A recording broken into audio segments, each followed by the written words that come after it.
Chapter 2028, Youlan's Proposal. Shifeng's words snapped cleansed Rue and her entourage out of their daze right.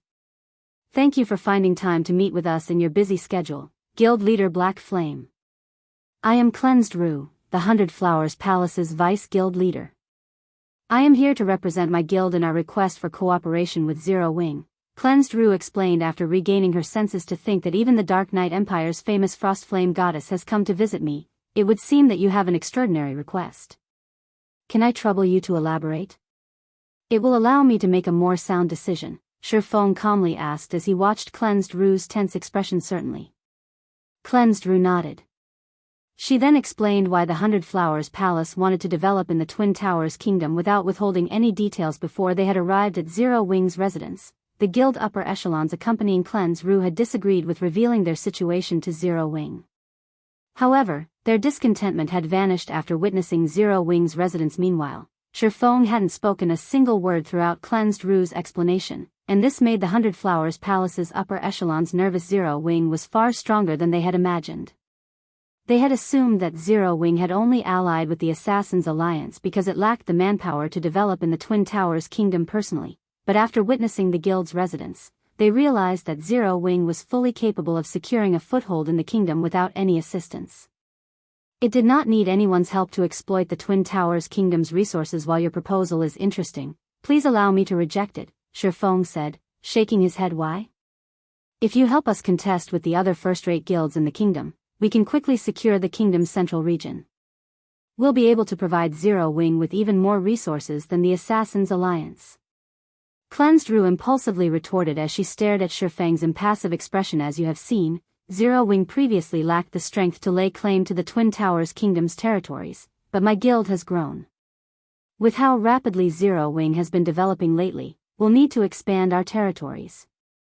Zero Wing no longer faces a lack of resources, Shifeng said as he gestured to Silent Blade and the others. If we hand over the Twin Towers Kingdom's territories to the 100 Flowers Palace, the kingdom won't have much left for us. It's not that I don't want to help you, but for the sake of my own guild's development, I can't afford to help. Cleansed Rue fell silent for quite some time. She simply could not think of a rebuttal. Shifeng's decision was reasonable. As a guild leader, his priority would forever be the guild's benefit. How could he possibly give up a good expansion opportunity to help another guild? Now that Zero Wing had defeated the almighty Starlight Alliance and stabilized its rule in the Witch's Hill, this was the perfect opportunity for the guild to expand its influence. If she were in his place, she'd likely choose her own guild's development over helping another. As well, the other 100 Flowers Palace despaired upon hearing Shifeng's decision. What should we do now? One of the 100 Flowers Palace's upper echelons muttered in the team chat. Currently, the 100 Flowers Palace had already begun to prepare for its migration from the Dark Knight Empire, yet they had just been told that their two best options were no longer available.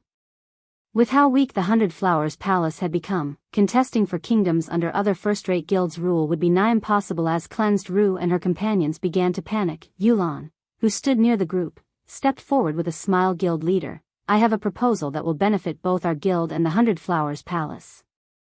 May I speak up? Youlan asked respectfully. A proposal that will benefit both guilds? Let's hear it, then. After all, the 100 Flowers Palace has taken the initiative to seek our help. We can't disappoint the palace too much, Shifeng said and nodded after giving the matter some thought. Understood. Youlan then straightened herself and continued, the 100 Flowers Palace is struggling due to the fact that it doesn't have enough territory to sustain itself. This is all because of Starlink's interference, hampering the palace's continued survival in the Dark Knight Empire. But what if the palace could defend itself against Starlink? If that were possible, couldn't the palace remain in the Dark Knight Empire? However, trying to stand against a superpower like Starlink isn't an easy task.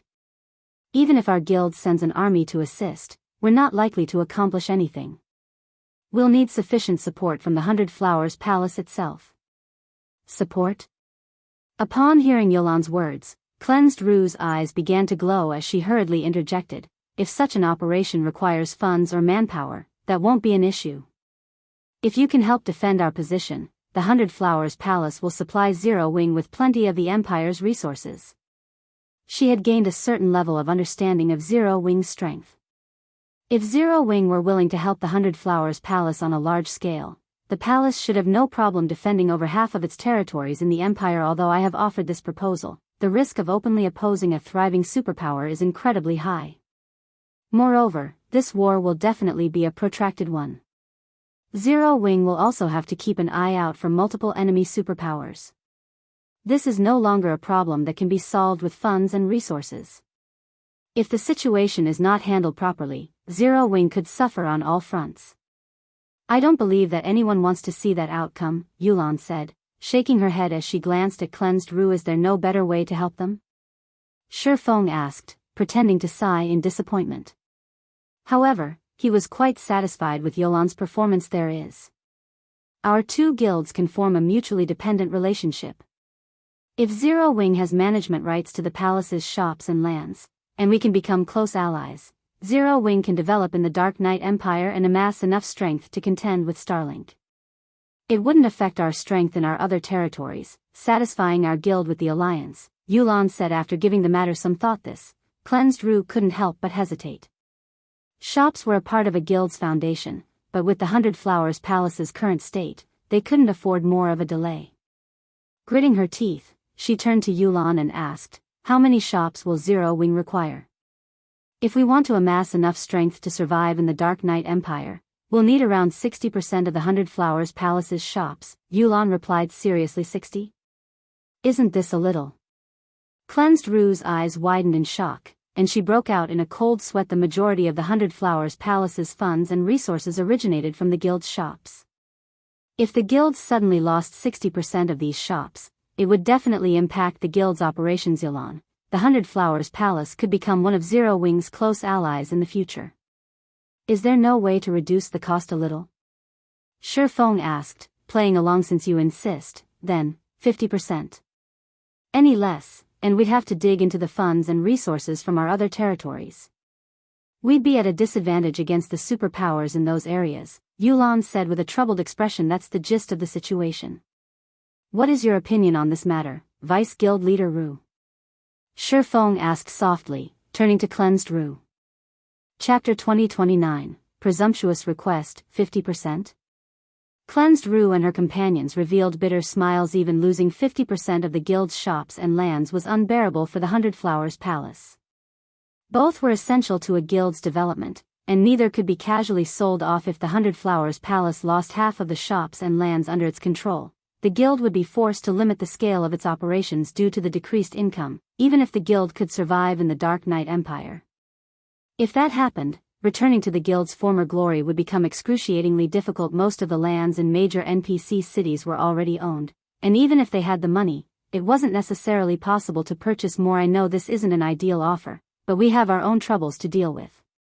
You can return to your guild and consider the offer carefully, Shifeng announced, watching the silent group before him. Guild leader, our guild intends to develop in the Twin Towers Kingdom. We'll need a lot of manpower to accomplish this. So, we'll need to know whether or not we're going to help the Hundred Flowers Palace as soon as possible to see to the appropriate preparations. Otherwise, this alliance will impact our original plans, Youlan hurriedly advised. Cleansed Rue and her entourage's expressions twisted further as guild upper echelons. They knew that planning was necessary before a guild began a large-scale operation. If Zero Wing truly intended to mobilize a large amount of manpower to lay claim to the Twin Towers Kingdom, then helping the Hundred Flowers Palace would become far more difficult for the guild. Zero Wing might even dismiss the idea of providing assistance entirely. How soon do we need to make a decision? Shifeng asked. A day, if possible, Youlan replied after giving the matter some thought. That will be the opportune time for our guild to expand. Although Cleansed Rue and the other upper echelons wanted to comment, they couldn't bring themselves to speak up. They couldn't possibly tell Shifeng that they'd need a long time to gather the guild's upper echelons and elders, not to mention the representatives from the major corporations that supported the Hundred Flowers Palace. One day simply wasn't enough time for the palace to reach a decision. In fact, the decision to abandon the Dark Knight Empire and develop in another kingdom had only been made after a lengthy discussion. The proposal to partner with Zero Wing would likely take even longer. Too many people and organizations were tied to this matter, and persuading all parties involved would be extremely difficult. How is such a short time enough to negotiate anything? Try to find a way to give them more time. Feng sternly commanded when he saw the awkward expressions on the 100 Flowers Palace's upper echelons. Deciding something so important in a single day was impossible for any guild, especially a true veteran first-rate guild like the 100 Flowers Palace. Too many people held shares of the guild. We can hold off for 2 days, but we will miss out on the opportune moment to strike in the Twin Towers Kingdom, Youlan said, her imperative tone implying that Zero Wing would cough blood if it gave the palace a second more. Thank you, guild leader Black Flame, Cleansed Rue said sincerely. However, before I negotiate with my guild's upper echelons, may I make a presumptuous request? Let me hear it. As a potential ally, I will help wherever I can, Feng said, nodding after giving the matter some thought. I'd like to borrow Zero Wing's strength during the meeting to show my guild that we truly have hope of fending off Starlink's harassment. I'm sure they will find it easier to agree to the partnership that way, Cleansed Rue said as she turned to Silent Blade and the others, who stood beside Feng. Silent Blade and his comrades were all level 61, tier 2 players or above, and every one of them radiated a deadly aura. No guild could afford to take their strength lightly. If she could show off Zero Wing's experts, she believed that she could persuade her guild's upper echelons to agree to this alliance. After all, the 100 Flowers Palace's members would have a much easier time developing if they could continue in the Dark Knight Empire, where they were comfortable, rather than migrating to another kingdom. That won't be a problem. Before your meeting begins, I'll send some people to express Zero Wing's sincerity. Feng agreed. He understood Cleansed Rue's thoughts. Convincing people was easier if one provided a personal experience. Cleansed Rue and her subordinates soon left Zero Wing's residence, returning to the Dark Knight Empire to break the news to their guild. They weren't in such a hurry simply because of the time limit Zero Wing had given them, but because the 100 Flowers Palace didn't have much time left in the Empire without help. They needed to move quickly. After the palace's representatives left, the atmosphere in the guild leader's office relaxed. Stubborn Bone and Remnant Cloud, who had both served as commanders of an adventurer team, couldn't help but turn reverent gazes on Feng. Both of their teams had been well-known adventurer teams, but compared to first-rate guilds, they had been insignificant. Yet they had just witnessed a veteran first-rate guild like the 100 Flowers Palace submit before Feng. Guild leader, although the 100 Flowers Palace is in a precarious state right now, I'm afraid that Cleansed Rue will have a difficult time persuading the palace's old members with her status as a vice-guild leader. I suggest that we send Fire Dance and the others to visit the guild in the Dark Knight Empire. If they attend the meeting, I'm sure that those old members will agree to the partnership regardless of their personal feelings. If this partnership succeeds, developing in the Dark Knight Empire will become much easier. We won't have to waste a large amount of time and manpower building a foundation from scratch, Youlan offered after Cleansed Rue and her companions had left the residence. Forget it. Fire and the others are still participating in their special training. Let's not interrupt them, Feng said, shaking his head. We'll just send Silent and his team. Although Silent Blade, Stubborn Bone, Remnant Cloud, and the others hadn't been members of Zero Wing long, they had grown a lot stronger after training in the Lost Town's extraordinary tower. Feng had to admit that the Realms of Truth training was immensely helpful to expert players despite the fact that they hadn't yet entered the Realms of Truth. Silent Blade and the others had successfully mastered 1 or 2 advanced combat techniques during their training in the extraordinary tower. With how close they were to reaching the Refinement Realm, their overall combat power could now rival true Refinement Realm experts. Furthermore, Silent Blade and his team were geared in weapons and equipment that even the various superpowers struggled to acquire at this stage of the game. Only superpowers peak experts had a chance of defeating these Zero Wing experts. This Youlan could not help but worry as she looked at Remnant Cloud and the other players standing by Feng's side.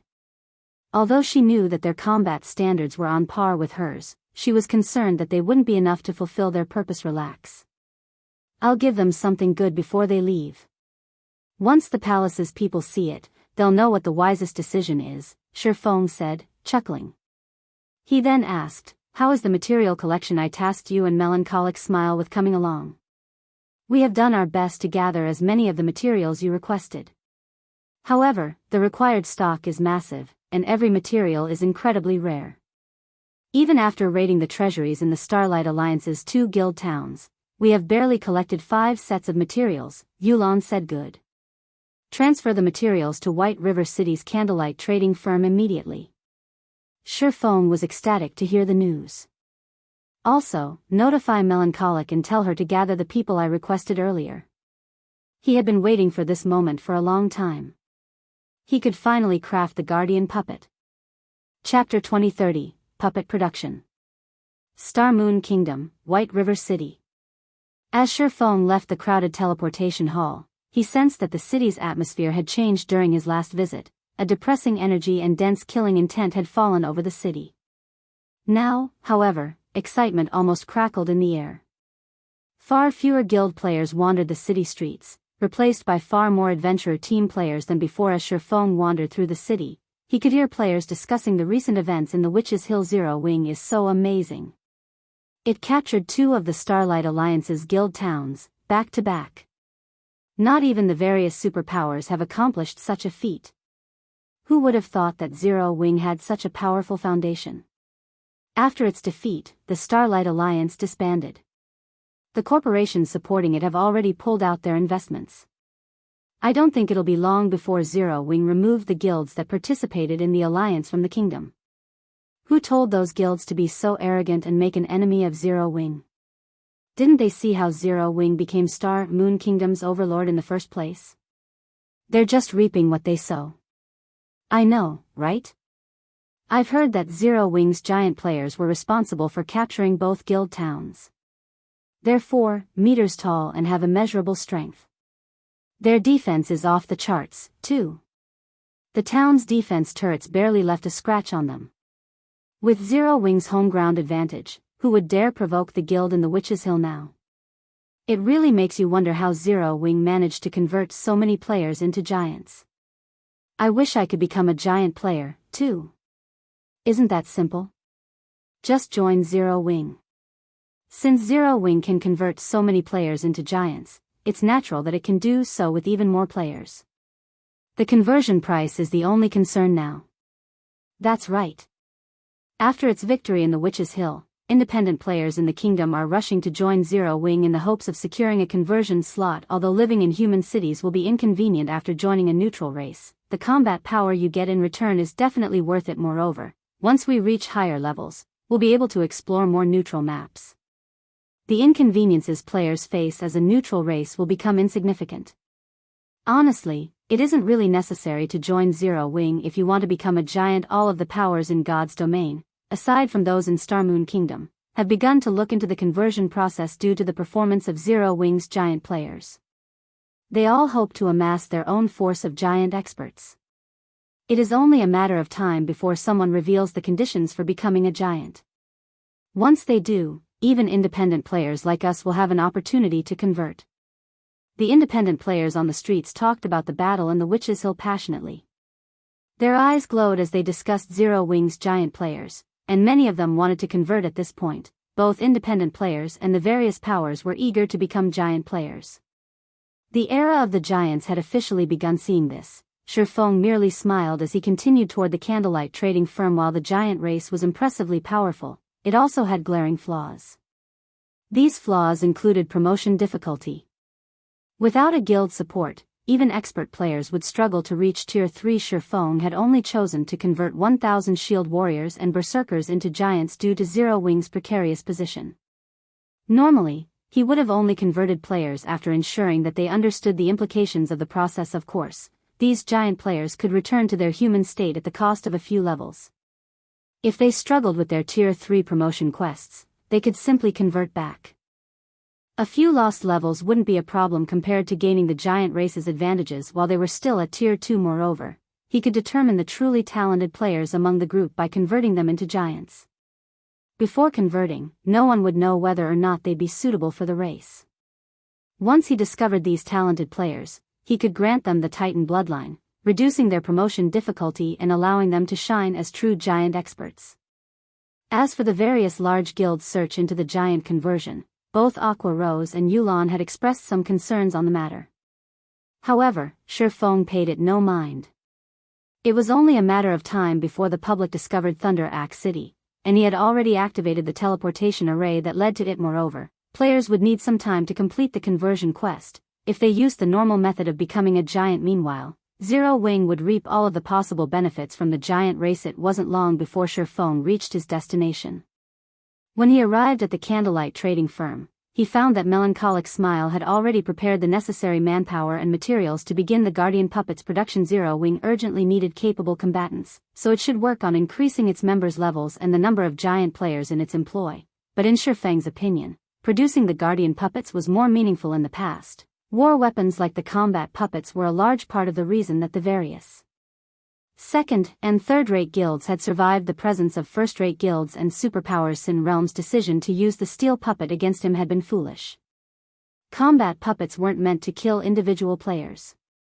They were only truly valuable when they defended or attacked towns and cities. Had Sin Realm utilized its steel puppet to protect Golden Flow Town, capturing the town would have been far more challenging.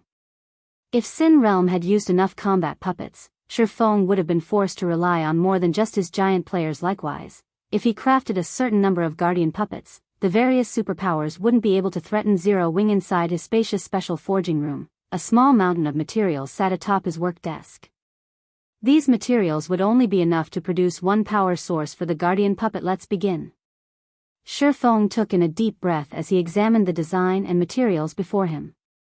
He then activated the Soul Fires and Philosopher's Hands abilities, quickly melting down the fine Titan ingots and mana stones on the table. The most difficult part of constructing the Guardian Puppet was its power source. To attempt the production, one had to be an intermediate master forger at the very least. Moreover, an intermediate master would have a painfully low success rate. Fortunately, the Philosopher's Hands ability could upgrade Shifeng to Advanced Master Forger for a short time. This was why Shifeng dared to attempt producing the Guardian Puppet. Time passed quickly. Before he had realized it, half a day had passed since Shifeng had begun to work on the Guardian Puppet. Dark Knight Empire, Silver Pine City.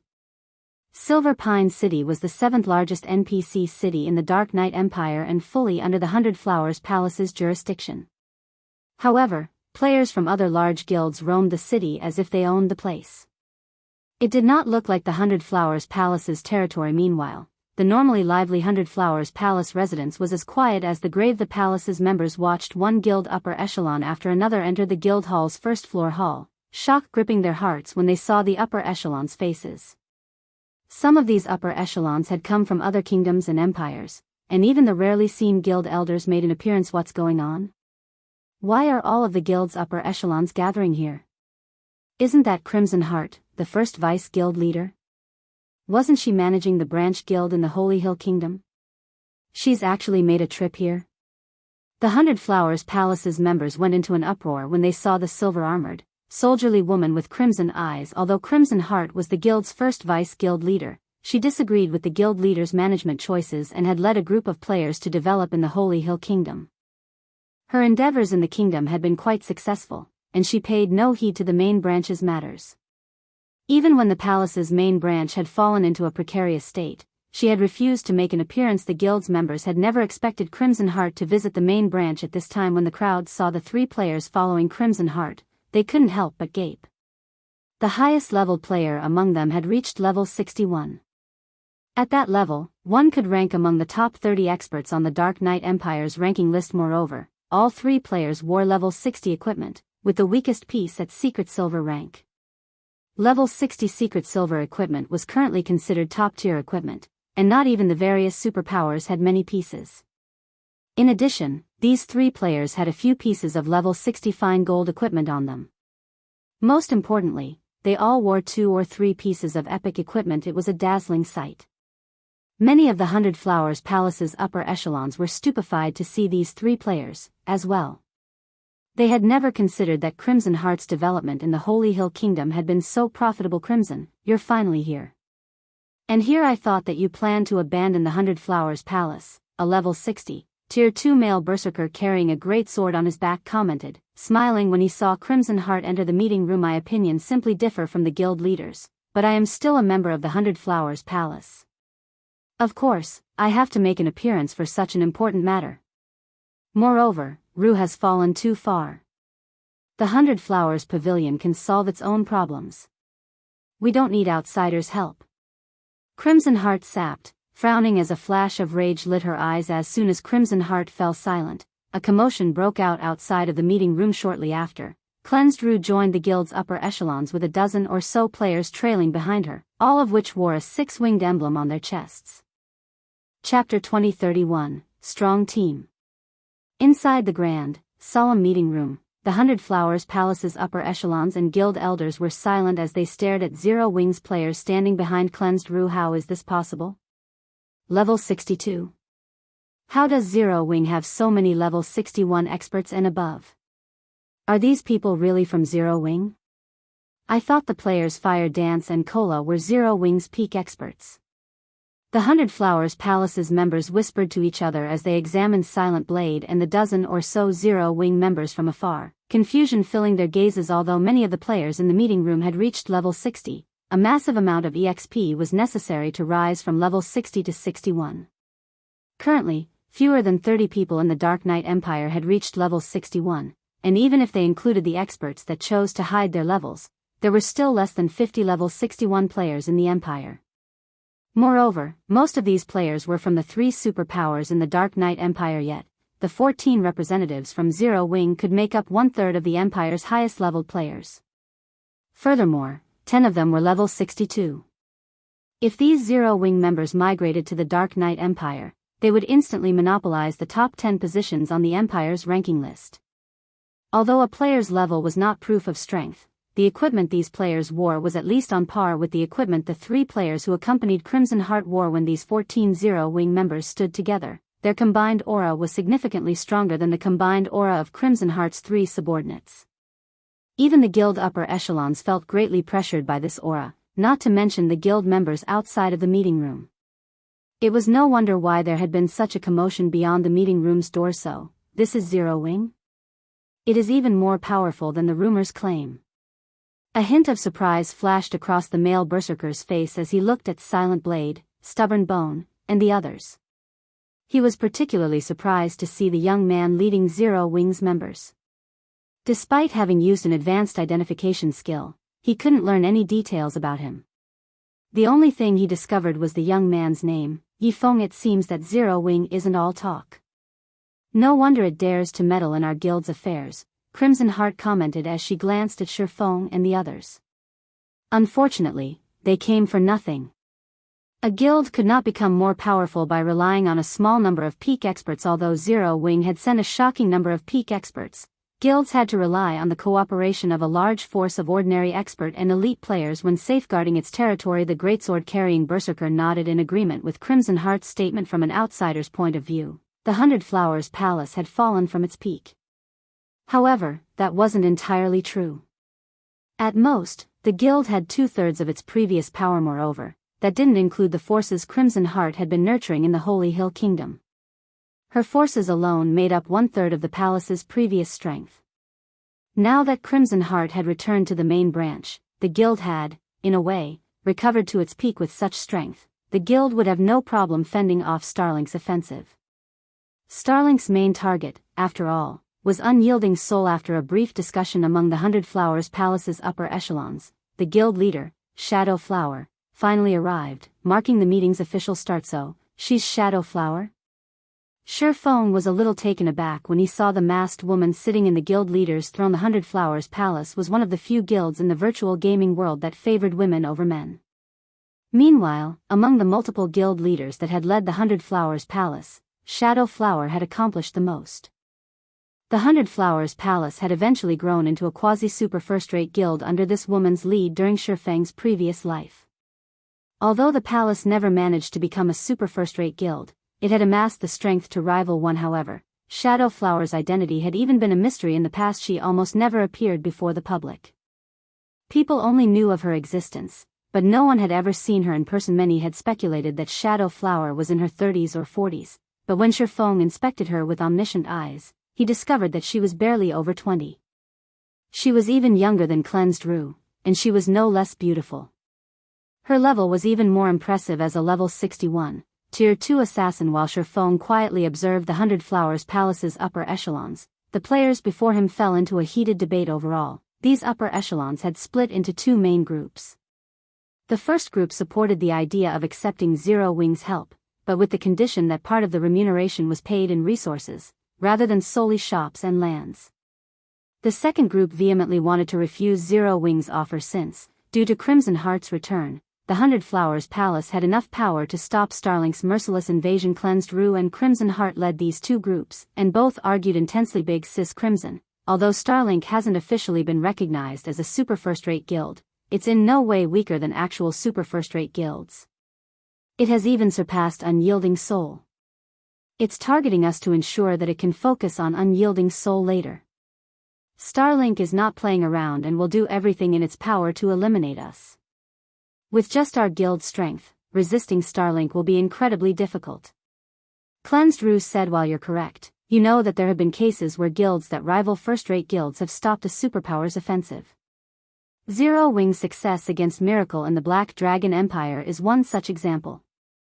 I admit that our guild doesn't have weapons like the basic combat device and magic-breaking crossbows, Crimson Heart said as she shot Sherfong a glance, who currently lounged in a guest seat. Revealing a faint smile, she continued, but we have an absolute advantage when it comes to terrain. We also have a large stock of blood source potions.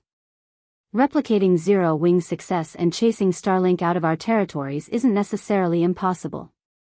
The blood source potion was a unique berserk potion, which she had the recipe for. After consumption, players would instantly rise by 5 levels for 3 hours. During the potion's duration, they'd also enjoy a 20% basic attribute increase, and their physique would improve by 40%. The potion's side effects were its only flaws. Once the potion's duration ended, the player would lose 1 level and enter a weakened state for 12 hours. Because of this, it was considered taboo, and most players refused to use it unless absolutely necessary. If the 100 Flowers Palace used blood source potions against Starlink in the fields, it might achieve a greater victory than Zero Wings against Miracle. The palace had thousands of experts it could dispatch, whereas Zero Wings' forces had been limited to the number of basic combat devices and magic-breaking crossbows in its possession. Cleansed Rue fell silent at Crimson Heart's words. The other guild upper echelons also found her opinions reasonable. After all, Crimson Heart had relied on the blood source potion to secure a sizable territory in the Holy Hill Kingdom with a small number of guild members. Starlink couldn't afford to fight a drawn-out war with the 100 Flowers Palace if it wanted to deal with Unyielding Soul. Once it discovered that the palace was too tough to finish off in a short time, it would give up on the palace. It was a similar mentality to the one Miracle used when it withdrew from its fight with Zero Wing. Since Zero Wing was capable of stopping a superpower's offensive, why couldn't their guild do the same? Furthermore, the 100 Flowers Palace could dispatch far more experts than Zero Wing had during that fight. As the upper echelons discussed Crimson Heart's view and agreed with her suggestion, a system notification rang in their ears. Guild system. Starlink has captured East Valley Town's town order. East Valley Town is no longer be under the 100 Flowers Palace's jurisdiction. Guild popularity reduced by 2,000. Chapter 2032, Proof of Ability. When they heard the guild system notification, the meeting room fell silent as if time had frozen. The 100 Flowers Palace's upper echelons only recovered from their daze after 3 seconds had passed. East Valley Town has been captured? How is that possible? What did Starlink do? Quick! Send someone to contact our people in East Valley Town. I want to know what's happening. Find out how Starlink captured it. The upper echelons barked out orders to their subordinates, demanding a full investigation into this matter. They were all visibly anxious, having abandoned their prior calm. Even Cleansed Rue, one of the guild's vice-guild leaders, was clearly flustered. East Valley Town was one of the 100 Flowers Palace's 3 most important towns due to its proximity to the Thorny Ridge, a level 60 to 80 neutral map. The Thorny Ridge was the most suitable map for players to grind and level up. Not only could players level up quickly there, but they could also secure excellent resources from the map.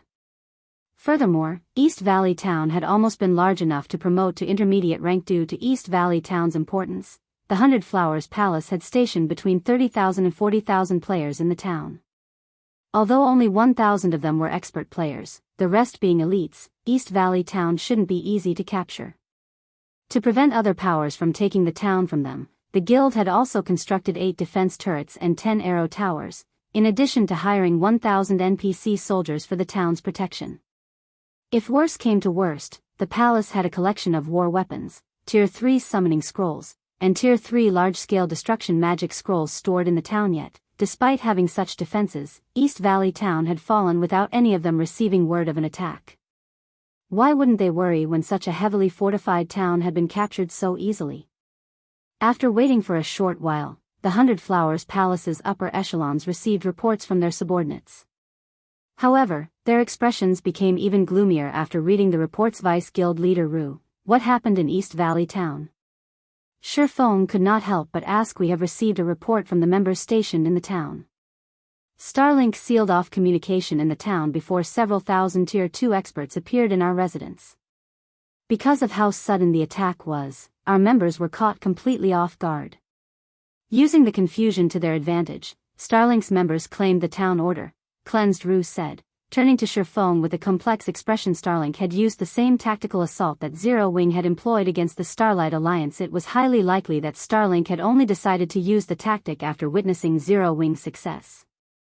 If Zero Wing had not used it, Starlink would likely have failed to capture such a fortified town as East Valley Town. Although this situation impressed upon the palace's upper echelons how truly impressive Zero Wing was, it was also a fact that Zero Wing had indirectly helped Starlink capture one of the palace's fortified towns. This would likely encourage these upper echelons' resentment against Zero Wing. They used our guild's assault tactic. Remnant Cloud and the others, who sat around Shifeng, were stunned. Although they felt as if the 100 Flowers Palace deserved their apology, they were also a little delighted. The 100 Flowers Palace's upper echelons had already stated that they were capable of fending off a superpower in the same way Zero Wing had. However, due to Zero Wing's tactic, the palace had lost one of its most important towns. However, the situation didn't particularly surprise Shifeng. After an adventurer team had used the tactic to destroy a guild town in the past, similar situations had occurred across God's domain. No one could resist the temptation of obtaining a guild town so easily, but using this tactic required one to fulfill certain conditions. The first condition required one to possess sufficiently strong combatants. The second condition involved the ability to transfer a large number of players across long distances naturally. The second condition was more difficult to fulfill since the majority of teleportation tools in the game only allowed individual travel. Group teleportation tools, even those that allowed short-distance travel, were extremely rare and valuable, not to mention long-distance, group teleportation tools. Normally, one would require tools like Tier 3 group teleportation scrolls to achieve the feat, but such scrolls were insanely rare, rivaling Tier 4 magic scrolls. They were not easy to come by. This was also why Shifeng treated his 7 Luminaries ring as a divine tool. Its ability to teleport a group of players was already immensely precious, not to mention its other abilities. However, that isn't the most important news right now. Based on the information we gathered during our people's investigations, Starlink simultaneously dispatched an army to Moon Creek Town, one of our other important bases, Cleansed Rue said. We estimate that the guild has mobilized over 300,000 players for the assault, and it has sealed off communication and all paths to the town. We were only able to learn of its movements through offline means. It was obvious that Starlink was serious about taking Moon Creek Town from the 100 Flowers Palace. An army of 300,000 elite players was the equivalent of 3/4 of the palace's elite members. With all paths to and from Moon Creek Town blocked, teleportation to the town was impossible, as well. It would take a very long time for the palace to mobilize a force large enough to match Starlink's army. Meanwhile, only around 30,000 players defended the town.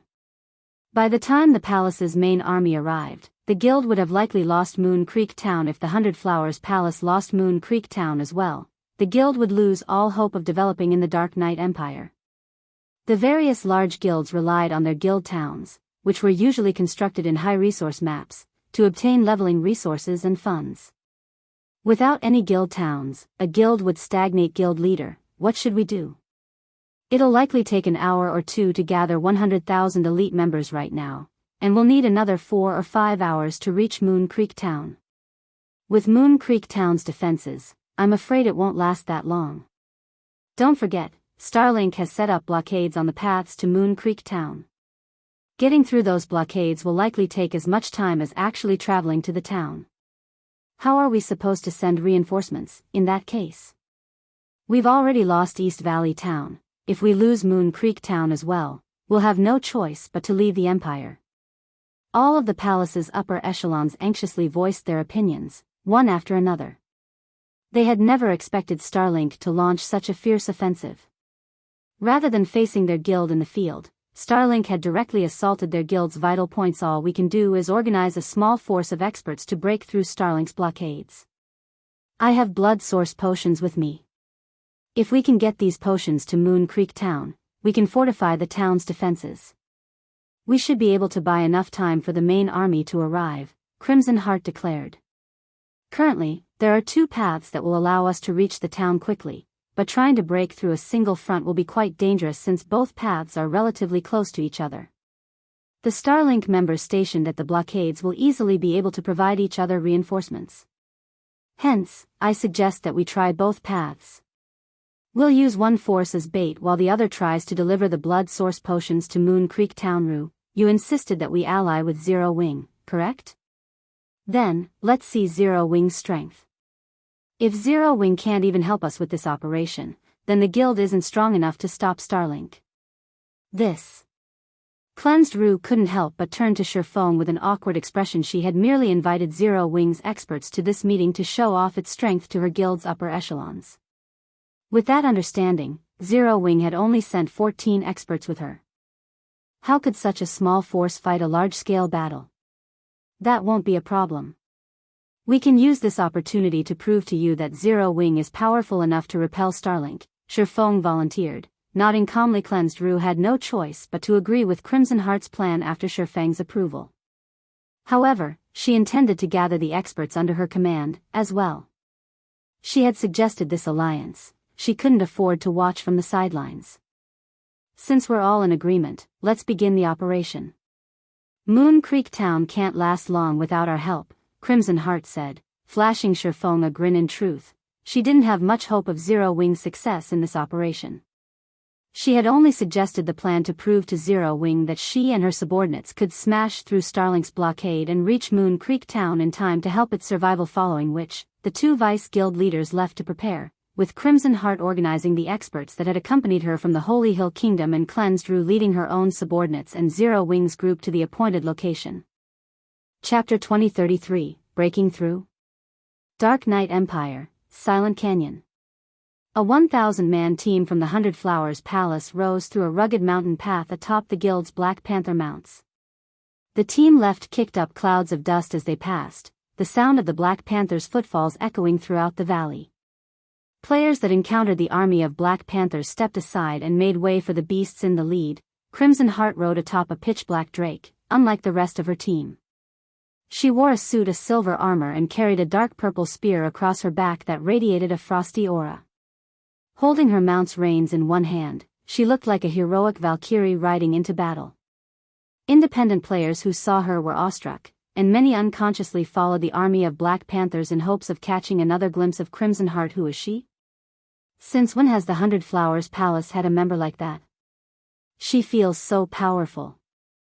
I only caught a glimpse, but I can't help my desire to submit to her.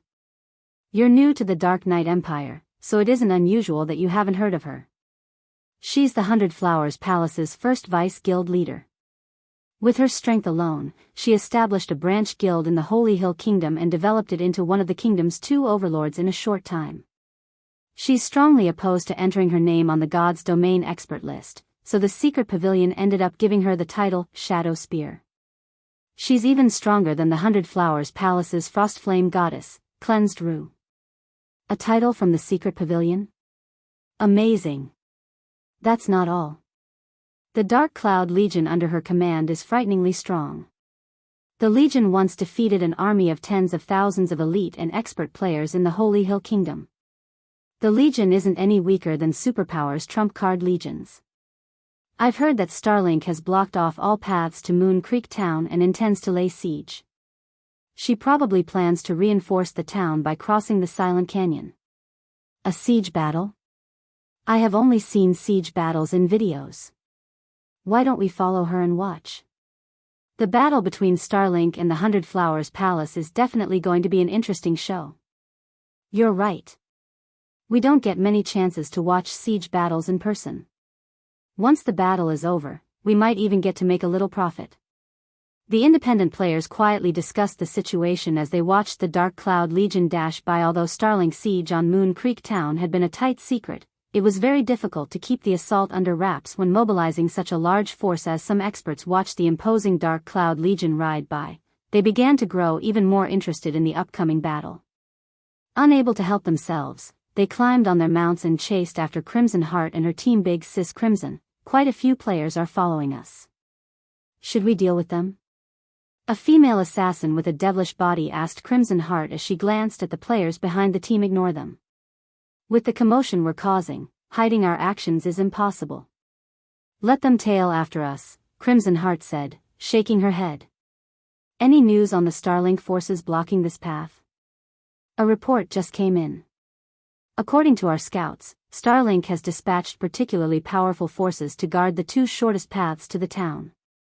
The guild must have guessed that we'd focus on these paths, so it sent 2 vice guild leaders, each with an army of 15,000 elite and expert players, to block the paths. The female assassin replied grimly. Starlink was a new guild that had only established after God's Domain had launched.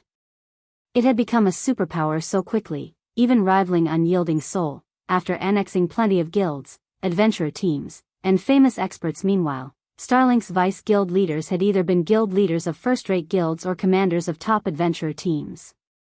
They were all famous experts that had shaken the virtual gaming world in the past. Not only were these players incredibly strong as individuals, but they also had a large number of capable experts under their command. Otherwise, they wouldn't have qualified for the positions as Starlink's vice guild leaders. Since Starlink had sent 2 of its vice guild leaders to guard the 2 closest paths, breaking through would be even more difficult. Crimson Heart couldn't help her frown. Although she had expected Starlink to establish a tight blockade, she hadn't expected this much trouble. She then asked, "Do you know who the vice guild leaders are?" After taking a deep breath, the assassin replied in a soft, serious tone, "Starlink's 7th vice guild leader, Desert Tiger, is guarding the path we're on now. He has earned the title, 100-Fist Tiger. The other path is guarded by Starlink's recently promoted 4th vice guild leader, 3 kills. 3 kills?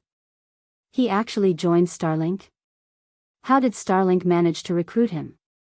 I thought he decided to retire a long time ago."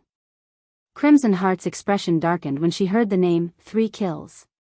Ordinary players might not know the name, but as an upper echelon of a first-rate guild, Crimson Heart was quite familiar with 3 kills.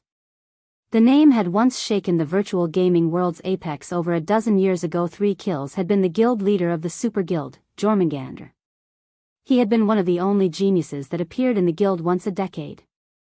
However, for some unknown reason, 3 kills had announced his retirement one day, leaving the virtual gaming world alongside a large group of experts.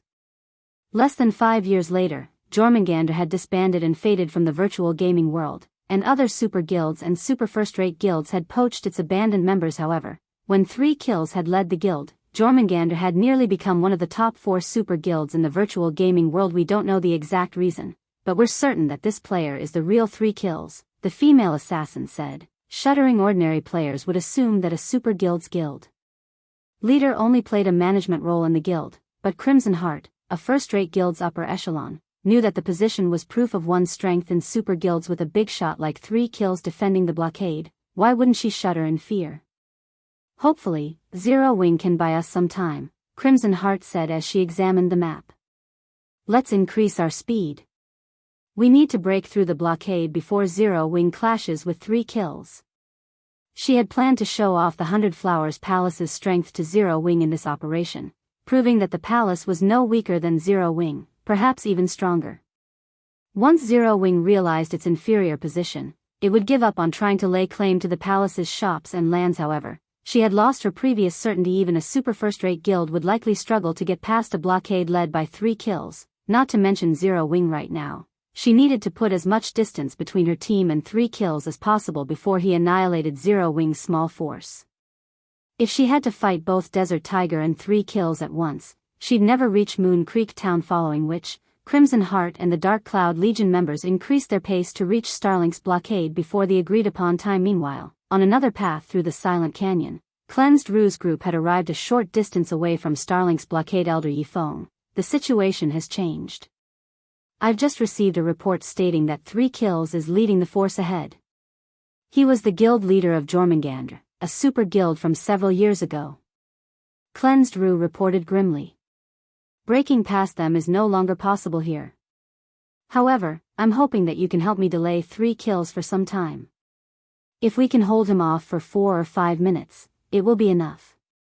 I see. I understand, but since we've agreed to prove Zero Wing's ability to resist Starlink to the 100 Flowers Palace, we cannot go back on our word. Zero Wing would become a laughingstock among the other guilds if we did. We'll make sure you and your team make it to Moon Creek Town, Shifeng calmly declared. 3 kills is a monster of an expert. Do you really think that you can break through his blockade? A Tier 2 female cleric from the 100 Flowers Palace asked when she heard Shifeng's confident tone. If the path is only guarded by one monster like him, we shouldn't have any issues, Shifeng said after giving the matter some thought. Big Sis Rue, this person is insane. The female cleric whispered to her leader, flabbergasted. She very nearly failed to control herself and shot Shifeng a disdainful look. Zero Wing had only sent them 14 players, although the narrow mountain terrain didn't allow large-scale combat, only suitable for a small number of players to fight each other at a time. Getting past a force of 15,000 elite and expert players with such a small force would be nigh impossible.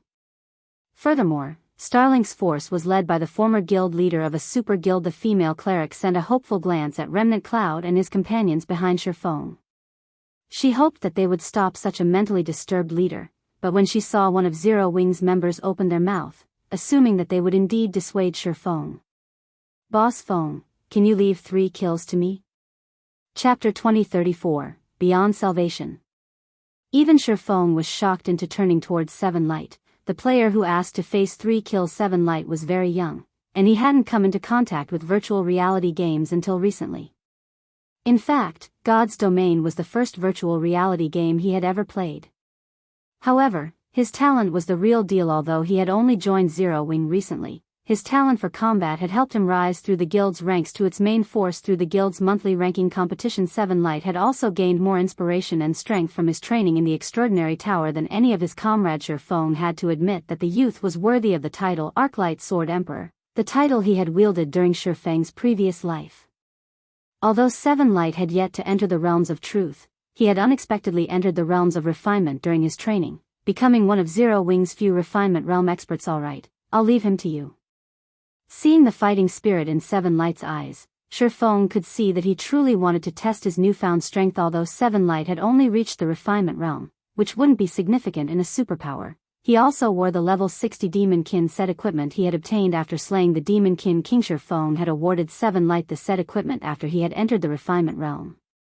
Rather, only refinement realm experts qualified to utilize the set. Giving the equipment to an ordinary expert would be a waste. This was also the reason that Shifeng had only distributed the level 60 secret silver equipment to the players who had participated in the Demonkin King raid, while he had stored the fine gold and dark gold equipment in the guild warehouse. Seven Light currently wore the level 60 dark gold ranked Demonkin chest piece and boots, while the pants, gloves, helmet, and bracers were fine gold ranked set pieces. Despite the difference in quality, the combination still activated the Demonkin set's 6-piece set effects. The Demonkin set's effects were no weaker than Kola's Scorching Wind set. However, since the Scorching Wind set was level 70 equipment, its basic attribute bonuses were far higher than the level 60 Demonkin set. They were 2 of the best set equipment available in the game right now. Understood. I swear I will complete this mission. Seven Light could not help his growing excitement when Shifeng agreed to his request. After listening to the conversation between Shifeng and Seven Light, the Tier 2 female cleric nearby rolled her eyes at Zero Wing's members. Now, she looked at the players as if they were psychopaths. Their opponent had once been a super guild's guild leader, a legendary existence in the virtual gaming world, yet Shifeng and Seven Light spoke as if 3 kills was some common monster that could easily be defeated. Big Sis Rue, the Tier 2 cleric, could not help but tug on Cleansed Rue's sleeve in a plead for comfort. She hoped that Cleansed Rue would be able to dissuade these lunatics. Cleansed Rue could only sigh in response, expressing her agreement. However, she found it natural that Zero Wing's members knew nothing of 3 kills. After all, Zero Wing was a relatively new guild, so it was ignorant about many things regarding the virtual gaming world's hierarchy. Furthermore, 3 kills had retired over a decade ago. After all was said and done, she had been responsible for inviting Zero Wing's members here, and since they wanted to smash through the blockade, how could she demand they sacrifice themselves to simply buy some time instead? Vice Guild Leader Rue, it's almost time. Should we set off? Shifeng asked as he turned to Cleansed Rue. Are we not going to discuss our plan for getting past the blockade? Cleansed Rue asked, giving Shifeng a strange look. Aside from Zero Wing's 14 members, she had brought with her more than 900 experts from the 100 Flowers Palace to help their operation. Although she recognized Shifeng and his companion's strength, they were, at best, as powerful as ordinary peak experts. They should be far weaker than a superpower's peak experts. If they did not plan this operation properly, the enemy ranged experts would likely bombard them to smithereens before they could reach the blockade. Moreover, the defenders had the advantage with how narrow the terrain was. Even a 10,000-strong army could easily hold back several tens of thousands of players for a long time, much less their team of 1,000 players. Right. We need to come up with a plan. Realization dawned on Shifeng's reaction rendered the 100 Flowers Palace members speechless. They hadn't dreamed that Zero Wing would have an upper echelon that lacked such common sense. I'll explain what I have in mind, then. After giving the matter some thought, Shifeng said, later, my team and I will spearhead the charge. Once we tear a hole through Starlink's defenses, the enemy will concentrate their firepower on us.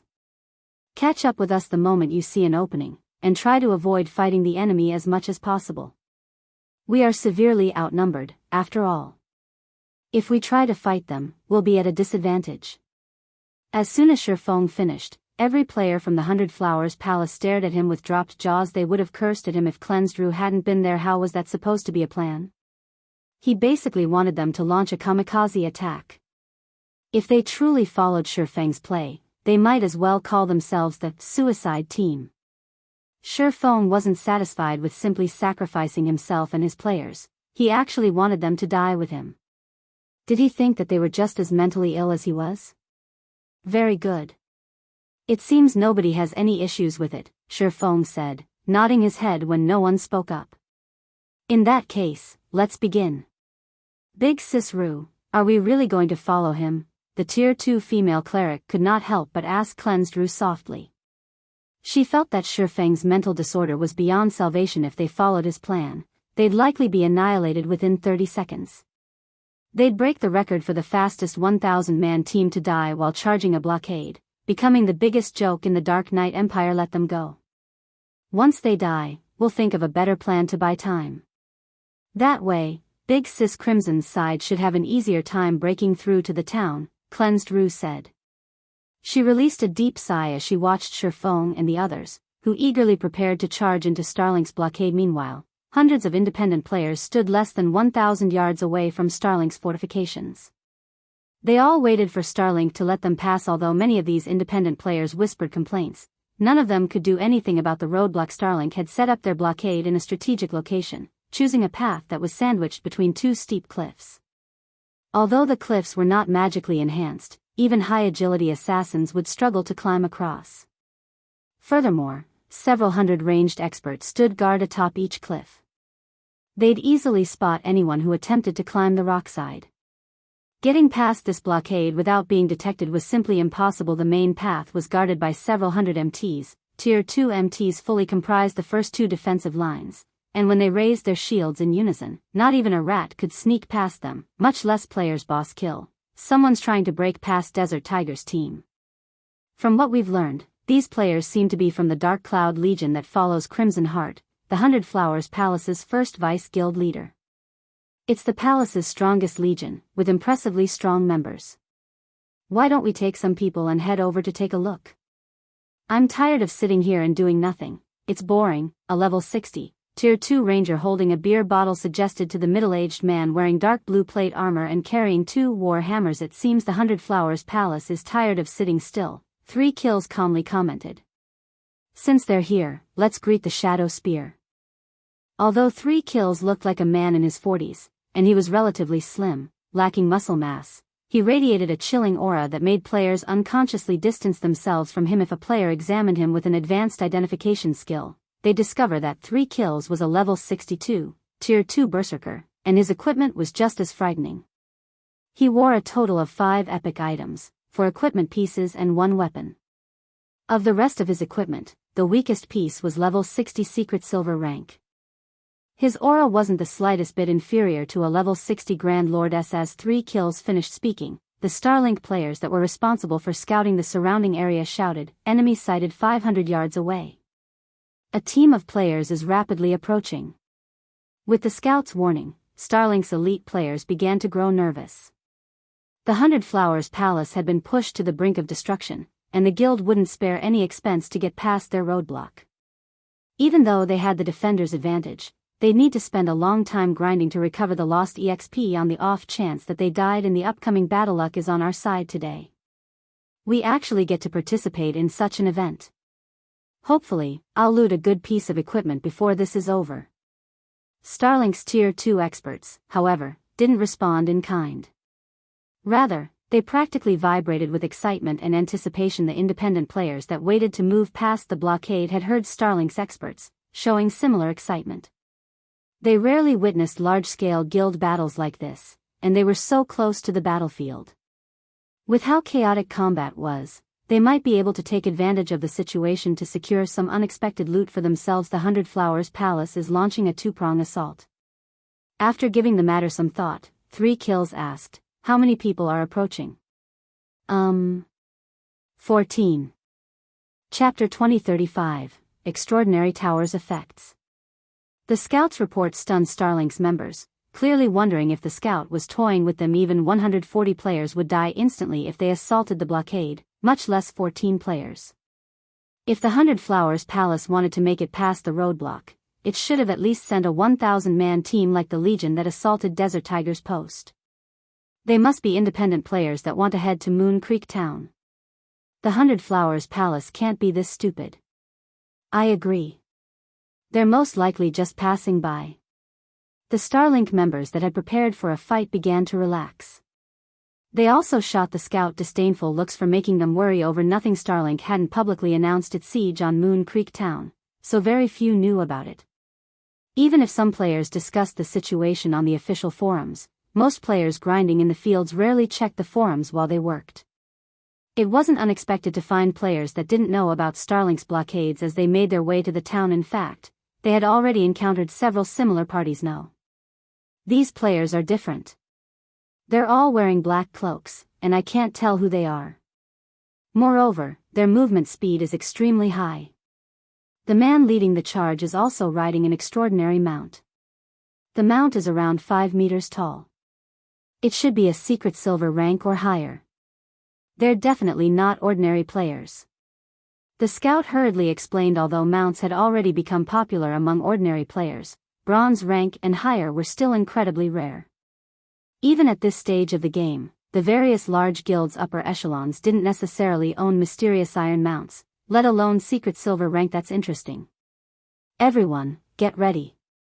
We'll see what they intend to do, 3 kills commanded, deciding to take the situation seriously after hearing the scout's explanation. As the scout had said, ordinary players weren't capable of obtaining a secret silver mount. Even 3 kills had only recently secured a secret silver mount. When they heard 3 kills command, Starlink's members began to prepare for combat. After a short moment, a dozen or so figures appeared on the narrow mountain path. Each of them wore a black cloak, preventing anyone from determining whether they were independent or guild players. However, as the scout had claimed, these players rode extraordinary mounts. The movement speed was far greater than common rank mounts, at least as fast as bronze rank dash. Incoming players, listen up. Starlink has closed down this road. Dismount immediately and maintain a 100-yard distance. We'll kill any who resist. One of Starlink's members shouted a warning once the strangers were nearly 100 yards from the blockade, but despite the warning, these intruders maintained their speed, continuing their approach. Didn't they hear Starlink's warning? They had to. I've even farther from the blockade, and I heard it clearly. How could they not hear the warning? Do they plan to charge through the blockade?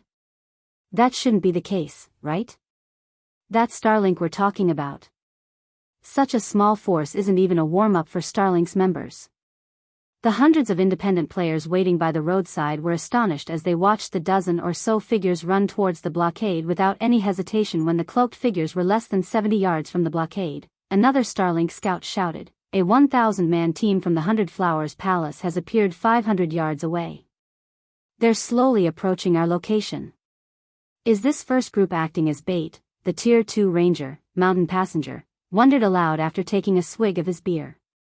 A cold glint flashed in his eyes as he watched the dozen or so mounted figures, saying, "Boss, it seems the 100 Flowers Palace has seriously underestimated us. Can I go ahead and eliminate those riders by myself?" "Forget it. I'm sure this team is simply here to delay us, ensuring that the team on Desert Tigers Road can make it to Moon Creek Town," 3 Kills said, shaking his head. Smiling, he continued, "Since that is the case, take a team of 3,000 and reinforce Desert Tigers' forces. As for this bait, we'll leave them to Tyrant." "Understood." Mountain Passenger replied as realization dawned on him. As a first-rate guild, the 100 Flowers Palace had ways of learning about their movements. Information gathering was one of a first-rate guild's foundational abilities. Once the palace had discovered their intentions, it would realize that breaking past Starlink's forces would be impossible on this path. Hence, they intended to send wave after wave of a dozen or so players at the blockade, buying time for the palace's Dark Cloud Legion to force its way past the other blockade. Unfortunately, 3 Kills was the palace's opponent this time. If he hadn't been there, its ploy might have been successful. "We don't need to waste time on these suicidal bastards. All ranged players, attack together." 3 Kills commanded as he glanced at Shurfeng and the other Zero-Wing players. The several hundred ranged players atop the cliffs on both sides of the road began to prepare their attacks. However, just before these players could launch their attacks, a massive, silver magic array appeared above them, covering a 500-yard radius. Pitch-black smoke flowed out of the array, and the Starlink members who were about to use their skills and spells found themselves silenced in AoE silence. Mountain Passenger stared at the black smoke. Stunned. AoE silencing skills and spells were extremely rare in God's domain. A Tier 3 AoE silencing scroll's value could even rival that of a Tier 4 magic scroll, both treasured in any guild. Naturally, skills and tools that could employ an AoE silence were far more valuable, and one would need more than just tens of thousands of gold to purchase one. Yet, for the sake of its bait, the 100 Flowers Palace had used such a trump card. It was insanely extravagant, a futile struggle. Do they think silencing us will change anything? "Everyone, use normal attacks." 3 Kills calmly commanded, unfazed by the AoE silence effect. The debuff would be crucial in a team fight. Starlink still had an overwhelming numerical advantage. A single normal attack might not pose much of a threat to these trespassers, but several hundred at the same time would. Furthermore, their ranged players had the high ground. These 14 players would find their attacks difficult to dodge. Hearing 3 Kills' command, his teammates calmed down and used normal attacks against Shurfeng's group. Hundreds of arrows rained down on Zero-Wing's members, but after a second, Starlink's players were stupefied. The 14 players moved through the arrows as if strolling through their own backyards. None of the arrows touched them. How is this possible? Starlink's members, as well as the 100 Flowers Palace's scouting assassins and the spectating players, stared at Zero-Wing's small force with gaping mouths. They couldn't believe what they were seeing. They were talking about several hundred arrows. Even ordinary experts would be forced to defend themselves with their weapons. Some ordinary experts wouldn't even block every arrow, taking a few hits. However, not only had Shurfeng and his party dodged every arrow, but they had also done so effortlessly. Based on their appearances, they still had plenty of energy to spare. However, 7 Light and his companions weren't surprised in the least. After all, compared to dodging the Extraordinary Tower's attacks during the trial, avoiding these arrows was child's play. Not only were the arrows much slower, but their attack trajectories remained unchanged, as well. Players that could reach the 150-yard mark in the first floor trial could easily avoid these arrows, not to mention 7 Light and his teammates, who had reached the 100-yard mark. Meanwhile, after Starlink's Rangers launched several volleys of arrows, 7 Light, Remnant Cloud, Stubborn Bone, Graceful Moon, Silent Blade, and the other Zero-Wing experts finally arrived before the blockade's defensive line. The level 58 to 60, Tier 2 Shield Warriors and Guardian Knights that made up the first defensive line had already raised their shields, forming an unshakable steel wall. But when 7 Light and his comrades reached them, they plowed through the wall without hesitation. They did not even pause to find attack opportunities or target the MTs with weaker equipment. Tommy Slash. Whirlwind Slash. Savage Charge. Boom. Boom. Boom dash. Like a powerful cannon blast, Zero Wings players forced a hole through the steel wall almost instantly. Dozens of Starlink's shield warriors and guardian knights were sent flying, crashing into the players at the rear. Not a single Starlink player could be found within 15 yards of the Zero Wing party. Chapter 2036, Successive Breakthroughs. Starlink's members were stunned after watching Seven Light, Silent Blade, and the others blast apart the human wall. The fact that these 14 players had dodged a rain of arrows was already shocking enough, but the word was no longer enough to describe the scene they had just witnessed. Are they monsters? This thought simultaneously drifted through the minds of Starlink's players. The MTs on the first line were bona fide Tier 2 experts, fully geared in level 55 secret silver equipment. Some of them even wore 1 or 2 pieces of level 55 fine gold equipment. They were the envy of ordinary experts. That defensive line shouldn't have broken even under an assault by several thousand elite and expert players, yet just 14 players had shattered it. Meanwhile, the independent players and the 100 Flowers Palace's assassin scouts were just as flabbergasted. Not only had Zero Wings party broken past Starlink's defensive lines, but they had also sent the Tier 2 MTs flying over a dozen yards away.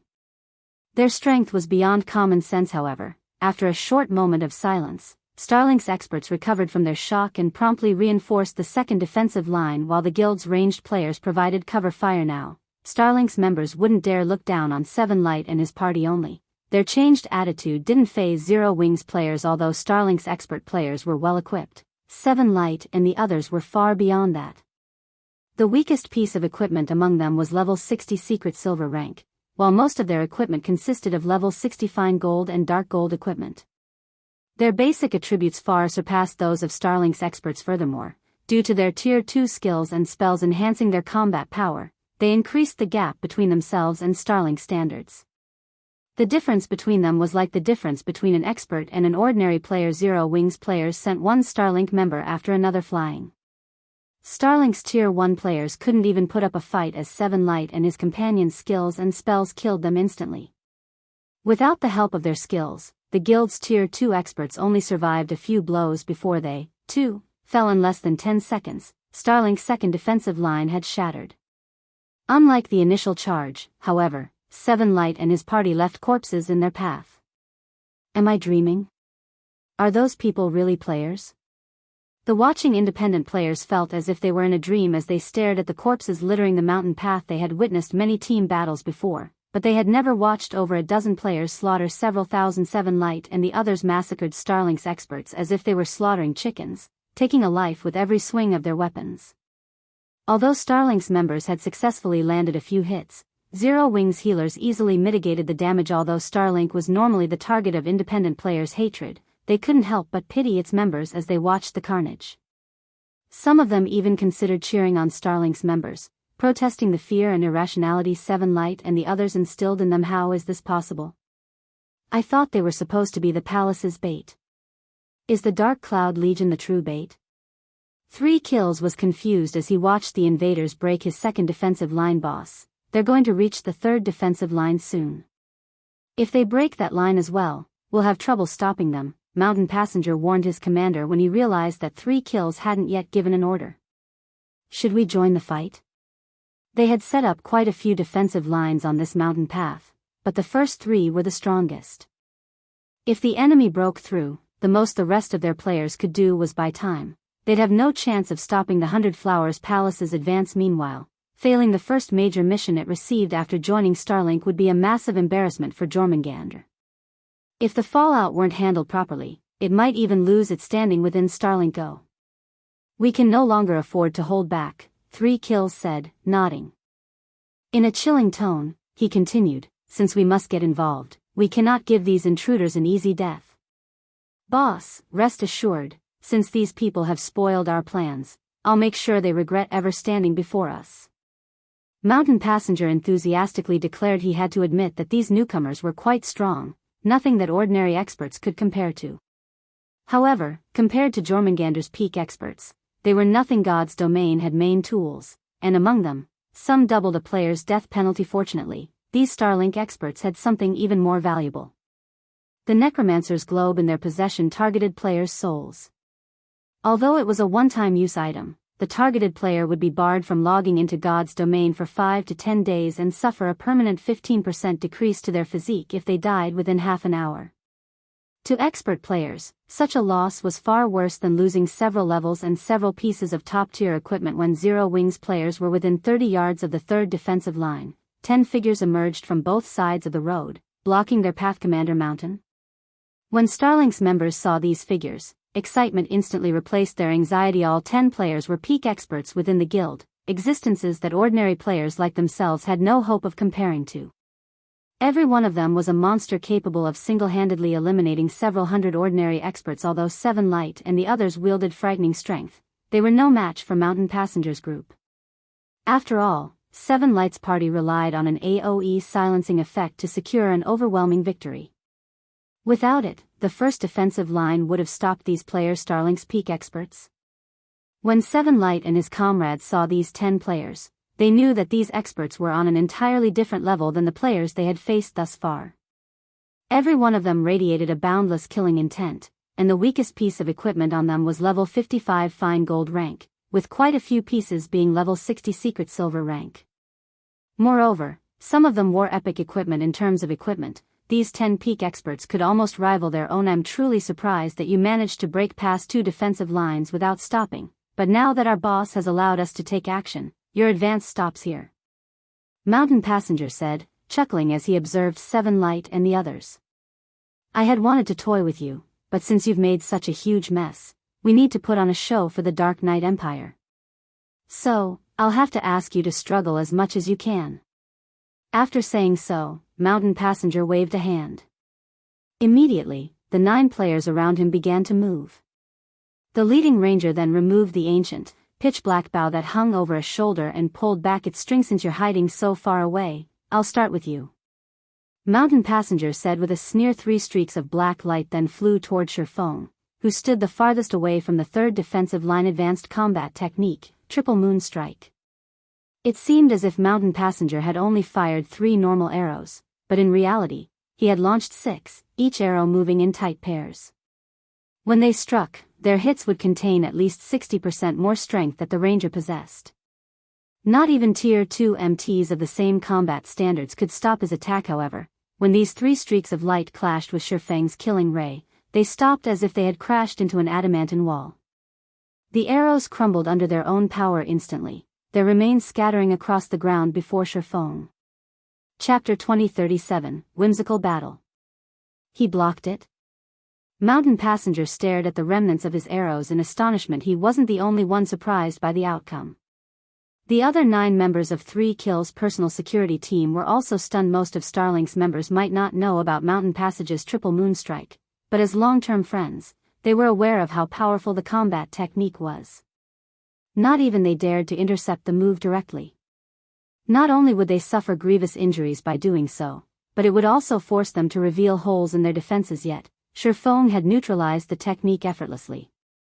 For a moment, they wondered if their eyes had played a trick on them, and Mountain Passage had simply used an ordinary attack, not truly employing a combat technique. Not bad. While it looks like a normal attack, it's actually an advanced combat technique that can end a life if one's not careful. No wonder why you were so confident, Sherfang praised, chuckling at the distant Mountain Passenger. Mountain Passage wasn't pleased to receive Sherfang's praise, but humiliated, giving the swordsman an intensely frosty expression. As one of Jormungandr's peak experts, he had been quite famous in the virtual gaming world for over a decade. He felt humiliated and displeased to receive such an evaluation from an unknown junior, who was still in his early 20s. You have a big mouth for someone so young. You merely relied on your high strength to block one of my moves. I'll show you what a true expert is. Mountain Passenger bellowed as he readied his bow. Show. One streak of black light after another flew toward Sherfang. Although each attack carried Mountain Passenger's normal strength, the ranger had launched a large number of attacks simultaneously, his arrows raining down on Sherfang without pause. Advanced combat technique, Storm Barrage. Unlike Triple Moon Strike, Storm Barrage didn't rely on overwhelming power to destroy the target, rather, it relied on a continuous stream of attacks to suppress and whittle down the target. Mountain Passenger had created the advanced combat technique specifically to counter strength-based players while the Ranger fired his arrows. 7 Light and the other Zero Wing members shifted their gazes to Sherfong. What? Are you thinking of helping him? If that's the case, I've got some bad news for you.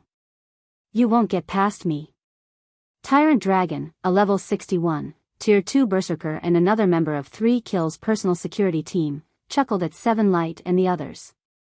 You can only blame that kid for provoking the wrong person. He might have lived a while longer, but now, no one can save him. Help? Giving Tyrant Dragon a curious look, 7 Light asked, why would we try to help him? You don't realize why he needs help? You guys are really looking down on Mountain Passenger. Tyrant Dragon could not help but laugh at 7 Light's response. He never expected to find a bunch of nobodies looking down on Mountain Passenger, someone who had been renowned in the virtual gaming world back in the day. Mountain is quite strong. If he hadn't been keeping such a low profile, he could have easily ranked among the top 100 on the God's Domains experts list, but since it's been so long since anyone has made me laugh, I'll hold off for now and let you witness how powerless someone who only relies on overwhelming strength truly is before Mountain Passenger. This lesson will benefit you all. As soon as Tyrant Dragon finished speaking, more of Mountain Passenger's arrows rained down on Sherfong. Not only were these arrows incredibly fast, but they'd also collide while in mid-flight, altering their attack trajectories. The complexity of Mountain Passenger's attacks was on an entirely different level than the Rangers who guarded the mountain path. However, despite the arrows descending, he simply and leisurely walked toward the Ranger. As if they were deliberately avoiding Sherfong, none of the falling arrows touched him. Although some of the arrows looked as if they'd find their mark, a blue light would flash before Sherfong, deflecting the arrows and sending them to crash into other arrows. Like the domino effect, these arrows would then collide with other arrows. Eventually, every arrow that might have struck Sherfong landed at his feet. Am I dreaming? Every player watching the battle was stupefied by the scene. Although they had considered the possibility of Sherfong avoiding the arrows or using a skill to block them, they had never imagined that a player could counter a rain-like attack method using nothing more than normal attacks. Not even Domain Realm experts would necessarily succeed, let alone peak expert. Storm Barrage consumed a lot of stamina, so Mountain Passenger was forced to stop after a little more than 10 seconds of using the technique. Now, when he looked at Sherfong, who stood less than 20 yards away, he did so with an expression that was tenser than ever before. Although he didn't want to admit it, Sherfeng's performance wasn't anything like his previous feat. The swordsman had relied on brute force to counter his triple moon strike, but now, he relied entirely on combat techniques. Although I don't know why you would think that I'm not a real expert or why you chose to attack me first, I'd like to know if it's my turn to attack. Now? Sherfong asked Mountain Passenger with a lackluster expression. The moment Sherfong finished his question, Mountain Passenger felt an unprecedented pressure weigh down on him. He immediately realized that Sherfong wasn't just some player with nothing but basic attributes, but someone with combat standards that could rival, or surpass, his own. Upon realizing this fact, Mountain Passenger pushed his 5 senses to their limits and focused all of his attention on Sherfong. However, Sherfong suddenly vanished without a trace. By the time he relocated the swordsman, the man had moved within attack range. Tier 2 Taboo skill, Instant Strike. A blue flash passed by Mountain Passenger's throat. Despite seeing the attack, the Ranger had no time to block or dodge the strike. He could only watch as Killing Ray slit his throat, draining his HP bar. Eventually, his HP fell to 0, and he collapsed to the ground. Only after Mountain Passenger's vision faded and his body was thoroughly paralyzed did he understand that Sherfong had killed him, and he had been utterly powerless to retaliate. When Mountain Passenger died, the battlefield seemed to freeze as everyone stared at the Ranger's corpse in silence.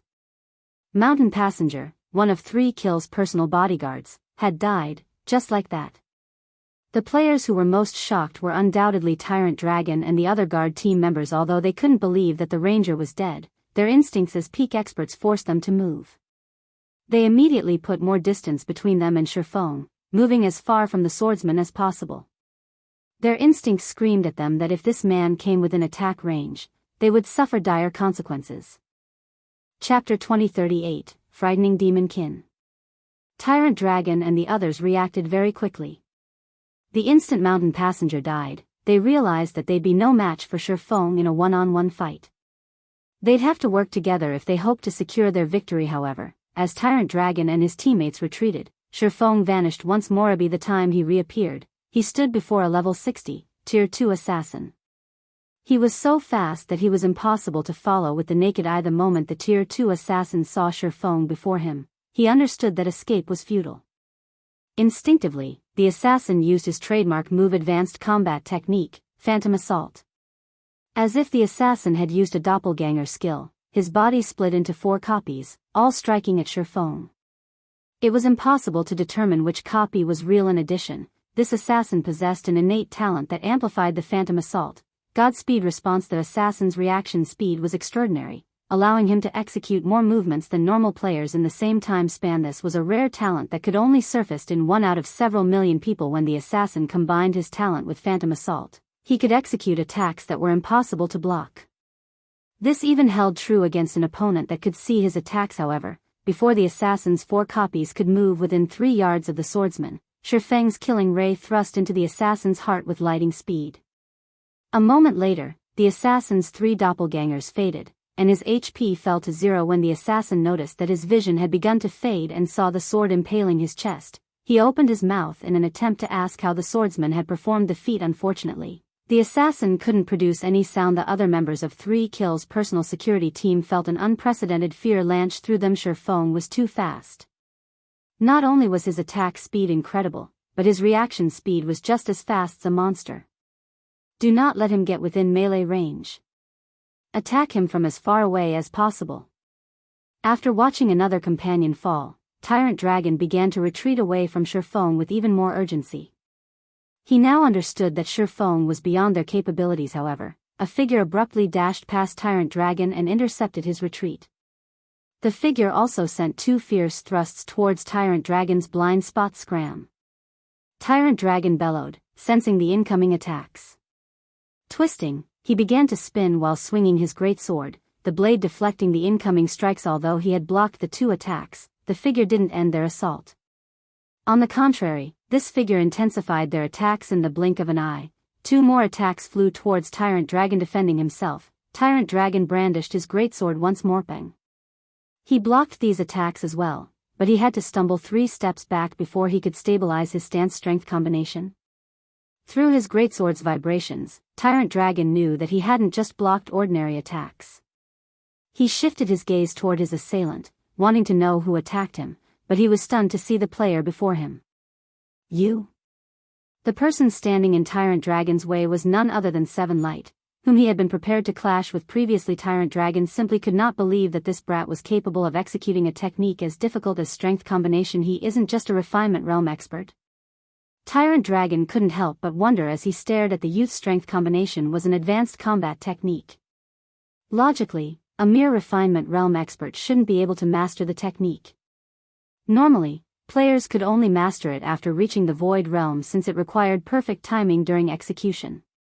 The slightest deviation would result in a failure to combine the strength of multiple attacks.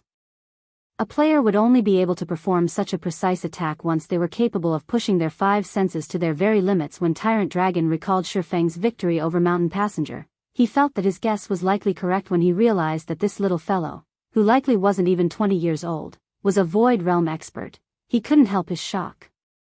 Within the various super guilds, players who could reach the flowing water realm before the age of 20 were considered geniuses among geniuses, treated like priceless gems in their guilds. Yet Seven Light had reached the Void Realm at such a young age.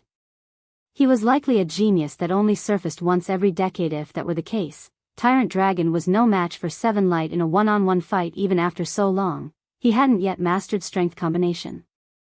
If he tried to fight a player that had mastered the technique, had wielded combat standards on his level, he'd be guaranteed to lose. No. Tyrant Dragon shook his head, attempting to banish the thought. Based on his previous attacks, he should have more strength than me.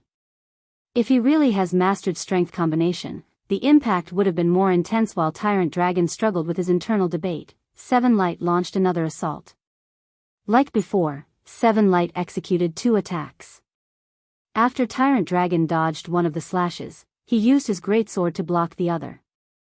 Since he only took 1 hit, he didn't stumble in the slightest. Sure enough, Tyrant Dragon could not help but smile at Seven Light's continuous assault. Although I don't know how you managed to grasp strength combination, based on your attacks, you haven't mastered it yet. It's more than enough to take you down. Seven Light snapped. Attacking Tyrant Dragon again. Seven Light was aware that he hadn't mastered strength combination. If not for the extraordinary tower's training, he wouldn't have been able to execute the technique at all. Even though he could use the technique, he could only increase his attack strength by 30% after combining his strikes. He also knew that his minor advantage in basic attributes was practically negligible against an expert like Tyrant Dragon. If he tried to face the enemy berserker normally, he'd simply be seeking an early grave. He could only defeat the man by increasing his attack's raw power with 30% more strength in his strikes. The berserker would suffer a fatal blow if he didn't counter the attacks properly. However, after launching several consecutive attacks, Seven Light's attacks grew weaker, and Tyrant Dragon was able to interrupt them forcibly before he could use the strength combination technique. If Tyrant Dragon had had any access to his skills, the berserker would have long since had defeated him. Fortunately, such an intense life-or-death battle had allowed Seven Light to recognize many of his flaws, especially with the way he utilized strength combination. Brat, you may have a basic attribute advantage, but your time will end soon, Tyrant Dragon commented as he glanced around him. The dark smoke on the battlefield had begun to lessen, signaling that the AoE silence's duration was almost over. He didn't have access to his true strength while silenced, but once the effect was gone, he could finish Seven Light off in less than 10 seconds. If he was not silenced, however, he could finish Seven Light in less than 10 seconds. What about this move, then? Seven Light asked as he activated his Demonkin set 6-piece effect Demonkin's shadow. Black smoke began to emerge from Seven Light's body, enveloping him. The smoke hit his abrupt and rapid growth. It wasn't long before the smoke receded, revealing a 5-meter-tall Demonkin with a body covered in black smoke. The Demonkin swished his tail and glared at his opponent with frightening, crimson eyes. His killing intent was so intense that nearby players felt as if they had plunged into an icy hell. Before Tyrant Dragon could react to Seven Light's sudden transformation, the latter brandished his two swords. The speed and power of Seven Light's attacks had increased. Now, Tyrant Dragon had no opportunity to dodge the attacks, forced to receive the strikes with his greatsword. Boom. One attack was already more than enough to send Tyrant Dragon airborne. Before the berserker could adjust his posture, another slash struck him, Seven Light's longsword cutting through his armor and plundering all of his HP. Meanwhile, Starlink's ordinary experts and 3 kills personal security despaired when they saw Seven Light's transformation into a Demonkin foam was already difficult enough to deal with. Now, another monstrously powerful Demonkin had joined the battlefield. Not even 3 kills, who watched from atop one of the roadside cliffs, could maintain his composure, looking down at the fight with a somber expression. You definitely aren't from the 100 Flowers Palace. There is no way the palace has experts like you. Who are you? 3 kills demanded, glaring at Shurfeng and Seven Light. Chapter 2039, Zero Wing. 3 kills words echoed throughout the valley.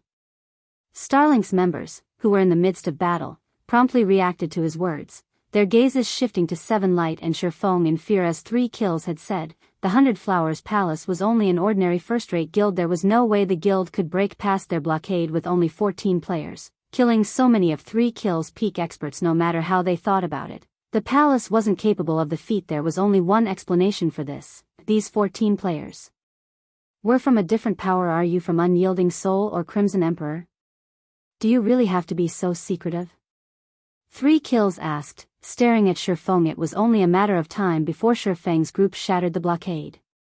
Stopping them was impossible, regardless of how much 3 kills wanted to. He couldn't figure out which power would be capable of dispatching such a small, yet powerful, assault team aside from Unyielding Soul and Crimson Emperor. If either of these superpowers had intervened in this battle, Starlink would definitely have to be careful, especially if Crimson Emperor were responsible for this team. Starlink was already engaged in a war of annihilation with Unyielding Soul. If Crimson Emperor got involved, Starlink would likely have to face 2 superpowers at the same time. 3 kills needed to know if Shurfeng's party originated from the superpower or not. You don't need to guess. We aren't from either of those guilds, Shurfeng answered with a faint smile. He understood what 3 kills must be thinking. After all you've done here, don't tell me you're afraid of giving us your name? There are only a handful of powers in the Dark Knight Empire that are capable of accomplishing what you have. Do you really need to hide? 3 Kills growled, attempting to provoke the swordsman. Starlink's members raised their voices in agreement the moment 3 Kills finished his question. Our vice guild leader is right. You've already won this battle, yet you refuse to own up. You dare call yourselves a superpower with such cowardice? I bet they're afraid of our guild's retaliation, so they don't want to reveal themselves. That's right. Only cowardly guilds act like this. If they had faced us head-on and honestly, we would have flattened them. Starlink's members started to lambaste Surfeng and his party. They said anything they could think of to get a rise from the group. They no longer cared about their crumbling blockade, considering the feat as a matter of course. Now, they were only irked by the fact that Surfeng's group refused to reveal their guild after launching such a surprise attack. Vice Guild Leader 3, are you certain that you want to know? Surfeng could not help but sigh at 3 Kills. What's there preventing you from telling us? 3 Kills asked, rolling his eyes. Since Vice Guild Leader 3 has requested the name of our guild, 7, tell them where we're from. Make sure you say it loudly, Surfeng said, turning to 7 Light. Understood. 7 Light, who had transformed into a Demonkin, nodded. After taking a deep breath, he shouted, listen up. We are from Zero Wing, and we have come under the 100 Flowers Palace's invitation. If you wish to keep your lives, you should run. After transforming into a gigantic Demonkin, 7 Light's voice had become much louder than normal players. His words easily reached players that stood several hundred yards away. Even the independent players standing outside of the first defensive line could hear him clearly. What did he say? They're Zero Wing's members? How can that be possible? Starlink's members couldn't believe the claim. Zero Wing might be a foreign name to the Dark Knight Empire's general populace, but it was familiar to players from the various guilds. The guild was, after all, the overlord of an entire kingdom. As Starlink members, they would have, more or less, investigated such a powerhouse. However, Zero Wing was merely an up-and-coming guild, only capable of rivaling first-rate guild strength. Claiming that the guild had players who could break past their blockades so effortlessly was a joke. They must be lying. Right. They must be afraid of revealing which superpower they belong to, so they're using Zero Wing to mislead us. They are shameless. And here I thought you had the courage to take responsibility for your actions. What's the point of claiming to be from another guild? Starlink's reaction to 7 Light's declaration was frenzied, as if their rage could only be appeased if Surfeng and his comrades admitted that they were truly from a superpower. 7 Light and the other Zero Wing members were at a loss.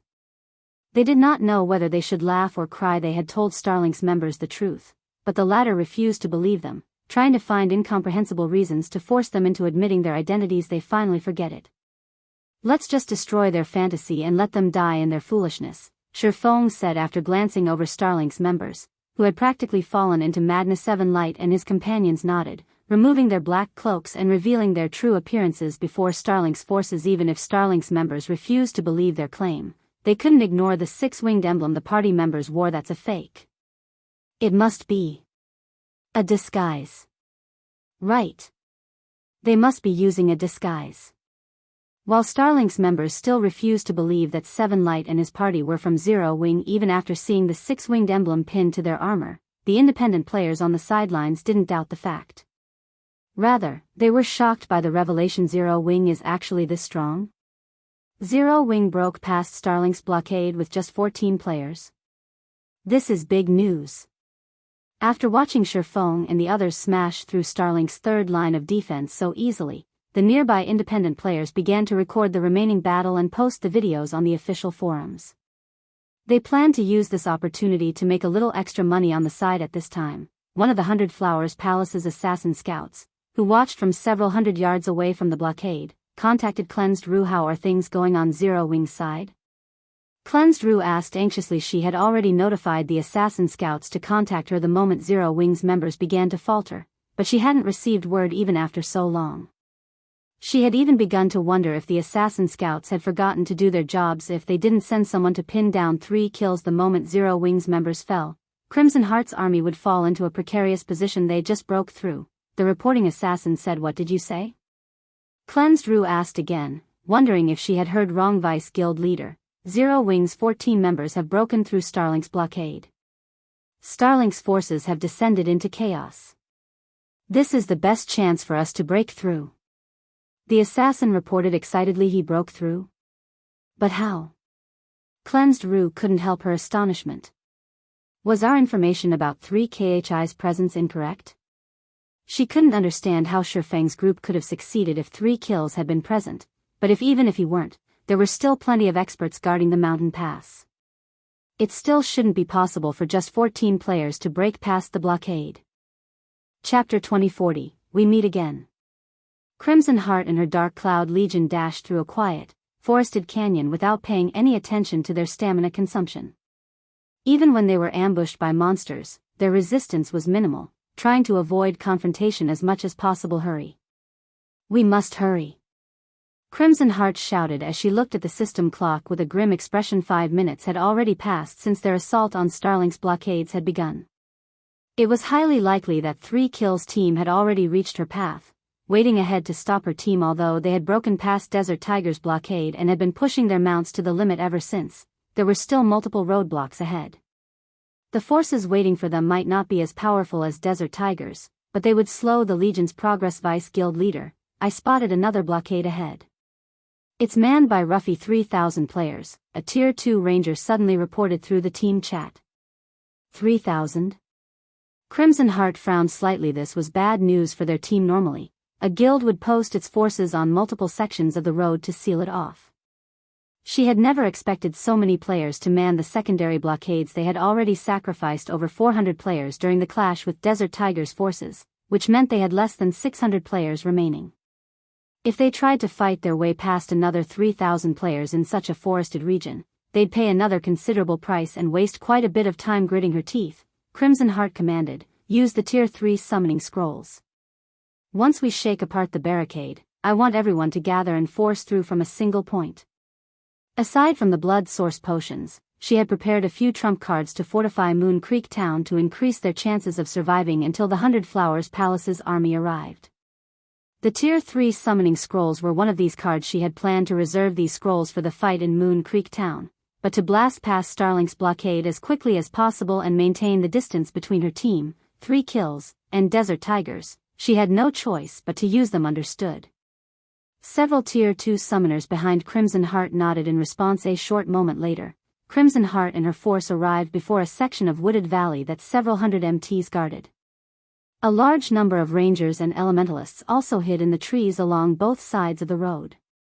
As soon as Crimson Heart's team moved within range, these rangers and elementalists would bombard them with spells and arrows. However, when less than 100 yards separated the two forces, 4 summoners atop mounts began to chant an incantation, unfurling the magic scrolls in their hands. Responding to the summoner's magic, 4 level 75 Great Lords appeared before the Dark Cloud Legion and charged towards Starlink's defensive lines.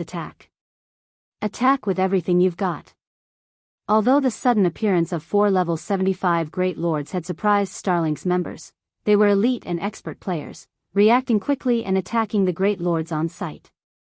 Tier 2 skills and spells flew at the summoned monsters, inflicting damages in the thousands. At the same time, the Tier 2 MTs on the front line activated their life-saving skills, while the rear line healers began to cast their healing spells. Despite the level advantage, the Great Lords weren't able to scatter the blockade quickly. However, with the 4 Great Lords taking most of the damage, Crimson Heart's team was able to approach the frontline MTs with relative ease. Starlink's Tier 2 MTs had their hands full with the level 75 Great Lords, and as a result, they fell instantly under the Dark Cloud Legion's concentrated attacks. In the blink of an eye, several Tier 2 MTs from Starlink died, opening a massive rift in the defensive line. Although the other MTs tried to fill the hole, Crimson Heart gave them no opportunities to do so as she brandished her daggers. When her blade struck, even Tier 2 MTs stumbled away from her despite the fervent attacks from Starlink's ranged players. Crimson Heart easily avoided their bombardment and continued to widen the gap in the enemy's defensive line by relying on the Great Lord's massive frames. This allowed the Dark Cloud Legion members to break past the blockade as a single unit. Yet, despite their success, Crimson Heart's team had still suffered more than 50 casualties in the assault. A few seconds after Crimson Heart's team broke through the blockade, a Tier 2 Ranger reported, Vice Guild Leader, Starlink's members are giving chase. So soon? Crimson Heart's expression twisted when she heard this. She hadn't expected Starlink's players to reorganize and take up the chase so quickly. How far are they? Roughly 700 yards, the Tier 2 Ranger said. Leave 2 Great Lords behind to delay them.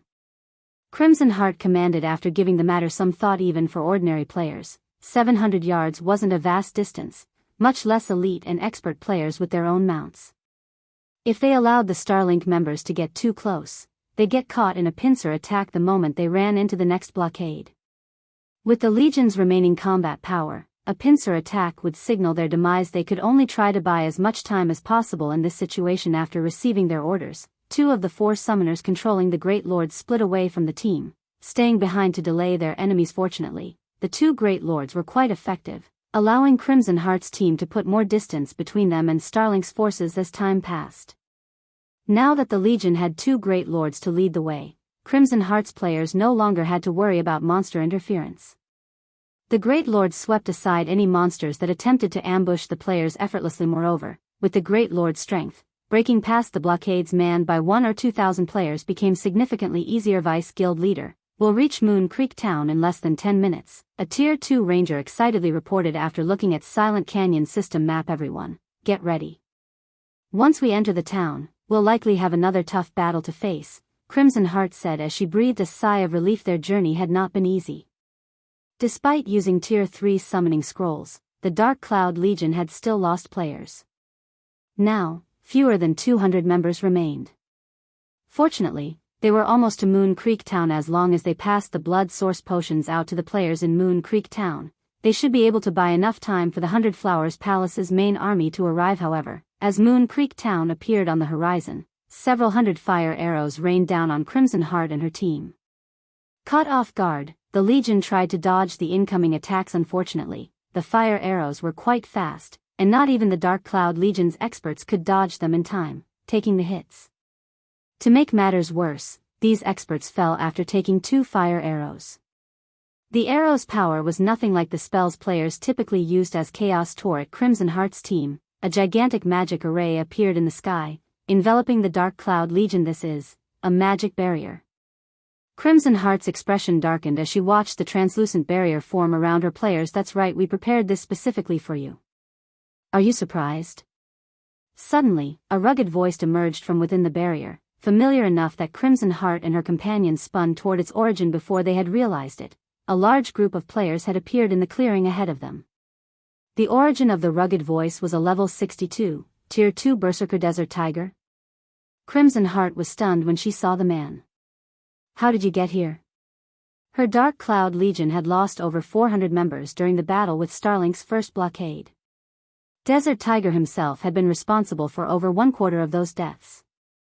If her subordinates hadn't fought as desperately as they had, Desert Tiger might have pinned her down, and they never would have made it past the first roadblock. Logically, Desert Tiger should still be far behind her team, yet he stood before her now. Why wouldn't she be surprised? Don't tell me you think that mounts are the only way to cross long distances quickly. Desert Tiger chuckled as he looked at Crimson Heart. Could it be a flying tool? Crimson Heart suddenly thought of a possibility. Now that the Silent Canyon was sealed off, teleportation within the canyon would be impossible. The only other travel method she could think of that was faster than a mount was a flying tool.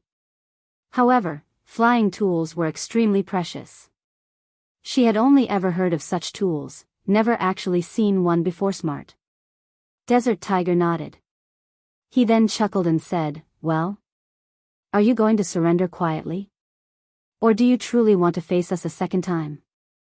Surrender? Crimson Heart sneered at Desert Tiger and his team. That depends on whether or not you can force us to. Desert Tiger's team only consisted of 100 players at this point. Meanwhile, a dozen or so players maintained the magic barrier. This proved that the barrier wasn't that strong, so the Dark Cloud Legion had a chance of breaking out of it. Since that is your answer, show me what the 100 Flowers Palace is capable of, Desert Tiger said, smiling as he waved a hand. Immediately, the several dozen players around him stepped into the array and charged at Crimson Heart's team. However, once the two forces met each other in battle, the Dark Cloud Legion members were stupefied. The two forces' combat power was on entirely different levels. A single Starlink expert was strong enough to overwhelm 2 or 3 Dark Cloud Legion experts. In a one-on-one fight, none of the Dark Cloud Legion members lasted more than 10 moves. Even an expert as powerful as Crimson Heart was forced to focus on defense against 5 Starlink experts' coordinated attacks. Refinement Realm experts. Crimson Heart could tell that her 5 opponents were far stronger than the other Starlink experts her team fought. They had definitely reached the Refinement Realm. The overall standard of Desert Tiger's newest team was far stronger than the players he had commanded earlier. I am sure you can see the difference between our forces. Staying in the 100 Flowers Palace is a waste for an expert like yourself. Why don't you join Starlink instead? If you submit to me, I can recommend that the guild give you an elder position at the very least. You won't have to fall with the 100 Flowers Palace, Desert Tiger offered. Despite the fact that he had Crimson Heart cornered, he didn't rush to finish her off. Instead, he continued to try to persuade her, saying, "If you are hoping that the team on the other path will reach the town, I'd suggest you abandon the idea. Unlike myself, those old fossils don't have the patience to play with their opponents. In your dreams." Crimson Heart growled, determination flashing in her eyes as she prepared to make a last stand. "Since that is the case, I'll send you to hell alongside your precious palace." Desert Tiger bellowed. He immediately activated charge, targeting Crimson Heart. However, as soon as Desert Tiger entered the magic barrier, an indifferent voice echoed across the battlefield. "Vice Guild Leader Crimson, I'm truly sorry for the long wait." Everyone turned toward the voice's origin the instant they heard it, spotting a dozen or so figures a short distance away from the magic barrier. The leader of the group was a cloaked, young man. Chapter 2041, She's Telling the Truth. Both Starlink's peak experts and the Dark Cloud Legion's members couldn't help but turn due to the arrival of Shifeng's party on the plain. "Broad Road, how are you here?" Shock overwhelmed Crimson Heart when she saw Shifeng and his companions. For a moment, she even wondered if she was hallucinating. "Did you manage to circle around 3 kills blockade?" Logically, Zero Wing's team shouldn't have made it this far. 3 kills, someone far more powerful than Desert Tiger, had guarded the other path. Even her team suffered such severe casualties trying to get past Desert Tiger, yet Zero Wing's team had arrived without losing a single member. No matter how she looked at it, Zero Wing's team did not look like it had engaged in battle. The only explanation she could think of was that Zero Wing's members had found another route, allowing them to bypass 3 kills team entirely. "There's a way to skirt around the blockades?" "Unfortunately, we didn't find one. We just fought our way here," Shifeng said, shaking his head. Crimson Heart was speechless. She wanted to curse at Shifeng for joking at a time like this, but before she could comment, she heard a commotion some distance away. Turning toward the source, Crimson Heart noticed a large group of several hundred players rapidly approaching her location. As these new arrivals grew closer, everyone finally got a clear view of their appearances. "How is this possible?" Crimson Heart was utterly confused as she stared at the approaching players. This group of players was none other than Cleansed Rue's team. She had been able to believe that Shifeng's party had successfully evaded 3 kills forces due to the party's small size, but for a 1,000-man team like Cleansed Rue's to evade detection? That was impossible. To come this far, the team definitely had to break past 3 kills blockade. The most shocking part of all of this was that Cleansed Rue's team had suffered barely any losses. More people from the 100 Flowers Palace? Snapping out of his daze, Desert Tiger stared at Cleansed Rue's team in confusion. Starlink had already locked down the Silent Canyon.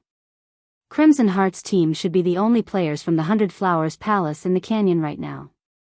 So, where did these several hundred Flowers Palace players come from? "Rue, how did you make it here?" Crimson Heart could not help but ask softly. "How did we get here?" "We forced our way through the blockades, of course," Cleansed Rue said, giving the other Vice Guild leader a smug smile. When she saw Crimson Heart's confusion, she had prepared herself for defeat today. She had never thought that Shifeng's team was actually that strong. "Stop lying.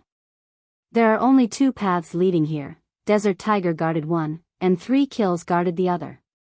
3 kills was on your path, so how do you get past his blockade and reach us without suffering significant losses?" Crimson Heart demanded, rolling her eyes at Cleansed Rue. "I'm telling the truth," Cleansed Rue said, her smile turning bitter. She then gestured to Shifeng's group and explained, "It's all thanks to Zero Wing. If those 14 players hadn't torn apart Starlink's blockades along the way, we would have lost more than several dozen players before arriving." "You're saying that Zero Wing's 14 players did all of the work? And your team simply followed them?"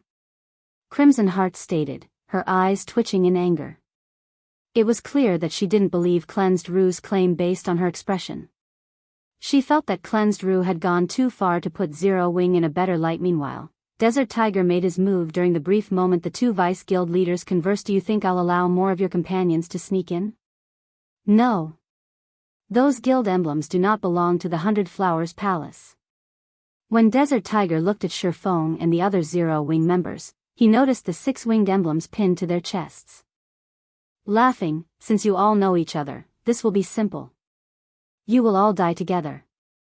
Waving a hand, Desert Tiger commanded, surround them. Don't let any of them escape.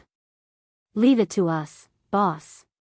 Suddenly, 50 Tier 2 players split away from the chaotic battlefield and charged toward Shifeng and Crimson Rue's group with playful expressions. To put it bluntly, Crimson Heart's team wouldn't even be a warm-up for them. Now that reinforcements had arrived, however, they'd get the opportunity to stretch properly. Crap. Stop them, quickly. Crimson Heart hurriedly commanded her subordinates. Although she did not know how Shifeng and Cleansed Rue's group had made it this far, they currently stood outside of the barrier. Fleeing from Desert Tiger's subordinates would be far easier for them than for her team. Moreover, Moon Creek Town was within sight. As long as Cleansed Rue could reach Moon Creek Town, they could solve the town's predicament. Can you stop them, though? Desert Tiger sneered as he watched 100 players from the Dark Cloud Legion move to intercept his 50 players. The 50-man team was no ordinary expert team. The team included a 10-man special assault squad comprised of Refinement Realm experts that had been specifically trained to fight superior numbers. Moreover, the assault squad's members were all Tier 2 berserkers. It was a team of absolute strength. Even a Refinement Realm expert team of equal size couldn't stop this assault squad, not to mention a team without any Refinement Realm experts. With the 10-man assault squad taking the lead, the 50 Tier 2 players from Starlink tore through the Dark Cloud Legion's blockade as if it didn't exist at all. The assault squad easily blocked the Dark Cloud Legion's attacks before killing several experts in a brief clash. The two sides' strength was on completely different levels. Damn it. Crimson Heart's anxiety peaked as she watched Starlink's Refinement Realm experts approach Shifeng's party. However, she couldn't do anything about the situation. She already had her hands full with the several Refinement Realm experts before her. She could not afford to care about others right now. But just as the 10-man assault team was about to massacre their targets, a blue light suddenly flashed by them so fast. Was that an attack? The blue light bewildered the 10 Refinement Realm experts, but since it hadn't affected them, they didn't pay much attention to it. Instead, they focused on the upcoming assault. After a second, however, these Refinement Realm experts found themselves unable to move. Following which, the scenery before them changed, fading to a dull gray. What's going on? Why can't I move? Is it some sort of mental restriction? The assault squad couldn't help but consider the idea, but very soon, they realized that they weren't affected by some skill or spell. The phenomenon they experienced was simply the result of their deaths. As the 10 Refinement Realm experts fell lifelessly to the ground, time in the battlefield seemed to freeze as everyone stared at the assault squad's corpses with wide eyes. Not only had the flash of blue light killed 10 Refinement Realm experts instantly, but it had also shattered the magic array around Crimson Heart's team. Damn it. What did he do? Many of Starlink's experts lost their minds after watching the event unfold. Even Crimson Heart's team was stupefied. Is he a monster? An indescribable shock filled Crimson Heart as she stared at Shifeng, who was in the process of sheathing Killing Ray. He had killed 10 Refinement Realm experts with a single attack. Moreover, he had shattered the magic barrier with the same attack. His strength was incredible. However, Crimson Heart found Shifeng's usage of his skill to be far more intimidating than his frightening strength. The assault squad hadn't run in a line, running at Zero Wing's party from 4 different directions to surround the players instead. To kill all 10 Refinement Realm experts with one attack, Shifeng would have had to make multiple minor adjustments to his attack trajectory the moment he activated his skill. Moreover, the slightest mistake could have taken out his allies as well as his enemies. Not only had he successfully slain the approaching Refinement Realm experts, but he had also avoided harming his allies. This forced Crimson Heart to reconsider Cleansed Rue's claim she was telling the truth. Chapter 2042, Getting Serious. While everyone was still shocked by the fact that 10 Refinement Realm experts had been instant killed, 7 Light and his comrades took advantage of the opportunity to make their move in the blink of an eye. 13 figures dashed into Starlink's ranks with vicious attacks taking the lead. 7 Light activated Wind Blade and arrived before 3 Starlink MTs and 4 melee players. He then brandished his swords at the MT's sturdy shields tier 2 skill, Omni Slash.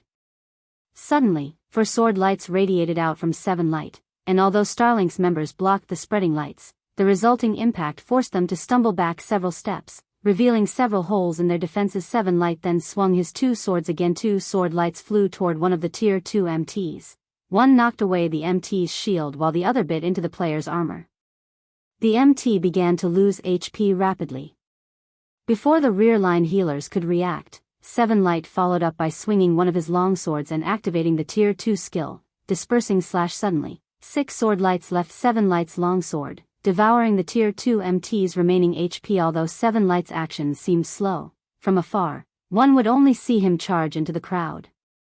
Then, as if for no reason at all, the 7 players around 7 Light stumbled backward. One even fell to the ground, dead. The results of Stubborn Bone and the other Zero Wing members' assault were roughly the same. During the initial confrontation alone, more than 10 of Starlink's surviving 40 tier 2 experts had died. Now, less than 30 players remained. Desert Tiger's 50-man team had held the advantage against Crimson Heart's players, but due to the arrival of Cleansed Rue's team, the situation had taken a turn for the worst for Starlink's Force Vice Guild leader. We're too outnumbered. At this rate, it is only a matter of time before they annihilate us.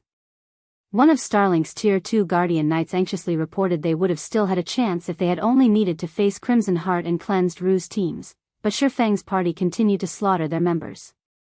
It wouldn't be long before the remaining 20-plus players who fought Shifeng's players were eliminated.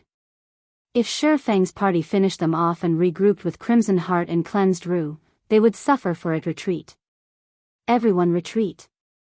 Desert Tiger grimly commanded. He also realized the outcome that awaited them if they continued this fight. Firing a fierce glare at the distant Shifeng, he growled, "I'll let you live for a little while longer." Desert Tiger then turned and left, showing no intention of staying for this battle. Seeing this, Starlink's players began to split up and flee into their surroundings. Despite the retreat, the 100 Flowers Palace's Vice Guild leaders didn't try to chase them down. Starlink's forces hid all around Moon Creek Town. If they gave chase, they'd only throw their lives away. Moreover, Moon Creek Town's safety was their priority. They were not here to fight Starlink's forces. Elder Yifeng, thank you for your help. Had you not arrived in time, I'm afraid that Desert Tiger would have slaughtered us, Crimson Heart said as she approached Shifeng, complex feelings twisting inside her. She had wanted to prove the 100 Flowers Palace's power to Zero Wing, but she had only embarrassed herself. Her Dark Cloud Legion had started this operation with 1,000 members. Now, less than 200 remained. In contrast, Zero Wing's party of 14 was completely intact. Zero Wing had even escorted Cleansed Rue's team without allowing the latter to suffer significant casualties. The difference between them was obvious at a glance. Finally, she, more or less, understood why Cleansed Rue had so strongly supported an alliance between the 100 Flowers Palace and Zero Wing. Yuri welcome. Crimson Heart's sincere thanks surprised Shifeng, but her actions also indirectly acknowledged Zero Wing's strength. He could now assume that his trip to the Dark Knight Empire hadn't been fruitless. It is still too dangerous here. Let's head to Moon Creek Town.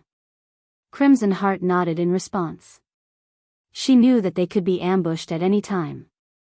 Immediately, both the 100 Flowers Palace and Zero Wing's members hurried toward Moon Creek Town. Fortunately, the small army hadn't encountered any of Starlink's members during the last of their journey. This allowed the group to reach the town safely. Once they were in the town, Crimson Heart and Cleansed Rue got to work. Aside from organizing the town's defenses, they distributed blood source potions to the town's elite and expert players. They had brought a combined total of 4,000 blood source potions with them, and while it wouldn't be enough to turn the tide of war, they could ensure the town's survival for at least 3 hours against an army of 300,000 elite and expert players. 3 hours were more than enough for the 100 Flowers Palace's main army to arrive. Once it did, Starlink would have to pay the price in blood if it wanted to capture Moon Creek Town. Needless to say, Starlink would avoid paying such a price. After all, Unyielding Soul and Crimson Emperor were its true targets. Losing a large number of elite players to defeat the 100 Flowers Palace simply wasn't worth it. Doing so would only give Unyielding Soul and Crimson Emperor an edge in the overall war, following which, time passed uneventfully. Due to Crimson Heart and the others' arrival, a relaxed energy replaced the previous gloomy atmosphere that had swallowed the town. Many players had even begun to chat about the upcoming Starlink siege as if they weren't related to the war in the least. Big Sis Rue, I've just received an offline message. The guild leader has gathered an army of 200,000 and is on the way now.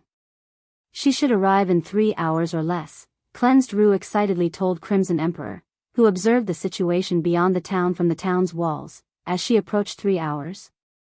Crimson Heart felt as if she had just heard the voice of God, revealing an ecstatic expression. Surviving 3 hours against Starlink's army was no longer a major issue for Moon Creek Town. In other words, Moon Creek Town was practically safe from capture. Next, the 100 Flowers Palace needed to stabilize its position in the Dark Knight Empire. Losing East Valley Town had significantly impacted the palace's operations. After all, meanwhile, she saw the wisdom in partnering with Zero Wing after witnessing the guild's performance. Although, she still deemed it necessary to negotiate the conditions of their partnership while Crimson Heart and Cleansed Rue chatted merrily, Moon Creek Town's crisis alarm rang out, echoing throughout the town. Both Vice Guild leaders spun toward the distant plains and canyon. The alarm announced that the scout players stationed on the town's walls had discovered threatening forces, and the guild members in town should prepare for battle. Suddenly, a large army of players slowly entered the spacious plains. There were so many of them that the army looked like a creeping shadow swallowing the plains. However, these players came to an abrupt halt after crossing a short distance. They quietly stood outside of the defense turret's range as if waiting for something. Are they not here to attack? Cleansed Rue muttered as she watched Starlink's grounded army. Are they hesitating on whether or not to siege the town? When an army sieged a town, it usually did so without pause to ensure that the defenders didn't have time to prepare. Otherwise, the invading army would have to pay a much greater price during the siege. As a superpower, Starlink should know this rule quite well, yet its army still stopped outside of the town. It was unusual they were not attacking. Crimson Heart had a bad feeling as she stared at Starlink's unmoving army. No, something's not right, Rue. Why would an army, which has a high chance of success, stop its advance? To raise morale? Or maybe, the army has absolute confidence in its victory. Cleansed Rue considered the situation, but after a moment, she realized something. Tell everyone to get ready. Activate the defensive magic array. Our enemy likely has more than just 300,000 players. I think we're witnessing a superpower getting serious for the first time. Crimson Heart yelled. Chapter 2043, A Battle with Two Options. Hearing Crimson Heart's conclusion, Cleansed Rue couldn't help but tense up. Thus far, the 100 Flowers Palace's fights with Starlink had only been minor skirmishes. Even so, the small forces Starlink had dispatched had been enough to threaten the palace. If Starlink were truly taking this battle seriously, it wouldn't end as easily as they had hoped. While Crimson Heart and Cleansed Rue ordered their players to man specific sections of the town walls, the Starlink members in the distance finally made their move. Slowly, the army parted in organized areas, opening multiple, small paths. Players began to push large ballistas down these paths. The scene was so unexpected that the two Palace Vice Guild leaders froze in shock. Every player from the 100 Flowers Palace on the walls was stupefied by what they saw. They weren't simply surprised by the large ballistas themselves, but by the fact that Starlink's forces had arrived with more than 100 of the war weapons. Even though they had never witnessed the power of large ballistas before, seeing them from afar was more than enough for them to understand that these weapons were extraordinarily powerful. Aside from their massive size, the ballista's steel arrows were engraved with crimson magic runes, which attracted the ambient mana. Seeing the flow of mana around the weapons, the 100 Flowers Palace's members realized that those arrows carried power at the Tier 3 standard or stronger. In other words, each large ballista had as much firepower as a defense turret, and Moon Creek Town only had 8 defense turrets if all of those 100+ large ballistas fired together. So, this is why they're not in a hurry to attack. Crimson Heart's expression darkened as she watched Starlink's players push the large ballistas into position. Initially, she had thought that the 100 Flowers Palace had some ability to fend off a superpower, but after seeing the large ballistas, She found the idea laughable. This is Starlink? Is this a joke? How are we supposed to fight that? The palace's players began to despair when they saw the massive war weapons, their fighting spirit vanishing. Not only were they heavily outnumbered, but the difference between their war weapons was also massive. How were they supposed to fight such an enemy? Surviving 10 minutes against those large ballistas might not be possible, much less 3 hours at this point. The players in Moon Creek Town had gone into an uproar after witnessing Starlink's forces. The various guild spies in the town frantically reported the situation to their superiors. While a 300,000-strong army of elites was a powerful force, it wasn't impossible to defeat.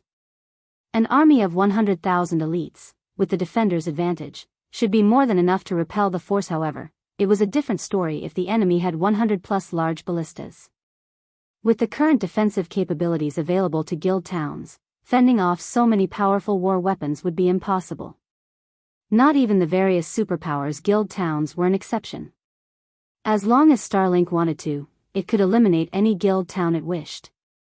Relying on a guild town's defenses to deter Starlink and secure a foothold in the Dark Knight Empire was no longer possible for the various guilds. The moment word of Starlink's large ballistas got out, it caused a commotion among the Empire's various powers. How is this possible?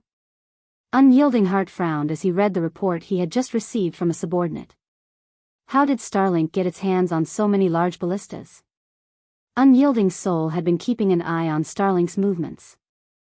Naturally, Starlink's attempt to pacify the 100 Flowers Palace hadn't escaped the guild's notice. Unyielding Soul had been preparing in secret to help the 100 Flowers Palace and foil Starlink's plans, but now, the guild's own towns might be at risk. This move is truly... Shadow Flower gritted her teeth when she saw the numerous large ballistas in the recording before her.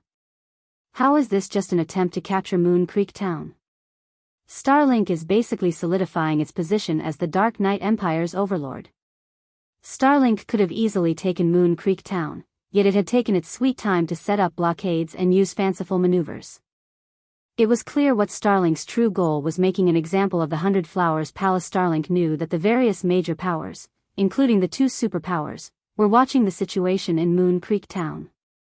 So, it planned to use the palace to prove its strength to the Empire's various major powers. Guild leader, do we still plan to head to Moon Creek Town? One of the 100 Flowers Palace's upper echelons could not help but ask. Notify Crimson and Rue.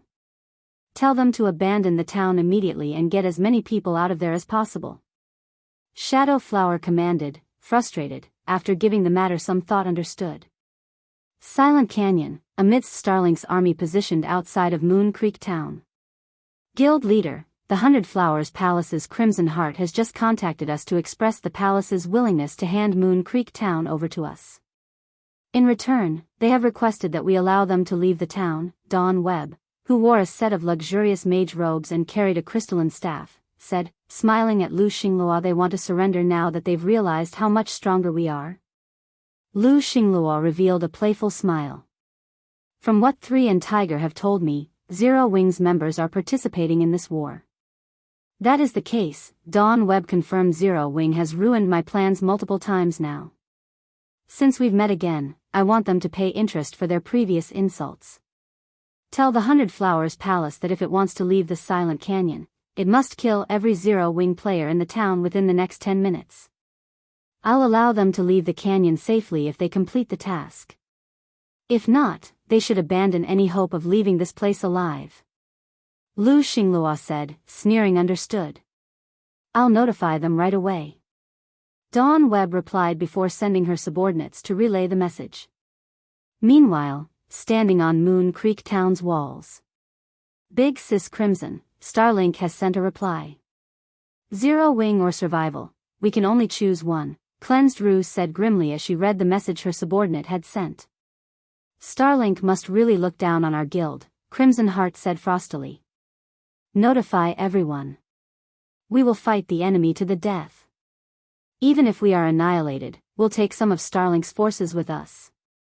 Rue, organize an expert legion. Once the battle begins, escort Zero Wing's members away from the battlefield. This is the 100 Flowers Palace's problem. Zero Wing has already helped us quite a bit. We cannot drag them any further into this mess. I understand. Cleansed Rue nodded. Cleansed Rue left to follow Crimson Heart's instructions. As for Crimson Heart, she began to gather her forces to prepare for combat. 10 minutes passed quickly. Good. Very good. When Lu Xinglua, who watched Moon Creek Town from a high vantage point, didn't receive a reply from Crimson Heart, he commanded, "Since they want to die, I will grant their wish. Notify our members to begin the attack. I want every player from the 100 Flowers Palace dead." Chapter 2044, Disparity in Combat Power. Starlink's 300,000-strong army had Moon Creek Town completely surrounded. With Lu Xinglua's command, the 100-plus large ballistas slowly advanced, stirring fear in the hearts of the town's players. This was the first time the Dark Knight Empire had seen such a large-scale siege battle. As the mass of players swarmed toward the town, the 100 Flowers Palace members on the town walls couldn't help but shudder in fear. Although they had experienced a few large-scale battles, those fights were insignificant compared to the battle awaiting them when Seven Light, Remnant Cloud, and the rest of Zero Wings members saw this. They, too, were shocked. Amazing. So, this is a guild war? Although I've watched guild wars before, spectating and participating are on two different levels. So, this is a superpower's true strength? Although they were refinement realm experts, Seven Light and his comrades couldn't help but feel insignificant before such a large army. In a battle of this scale, an individual wouldn't make even the tiniest wave. They had successfully broken past one Starlink blockade after another and fended off thousands of players, but they had only done so due to the canyon's narrow terrain. A few hundred players would be fortunate if they could attack at the same time, but this battlefield was about to take place on an open plain. On a battlefield like this, they may have to face thousands of players at once. Surviving would be difficult enough, not to mention turning the tide of battle. Moreover, they had the large ballistas to contend with. If 100 large ballistas fired simultaneously, they would even blow a group of peak experts to smithereens. Starlink didn't only plan to annihilate the 100 Flowers Palace. It also wanted to make an example of the guild for the rest of the Dark Knight Empire's players. Feng could not help his rueful sigh as he watched the gradually approaching war weapons. Large ballistas were far more useful than a town's defense turrets. Although they didn't have as much range as the defense turrets, the ballista's attacks were undoubtedly at the Tier 3 standard.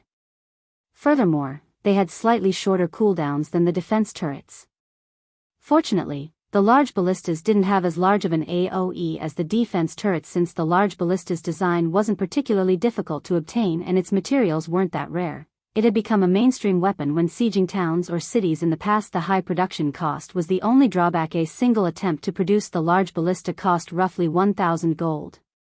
If a basic master forger attempted to craft one, the total cost would amount to around 3,000 gold. The fact that Starlink had more than 100 of these war weapons meant that the guild had spent at least 300,000 gold in the weapons production. Feng had to admit that a superpower was certainly impressive. It had both strength and money. If it were up to him, he wouldn't have sacrificed so much to mass-produce the large ballistas. Although crafting the large ballistas cost half as much to construct a defense turret, the turret had incredibly high defense. It could even survive multiple Tier 4 attacks. But the large ballistas were different. They could barely endure 2 or 3 Tier 3 attacks before crumbling, much less Tier 4 attacks. Moreover, using the large ballistas would reduce their durability, and repairing the war weapons would cost a hefty fee. Unless one was particularly wealthy, they couldn't afford to rely on the large ballistas. Commander Yifeng, "I've finally found you," Cleansed Rue said as she ran toward Feng. "The battle will begin soon. Moon Creek Town is too dangerous now. Your team should prepare to leave immediately. After the fight begins, we'll find an opportunity to open a gap for you to escape." "You're abandoning Moon Creek Town?" Feng asked in an odd tone. From what he understood, Moon Creek Town was the 100 Flowers Palace's final ray of hope for survival in the Dark Knight Empire. If the palace lost this town, it would have no choice but to leave the empire. "We can no longer afford to defend the town. The difference between our forces' strength is simply too great. At this point, all we can do is try to preserve as much of the guild's strength as possible," Cleansed Rue said, shaking her head. She, too, wanted to protect Moon Creek Town, but the difference between her guild's strength and their enemies was clear for all to see. Even if Shadow Flower's army of 200,000 elite and expert players reached the town in time, the reinforcements couldn't change the war's outcome against more than 100 large ballistas. Moon Creek Town's defenses were practically non-existent. Rather than throwing their lives away in a pointless struggle, it would be wiser if they simply found another location to settle in. Is that so? Feng, more or less, understood the 100 Flowers Palace's reasoning. Smiling, he asked, "What if I say that there is a way to hold on to Moon Creek Town?" Hold on to Moon Creek Town? Cleansed Rue blinked in surprise at Feng's words. Defending against Starlink's assault isn't exactly impossible. Only, if you want to hold Moon Creek Town, we'll have to touch upon Zero Wing's core secrets, Feng said, nodding. Is that really possible? Cleansed Rue asked, needing confirmation from Feng once more. She knew what Feng was trying to say. As long as the 100 Flowers Palace agreed to ally with Zero Wing would help protect Moon Creek Town, but she couldn't figure out what method they could employ to save the town. I am 80% confident, Feng said after giving the matter some thought. 80%. Cleansed Rue stared at the swordsman in shock. Despite facing a 300,000-strong elite army and 100-plus large ballistas, Feng insisted that they had an 80% chance of victory. If she hadn't been traveling alongside this swordsman and gained a certain understanding of this man, she would have suspected him of lying to her. If we fail to protect the town, I will represent Zero Wing in abandoning the alliance conditions. On the contrary, if we succeed, our previous conditions will remain unchanged. What are your thoughts? Feng asked. All right, I'll negotiate with the guild leader immediately. Cleansed Rue nodded to Feng's conditions and confident tone. She then contacted Shadow Flower and Crimson Heart, relaying the offer, word for word, and asking them to make a decision. Hold Moon Creek Town against such an assault? Crimson Heart found Cleansed Rue's claim difficult to believe. Not even Unyielding Soul and Crimson Emperor would dare interfere in this war now. Not even they could protect Moon Creek Town against Starlink's forces, and they were too afraid of drawing the guild's attention. However, since Zero Wing had made the offer, we won't suffer any additional losses if this plan fails. Giving it a try doesn't matter at this point, Shadow Flower said after considering the situation. In the end, she agreed that Feng's conditions were better than doing nothing and fleeing from the Dark Knight Empire, following which, Cleansed Rue signed a contract with Feng on behalf of Shadow Flower, solidifying the alliance between Zero Wing and the 100 Flowers Palace. If Zero Wing successfully protected Moon Creek Town, the 100 Flowers Palace would hand over the management rights to 50% of its shops in the Empire. On the other hand, if Zero Wing failed, this agreement would be null and void. Commander Yifeng, what do you need the 100 Flowers Palace to do? Cleansed Rue asked once the contract had been signed. How many players do you currently have in Moon Creek Town? Feng responded with a question. We have 35,000 members garrisoned in the town. Among them, around 3,000 are experts. There are also 1,000 NPC soldiers, 300 of which are Tier 2, Cleansed Rue said. If need be, we can also utilize 4,000 blood source potions to create 4,000 temporary experts. Normally, such a force would be more than enough to defend a town, but against 300,000 elite players, the force would be quite fragile. Not bad. It should be enough. Feng nodded approvingly. He then shifted his gaze to Seven Light and the others and commanded, "All right, let's get to work. Starlink's large ballistas will be your targets." Wonderful. I didn't think we'd get a chance to use them this time. Seven Light and his comrades' eyes glowed as they received their orders. Chapter 2045, Guardian Puppet appears. Just them? Cleansed Rue was confused as she watched Seven Light and the other Zero Wing members make their way toward the town's main entrance. She couldn't fathom what Feng intended to do. Although she had previously witnessed their strength, individual combat power would be utterly useless in the upcoming battle. A melee peak expert might even fare worse than an ordinary Tier 2 elementalist. An elementalist, after all, had AoE spells they could use to cause immense damage on the battlefield. Seeing this, she wondered if Feng was playing a prank on her. Relax.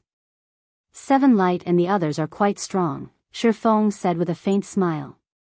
This place is too remote. Let's head to the main entrance to get a better view of the situation.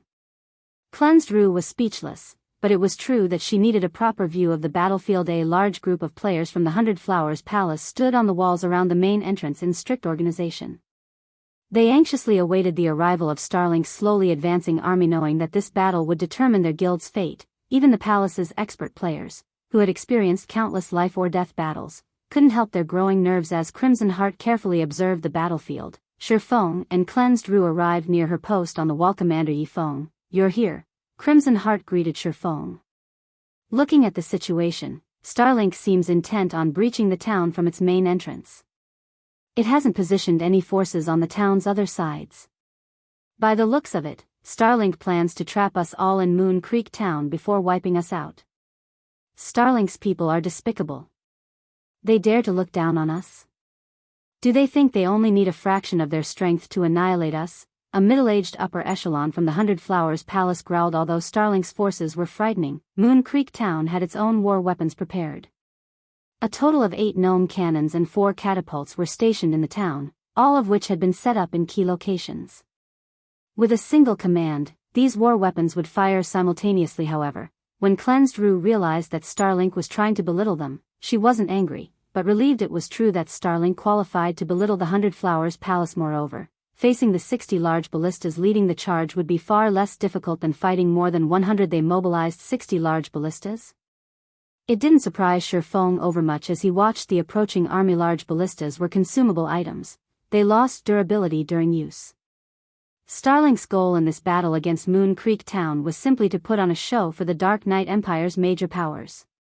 Since it could complete the task with just 60 large ballistas, it didn't need to mobilize its full force and waste the resources to repair them afterward. Furthermore, if the large ballistas moved at full speed, the town's defense turrets would struggle to hit them from farther than 1,000 yards.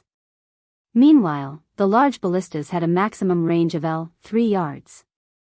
As long as they stayed between the 1,000-yard mark and 1,300-yard range, the defense turrets wouldn't pose much of a threat. With Moon Creek Town's defenses, 60 large ballistas would be more than enough to decimate the town. Shortly after Shifeng arrived on the wall, he heard a voice from a nearby defense turret. Vice Guild Leader. Starlink's army is within shooting range. The announcement forced the palace members' anxiety over the tipping point. They immediately turned to Crimson Heart. Now that the enemy was within the defense turret's range, the battle would begin. Attack. Target the most concentrated areas. Crimson Heart commanded after taking in a deep breath. Every defense turret and war weapon in Moon Creek Town fired simultaneously, a round of explosions echoing throughout the town. Boom. Boom. Boom.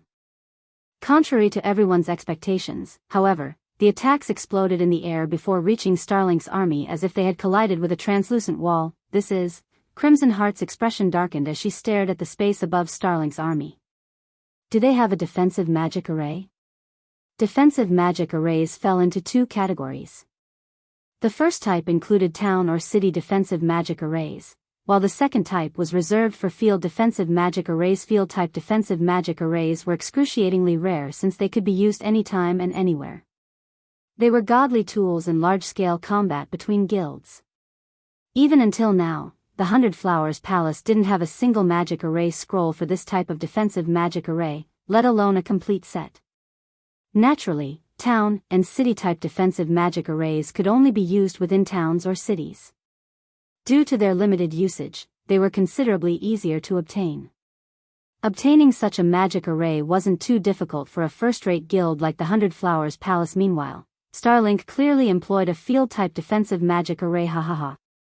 Did you think Starlink would attack without considering its own defense? Lu Xinglua laughed as he watched Moon Creek Town's attacks fail. Notify the army. Tell them only to attack with the large ballistas. We need to show everyone the consequences of making an enemy of Starlink. Understood. Dawn Webb replied before relaying Lu Xinglua's command. Meanwhile, Starlink's army increased its pace toward Moon Creek Town. Very quickly, the army came within 3 yards of the town. Attack. Suddenly, all 60 large ballistas launched their gigantic arrows, bombarding Moon Creek Town. Boom. Boom. Boom. The sounds of multiple explosions and cracking stone rang out through the town. Although the town's defensive magic array could hold off Tier 3 attacks, the array still cracked under such a ruthless assault. It was obvious that the first volley had depleted a significant portion of the magic array's energy reserves. This made the 100 Flowers Palace members even more nervous. Defensive magic arrays had a limited amount of energy. Once their energy reserves had been depleted, the array would vanish. Normally, a town's defensive magic array could survive ordinary attacks for a long time, but it would be a different story if the attacks were capable of cracking the barrier. The defensive magic array wouldn't last long under such an assault. If Moon Creek Town lost its defensive magic array, players like them would bear the brunt of the ballista's attacks. The 100 Flowers Palace players weren't the only ones shocked by the large ballista's assault. Even the town's visiting players were stunned, especially the spies from the various major powers. They had never expected the large ballistas to deal additional damage to the town's magic barrier.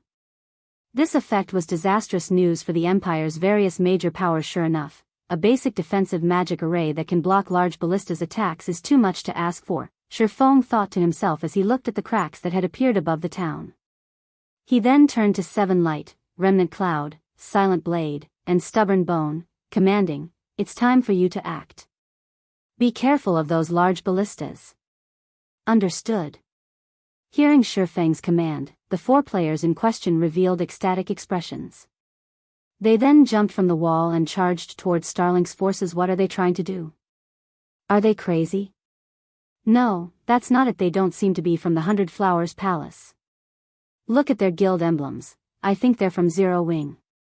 Both Starlink's members and the distant spectating players were shocked to see the 4 players dash towards Starlink's army. Are Zero Wing's members trying to escape? Have we scared them silly? Lu Xinglua sneered at Seven Light and the others. Relay my commands. Even if they've lost their minds, do not let them leave. Blast those 4 to pieces. 4 large ballistas, which had been aimed at Moon Creek Town, suddenly fired at Seven Light and his companions. 4 massive arrows transformed into streaks of red light as they tore through the sound barrier and flew towards Zero Wing's members. However, just before the crimson light struck Seven Light's group, 4 gigantic figures appeared before the players. The streaks of red light stopped abruptly in front of the gigantic figures, incapable of proceeding an inch farther. Impossible. Everyone watching these gigantic figures was stunned. 4 massive robots had grasped the ballista arrows, which were as wide as tree trunks, in their palms. Chapter 2046, Might of the Guardian Puppets. The large ballista's attacks were at the Tier 3 standard. Even Great Lord-ranked monsters would stumble and lose their stance upon receiving such attacks, yet the 4 giants had blocked all 4 arrows from the ballistas. To be precise, they had caught the ballista arrows as if they had plucked up a small twig from the roadside. This situation challenged everyone's sanity. Attack. All large ballistas, attack those robots together. After seeing the Guardian Puppets' performance, Starlink's upper echelons realized that if they allowed the combat puppets to come within range of their army and the large ballistas, tragedy would ensue. Hence, they needed to get rid of those puppets as quickly as possible. The remaining 54 large ballistas abandoned their focus on Moon Creek Town and shifted to the Guardian Puppets. After taking aim, all 60 ballistas fired at their targets simultaneously. Shio. The sonic boom of the arrows breaking through the sound barrier shook the battlefield repeatedly. Like a meteor shower, the arrows rained down on the 4 Guardian Puppets. The large ballista's attacks were well coordinated, rivaling ranged experts' attacks. Now, each Guardian Puppet had to face over a dozen arrows. In addition, every ballista now used explosive arrows. Even if the arrows did not strike their target directly, they would cause a certain amount of damage as long as they landed near the Guardian Puppets. With the mechanical lifeform's slow reactions, blocking so many attacks would be impossible. Seven Light and his comrades, who controlled the Guardian Puppets, also knew that they could block so many incoming arrows. Instead, they began to move their puppets. Boom. Boom. Boom dash. Following which, a series of explosions rocked the battlefield as a chilling, silent atmosphere descended on the plains. The 4 Guardian Puppets successfully evaded every arrow the large ballistas had fired. As if they were skillful, nimble assassins, the Guardian Puppets evaded the attacks with minimal movements, allowing most of the arrows to brush past harmlessly. How is this possible? How are those mechanical puppets so dexterous? As the players controlling the large ballistas watched the Guardian Puppets charge toward them, their eyes nearly fell from their sockets. In God's domain, mechanical lifeforms were famed for superb strength and defense, but they also shared one weakness: slow reaction times. When the Guardian puppets had caught the ballista arrows earlier, the puppets' great strength had left them in shock and awe, but watching the constructs dance like flexible monkeys had destroyed their previous understanding of mechanical lifeforms. Even the knowledgeable upper echelons from the various guilds were confused. Not to mention the many expert players present. Only Feng remained unperturbed. Seven Lights group had improved significantly after training in the Extraordinary Tower. Although they had yet to enter the realms of truth, they were close to the truth realm standard. It was only natural that they could exhibit greater combat standards than ordinary experts when controlling the combat puppets. With their skills, dodging a dozen or so arrows would be child's play. Defend yourselves. Do not let those things get near us. Starlink's army commanders shouted. Despite firing volley after volley of arrows, the large ballista's attacks did nothing to slow the Guardian puppets' advance. On the contrary, the ballistas were forced to retreat to maintain their distance from the constructs. However, Seven Lights group controlled bronze combat puppets.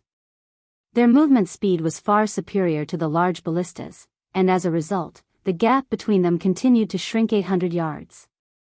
500 yards. 200 yards.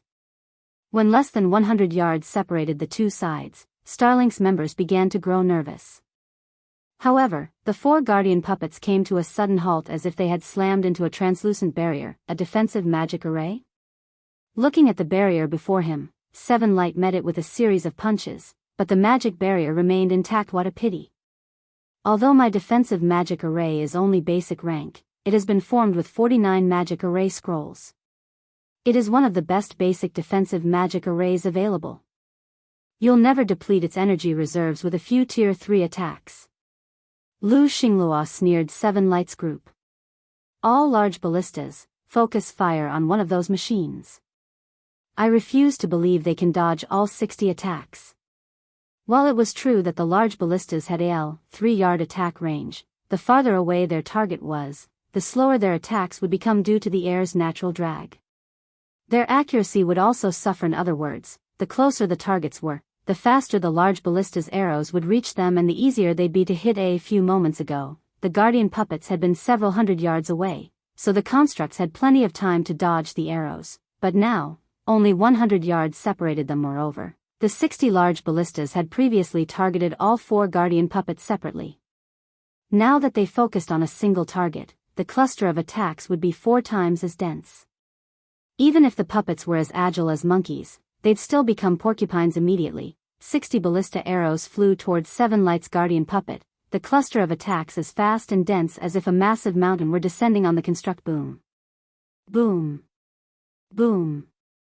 Although Seven Light had desperately tried to block or dodge the incoming volley, more than half of the arrows hit their marks, and a towering pillar of fire enveloped his Guardian puppet. When the arrows had struck, the impact had blasted a huge crater around Seven Lights' position.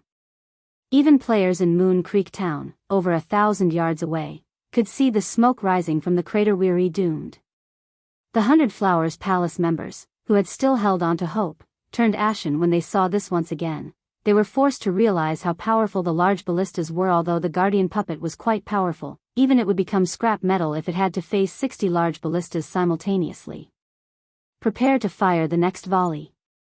Lu Xinglua nodded approvingly, his satisfaction over the large ballista's capabilities reaching new heights. However, as the 60 war weapons adjusted their aim to another Guardian puppet, a mechanical roar rose from the crater at the edge of the defensive magic array. Suddenly, an 8-meter-tall figure emerged from the thick, black smoke. It was none other than Seven Lights' Guardian puppet. Aside from a little dirt, the puppet's outer shell remained wholly unharmed. How is that possible? Lu Xinglua's smile froze when he saw Seven Lights' Guardian puppet. He simply could not believe that 60 large ballista's attacks had been ineffective against this mechanical life form. Unfortunate, the Guardian puppet wasn't exactly unharmed as Lu Xinglua and everyone else assumed. It had taken a little damage from the 36 arrows it had received. In total, it had lost 36 durability points. Each ballista arrow had only cost the puppet a single point of durability. However, since the Guardian puppet had a total of 1,000 durability, the damage it had received was insignificant. Now that you're done, it's my turn. After climbing out of the crater, Seven Light's guardian puppet transformed into a blur as it dashed toward the defensive magic array. One of its gigantic, mechanical arms then twisted into a massive steel sword with crimson runes decorating its length. Once the runes had gathered enough of the surrounding mana, the guardian puppet thrust its blade into the magic barrier tier 3 skill, Flame Jab Boom. A flaming vortex emerged from the sword, devouring everything in its path. The roaring flames tore a massive hole in the previously indestructible magic barrier, and the array slowly began to disintegrate. It was obvious that Flame Jab's power had exceeded the defensive magic array's tolerance. Chapter 2047, Let's Get Serious as well. As the defensive magic array protecting Starlink's army began to disintegrate, time seemed to freeze across the entire world. The players controlling the large ballistas, who had been preparing to attack another guardian puppet, stilled, staring at the puppet standing before their shattering magic barrier. No. This is impossible. How can a tier 3 attack possibly exceed the magic array's limit? Could that be a tier 4 mechanical puppet? The Starlink players that maintained the defensive magic array were confused and afraid when they saw their depleted mana. Unconsciously, they began to step away from the guardian puppets, instinctively increasing the distance between them and their enemies as much as possible. When they had faced the defense turret's intense attacks, the magic array hadn't even cracked, but now, this one guardian puppet had shattered the barrier with a single strike. They couldn't think of any reason that their array would shatter in one hit unless the strike had been a tier 4 attack. When they considered the possibility that a tier 4 mechanical life form stood before them and that the construct was under a player's control, they couldn't help but shudder in fear. At this stage of the game, the various superpowers spent a lot of time preparing to raid a single tier 4 mythic monster.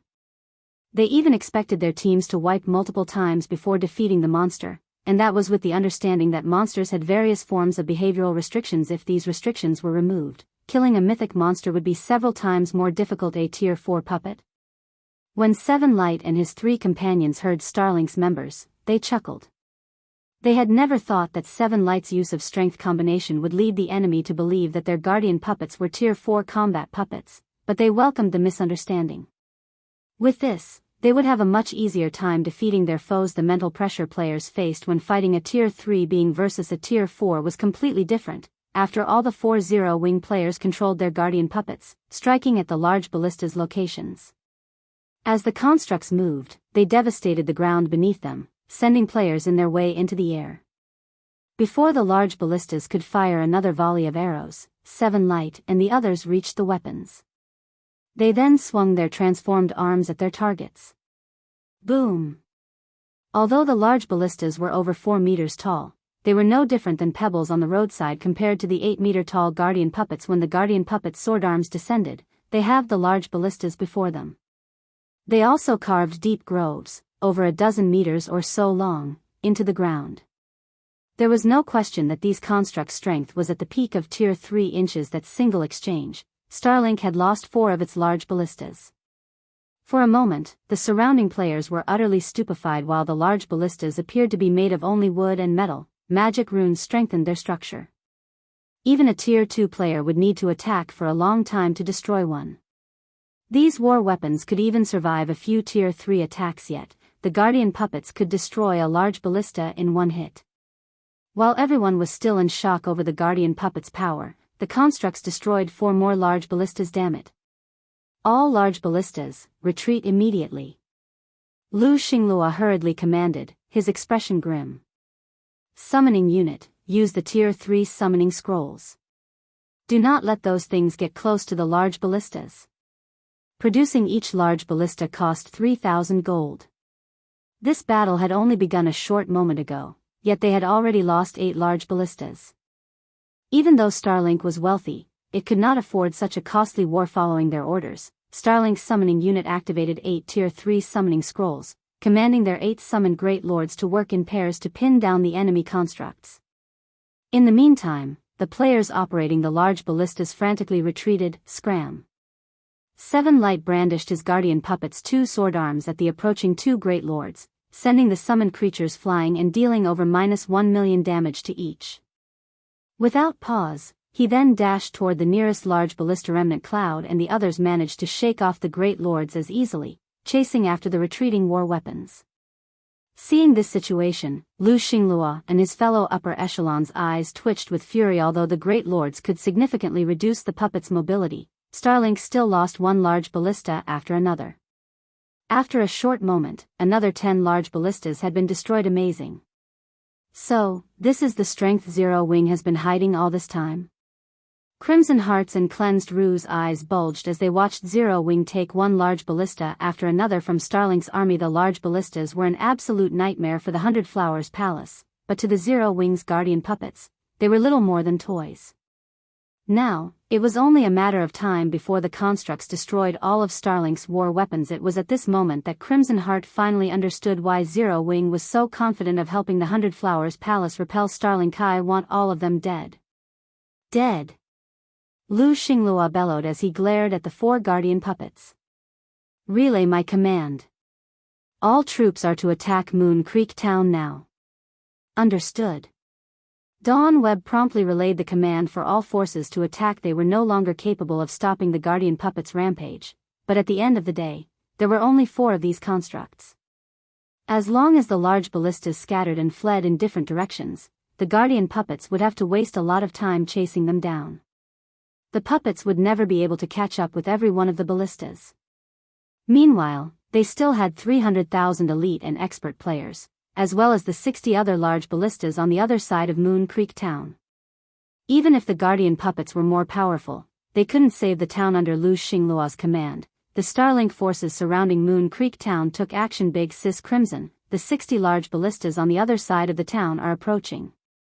Moreover, the enemy players have started to charge towards us. By the looks of it, Starlink no longer intends to conserve its strength, Cleansed Rue commented anxiously after receiving a report from the players on the other side of Moon Creek Town. Crimson Heart's expression darkened. Turning to Shifeng, she asked, Commander Yifeng, do you have any countermeasures? She was already out of ideas. The difference between the combat power under her control and her enemies was too massive. Players alone could no longer turn the tide of this battle. Sure enough, for guardian puppets aren't enough. The situation didn't particularly surprise Shifeng. Although the guardian puppets were quite powerful, with so few of them, it was unrealistic to rely on them to protect Moon Creek Town. After a moment, he replied, since Starlink has gotten serious, let's do the same. Get serious? Us? Shifeng's answer rendered Crimson Heart speechless. They had been taking this war as seriously as they could and more. Let's head over to the other side and take a look, Shifeng said, chuckling. He then led the way across town. Meanwhile, on the other side of Moon Creek Town. By the time Shifeng and the others arrived, the battle had begun. The town's defensive magic array repeatedly cracked under the large ballista's bombardment. It was only a matter of time before the magic barrier shattered. Moreover, a large number of Starlink players were already within 300 yards of the town. Even though these players didn't have the protection of a defensive magic array, they paid no heed to the defensive turrets and arrow towers' attacks. They focused fully on advancing and attacking the town. Kill them. Their defensive magic array won't last much longer. When Starlink's members realized that the magic barrier was taking longer to regenerate, they attacked with even greater ferocity. This made the 100 Flowers Palace members on the town walls nervous. Guild leader, the battle on the other side of Moon Creek Town has begun. Once the magic array falls, our men will charge into the town, Dawn Webb reported to Lu Xinglua. Good. I want to see just how Zero Wing intends to help the palace protect the town now. Lu Xinglua snarled viciously as he watched the 4 guardian puppets, which were still chasing the retreating large ballistas. Suddenly, however, a gigantic magic array appeared on the other side of Moon Creek Town, dyeing the sky crimson. Even though Lu Xinglua wasn't anywhere near the array, he could clearly see the violent mana storm it caused. After a short moment, a flame dragon, looming over a dozen meters tall, emerged from the magic array. The dragon's roar echoed throughout Moon Creek Town and its surrounding area. A dragon? Chapter 2048, This Side is Scarier. Why is there a dragon? Lu Xinglua was stunned to see the flame dragon hover above Moon Creek Town. Dragons were destruction incarnate in God's domain. Even if the flame dragon before him were not a true dragon, merely an inferior dragon, it would still be extremely difficult to take down. When they saw the flame dragon appear on the battlefield, Starlink's army, which stood before Moon Creek Town's walls, was dazed. Not only was the flame dragon before them gigantic, but it was also a level 80 monster. It would be a nightmare to deal with for current players. Moreover, the creature's aura was even more frightening than its massive form. The Starlink members within 100 yards of the monster felt as if their bodies had been replaced with mercury, and their instincts screamed at them to run away. Don't panic, everyone. A single monster can't stop us. Besides, this flame dragon is only Tier 3. Summoning unit, use the Tier 3 summoning scrolls. If that flame dragon gets close, suppress it with a magic array, magic unit. Starlink's experts shouted. Although they, too, were nervous, they realized the flame dragon's limitations after a moment of careful observation. If the flame dragon were a Tier 4 mythic monster, they would turn around and flee without a second thought. Numbers weren't enough to defeat such an existence. However, it was a different story for a Tier 3 flame dragon. Even if they were 20 levels lower than the flame dragon, they could still put up a fight against it with a magic array suppression.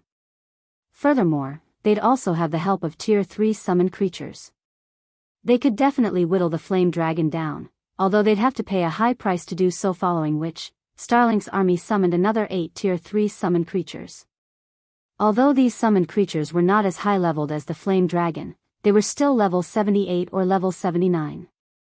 The level difference was practically negligible. They have 8 more Tier 3 summoned creatures.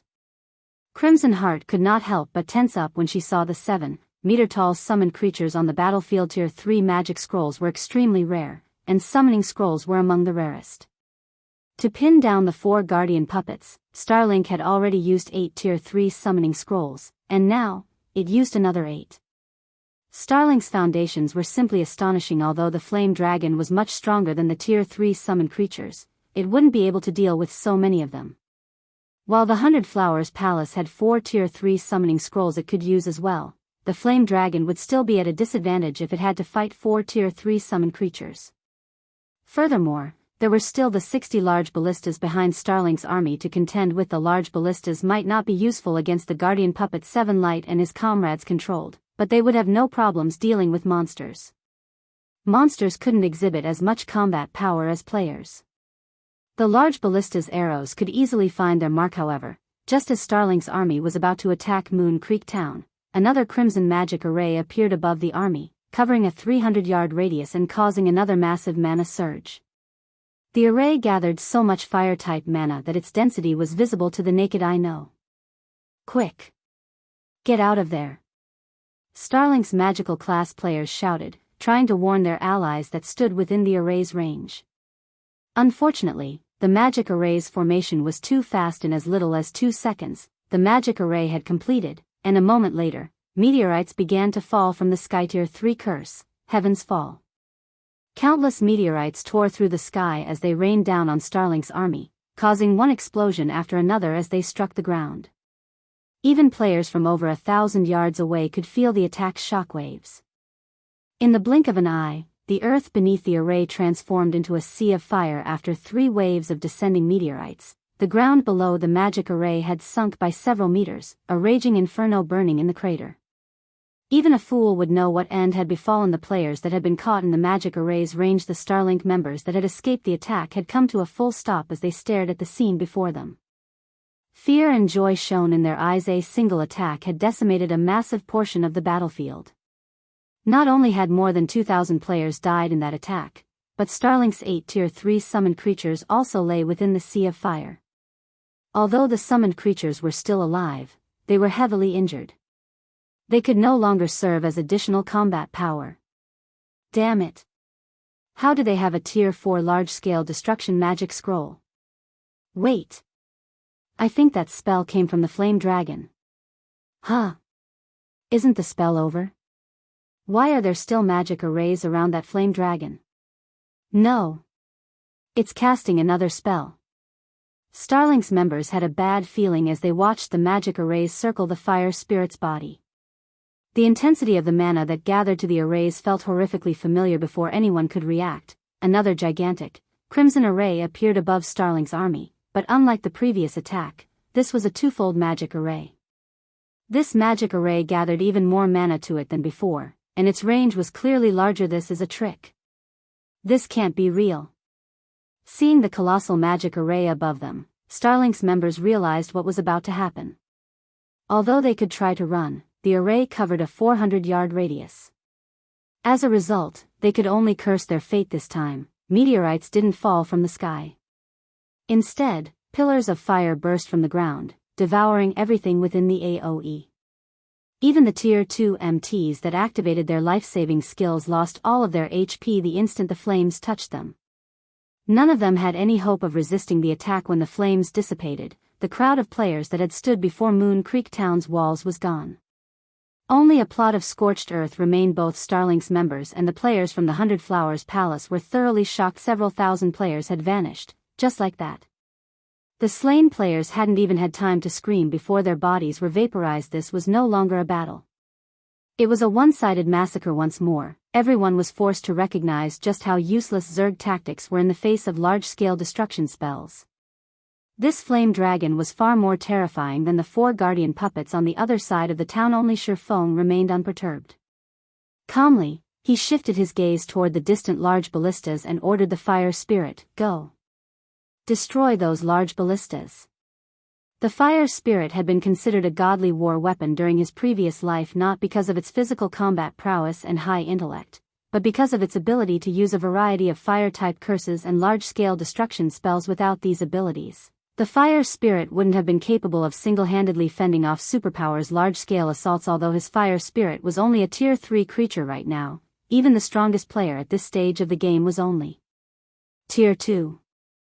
Starlink's members had no hope of defending themselves against the Tier 3 advanced fire spirit's attacks. After receiving Shurfeng's command, the fire spirit flapped its wings, transforming into a blazing fireball as it flew toward its new targets. Its movement speed was much higher than the guardian puppets, and although the 60 large ballistas tried to repel the dragon with attacks, they couldn't land a single hit. Meanwhile, with the fire spirit's ability to fly, it crossed the 1,000 yards to the large ballistas in only a brief moment. Before Starlink's upper echelons could order a retreat, the fire spirit cast a Tier 3 spell, summoning 36 scorching flame spears around it.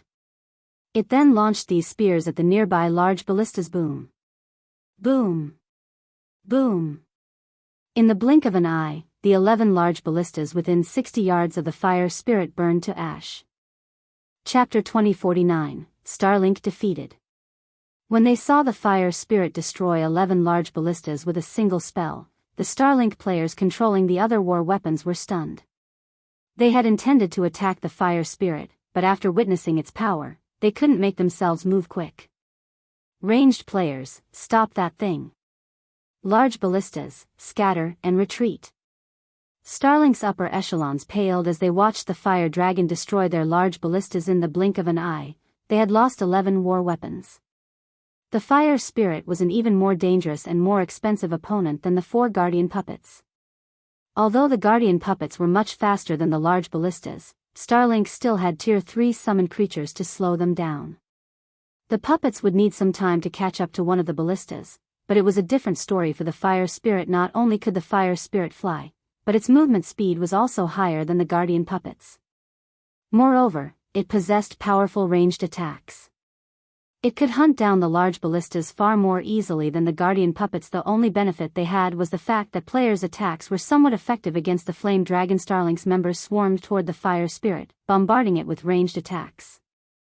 Meanwhile, the remaining 49 large ballistas began their retreat. However, by the time Starlink's members had gathered around the fire spirit, the dragon had already finished casting the Tier 3 curse, Scorching Laser. Suddenly, the fire spirit stretched open its maw, and a twofold magic array manifested before it, rapidly gathering the surrounding fire-type mana. In less than a second, the array transformed into a blinding, miniature sun. As the miniature sun's scorching heat washed over them, nearby players felt a stinging pain roar. As the fire spirit voiced its anger, the miniature sun transformed once more into a white beam that swept across the land, extending up to 200 yards away from the flame dragon. The beam annihilated everything it touched, and the players who were hit didn't even have a chance to scream before they were vaporized. When the beam disappeared, it revealed a scorched groove, 5 meters deep, in the ground before the fire spirit, separating Starlink's army into 2 halves. 2 large ballistas that had been caught in the attack had instantly been turned to ash. Seeing this, the 100 Flowers Palace members watching from Moon Creek Town's walls could not help but gape in shock. So, this is Zero Wing? An intense shock filled Crimson Heart as she turned to Sherfong beside her. Just one of Zero Wing's monsters was enough to drive Starlink's army into chaos. This battle had certainly altered her understanding of combat in God's domain. Zerg tactics? Siege tools? In front of absolute power, neither mattered. If a guild fought a monster like the Fire Spirit, which wielded numerous large-scale destruction spells, and failed to cope properly, there would be no battle to speak of. There would only be a slaughter. Meanwhile, the various major powers watching from within the town fell silent as they watched the scene through their magic mirrors. What is that monster? Isn't it a little too powerful? It can use so many large-scale destruction spells. Amazing. With this, Starlink will have trouble capturing Moon Creek Town. The 100 Flowers Palace has actually kept such a card hidden. That can't be right. If the 100 Flowers Palace had something like this, it would have used it to defend East Valley Town. I saw that cloaked fellow summon that monster. He should be one of Zero Wing's members. What kind of guild is Zero Wing? I thought it was merely an up-and-coming guild without any backers. How could it have such a powerful foundation? For a moment, the various major powers' curiosity regarding Zero Wing grew. First, Zero Wing had revealed 4 incredibly powerful guardian puppets, slaughtering Starlink's forces.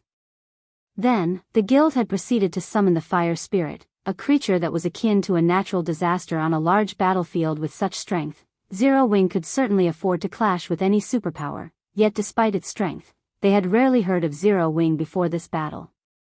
All they truly knew was that Zero Wing was a relatively new guild that could rival first-rate guilds. However, this information was laughably incorrect. If a guild with such frightening combat power was only considered on par with first-rate guilds, what would that make their actual first-rate guilds? At this point, the victor of the battle over Moon Creek Town was obvious. Starlink was utterly powerless to stop the Fire Spirit and Guardian puppets from destroying its large ballistas. If the superpower continued this fight, it would only suffer greater losses. Zero Wing. Lu Xingluo's expression darkened when he read his subordinate's status report. Despite how short the battle had been thus far, Starlink had already lost 43 large ballistas. Once the Fire Spirit had joined the fray, in particular, the ballistas began to fall even faster. Guild leader, are we going to continue this battle? Dawn Webb could not help but ask. Retreat. Have everyone retreat. Lu Xingluo growled, grinding his teeth as he glared at the rampaging guardian puppets. Although he didn't want to admit it, he was truly powerless to stop the guardian puppets and Fire Spirit at this time. He'd lost far more war weapons if he chose to stay. Every large ballista cost a fortune to craft. They were also Starlink's only advantage in battle. While they might capture Moon Creek Town if they continued, it would cost every large ballista in Starlink's possession. The trade simply wasn't worthwhile. Understood. I'll relay the command right away. Dawn Webb breathed a quiet sigh of relief when she heard Lu Xingluo's decision. Shen then began to contact the various units' commanders. Following Dawn Webb's instructions, Starlink's forces began to scatter and flee. Neither the guardian puppets nor the Fire Spirit gave chase, allowing Starlink's army to leave without a fight. The enemy had far too few players now, and with how scattered Starlink's forces were, they'd hardly kill anything even if they chased them down. Big Sis Crimson, Starlink is retreating. We've held Moon Creek Town. Cleansed Rue exclaimed as she watched Starlink's players flee from the battlefields. We held it. Even Crimson Heart revealed a joyful grin. For a moment, everyone in Moon Creek Town was stunned as they watched Starlink pull away. Are you kidding me? Starlink actually lost. Zero Wing is just too strong. I doubt even Starlink expected this outcome. Zero Wing can actually fend off a superpower like Starlink. It seems the Dark Knight Empire will have 4 contenders in the future. With a single Fire Spirit and 4 Guardian puppets, Zero Wing had repelled a force of 300,000 elite and expert players and more than 100 large ballistas. This was the first time anyone had achieved such a splendorous victory in the Dark Knight Empire. The most shocking aspect of the battle was that a superpower hadn't been responsible for the feat, but Zero Wing, a guild with hardly any renown. This battle's outcome would undoubtedly shake the entire empire. Now that a power capable of contending with Starlink had arrived in the Dark Knight Empire, the empire's prior status quo was irrelevant. Chapter 2050, Empire Upheaval Dark Knight Empire, Dark Knight City. A large number of players visited the Dark Knight Empire's imperial capital every day. The city was constantly active and lively, both day and night. It was a city that never slept currently, however. A deathly silence reigned over the meeting room in Unyielding Soul's residence. What did you say? Starlink lost? Unyielding Heart, geared in a suit of black armor, was stunned when he heard his subordinates report. Not even Unyielding Soul was guaranteed to defend Moon Creek Town against 300,000 elites and 100+ large ballistas, yet Starlink had suffered defeat no matter how he looked at it. The situation was ridiculous. According to the latest report from Moon Creek Town, Starlink has pulled out of the Silent Canyon. The guild lost roughly 7,000 players in the battle, in addition to 50+ large ballistas. The losses are pretty severe, the Tier 2 assassin said, nodding. We have also collected some footage of the battle. All of the details are in the video. Unyielding Soul had known for some time about Starlink's plan to capture Moon Creek Town and had, subsequently, dispatched quite a few players to the town. This gave the guild access to information on the battle over the town. Everything, from the Guardian Puppet's destruction of Starlink's defensive magic array to the Fire Spirit's massacre of the guild's forces, had been recorded. With this, Unyielding Soul's upper echelons had an in-depth view of the battle. Amazing. With such combat power, it's no wonder why Starlink retreated. Zero Wing should not be underestimated. Heart, haven't you had a few dealings with the guild before? See if you can rope Zero Wing into an alliance. We'll offer 3% of our shares in exchange for 10% of Zero Wings. A share exchange? The proposal the guild's upper echelon suggested slightly surprised Unyielding Heart. He had never thought that they would willingly offer the guild's shares to another entity that wasn't a superpower. This was the first time he had encountered such a situation. A share exchange was also an exchange of guild interests. But when Unyielding Heart considered the Fire Spirit and 4 Guardian Puppets Zero Wing had revealed, he agreed that the guild was worth the price. Long Soul and Hunting Blade could not help their rueful sighs. Not long ago, Zero Wing had been a guild on par with first-rate guilds, yet it had already grown into a power that even a super first-rate guild like Unyielding Soul would willingly offer a share exchange for its cooperation. Starlink has suffered a significant loss this time.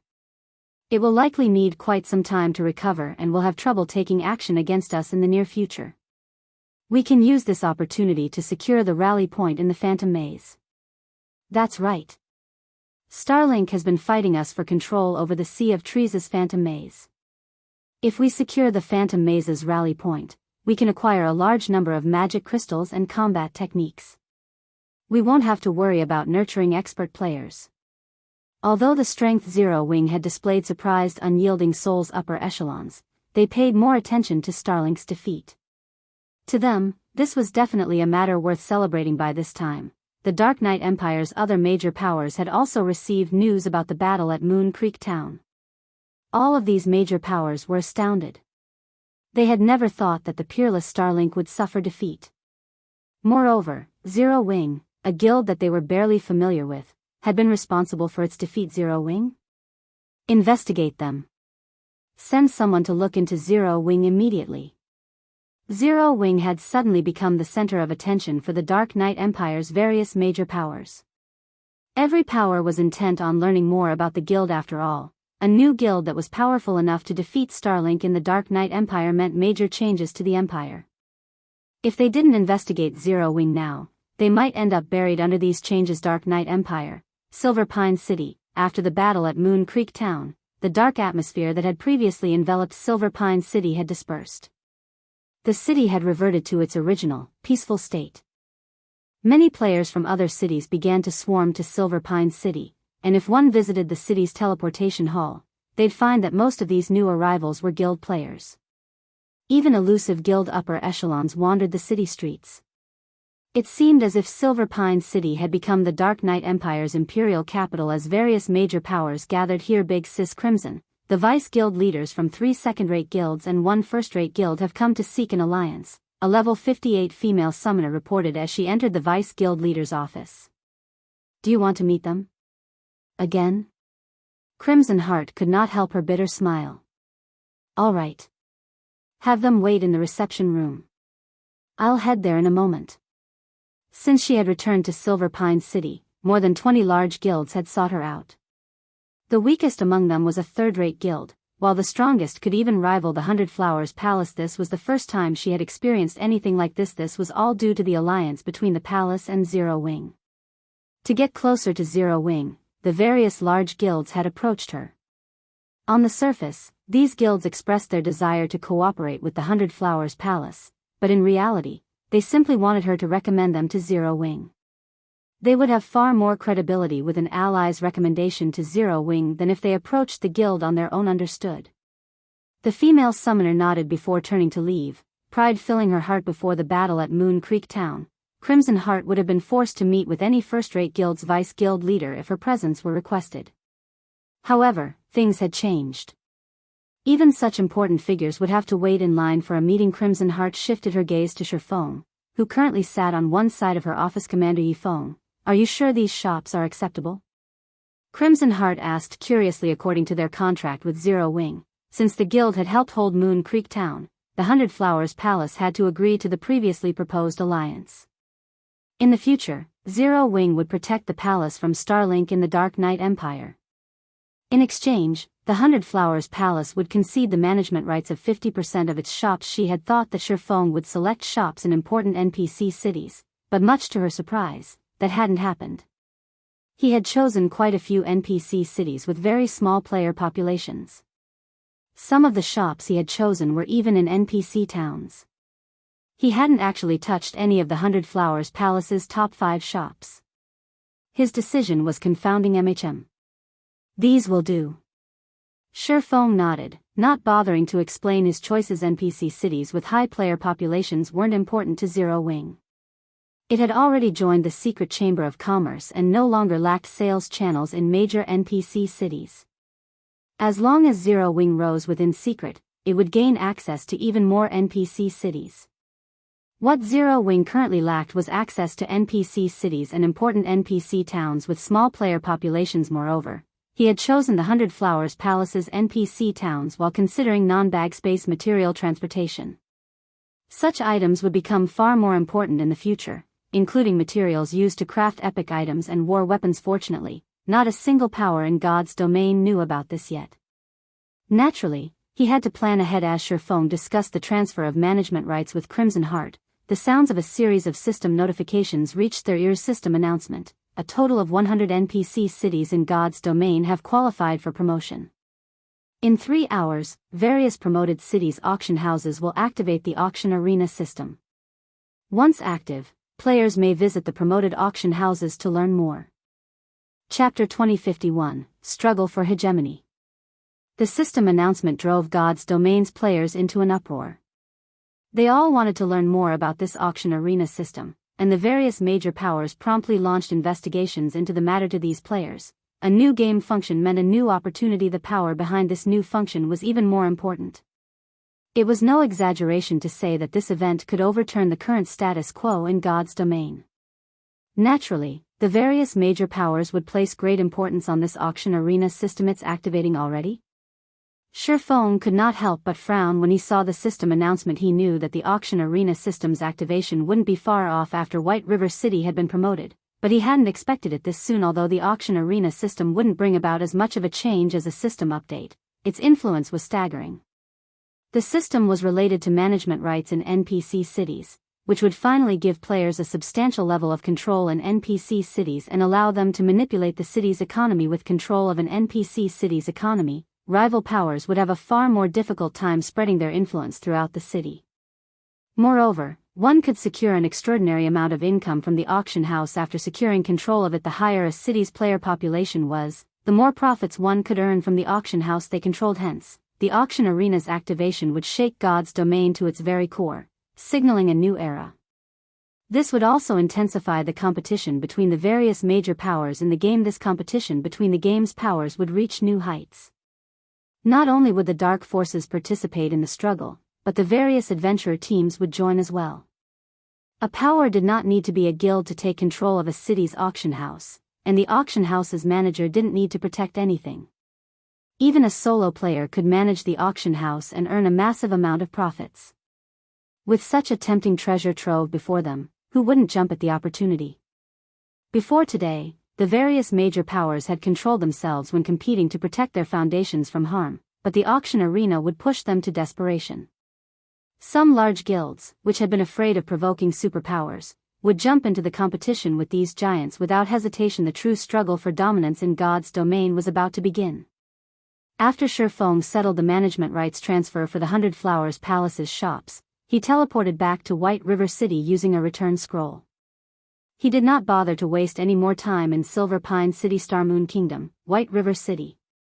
As Shurfeng stepped out of the magic array, he noticed even more players in White River City than before. Despite the teleportation hall's several new floors, the building was still crowded. The number of merchant and lifestyle players, in particular, had significantly increased. However, guild players still made up the majority of White River City's visitors. Sure enough, they've come to investigate, Shurfeng thought to himself as he watched the cloaked players move about the hall. With the help of omniscient eyes, he clearly saw the guild emblems these players hid under their black cloaks. Many of these players were from guilds outside of Starmoon Kingdom. There were even some players from superpowers and dark guilds in the teleportation hall. So far, only 100 NPC cities had been promoted and activated the auction arena system.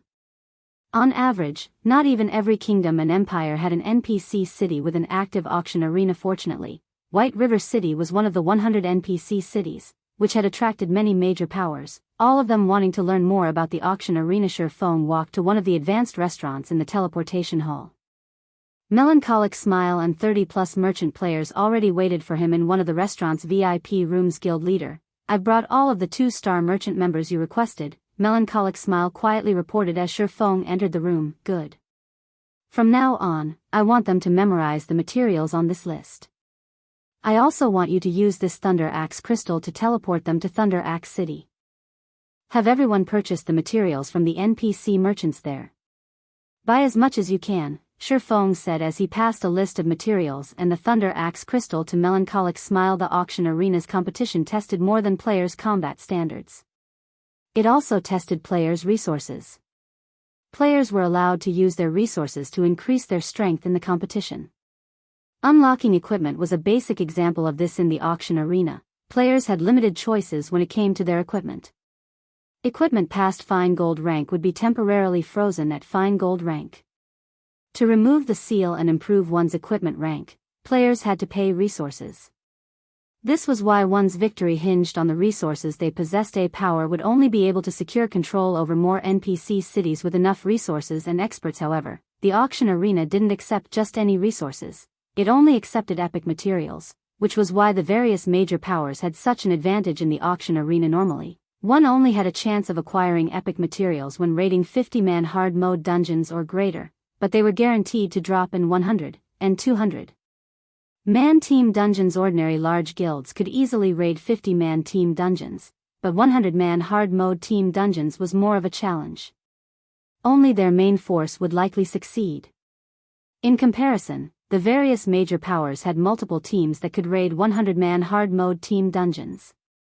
Superpowers easily surpassed ordinary large guilds when collecting resources. There was no doubt that Zero Wing's combat power in the fields was extraordinary. But when it came to raiding 100-man team dungeons, it was no match for superpowers. However, Zero Wing wasn't exactly doomed. After all, there was more than one way to acquire epic materials. Trading with special NPC merchants was another method, although doing so required a lot of time. Moreover, players had to become 2-star merchants to trade with these NPCs. Fortunately, these special NPC merchants were common in a super, large-scale neutral city like Thunder Axe City. It was one of the best places to collect epic materials through trade. Initially, Shurfeng had planned to accumulate epic materials from Thunder Axe City's NPCs slowly through his 2-star smithy. Collecting epic materials through the smithy would be far easier than sending merchant players to trade with NPC merchants, but now that the auction arena system had activated sooner than he had expected, he had no choice but to use every available method to acquire the necessary resources. Shurfeng also instructed Melancholic Smile to send some of her subordinates to collect epic materials from the various major cities. Although the various major powers would never sell these items, there was a chance that an expert player was lucky enough to come across some. Settling the matters regarding Thunder Axe City and the epic material collection, Shurfeng contacted Aqua Rose, instructing her and the others to focus on raiding 100-man team dungeons. He then returned to his special forging room in the Candlelight trading firm and retrieved the Ancient God's secret key. He hadn't bothered to use the Ancient God's secret key because he hadn't spent time raising his combat power past his current limit. If he used the key recklessly, he'd only waste a golden opportunity. Not even God's domain's various superpowers would get many of these chances. However, he had increased his strength as much as possible, and there wasn't a lot of time left before the secret key expired. Sherfong tapped on the key made of red luminary stone, and a silver magic array manifested under his feet. Mana surged toward the magic array, and space seemed to freeze due to the influx. After a short moment, Sherfong transformed into a streak of black light and vanished from the room. Chapter 2052, Road After Tier 2. After Sherfong activated the Ancient God's secret key, he found himself moving through a tunnel of time and space. Various images, visions of God's domain's history, zipped past him. Some images showed the rise of a kingdom, others depicted a war between empires, and some showed heroes as they triumphed. After quite some time, a massive black hole appeared before Sherfong.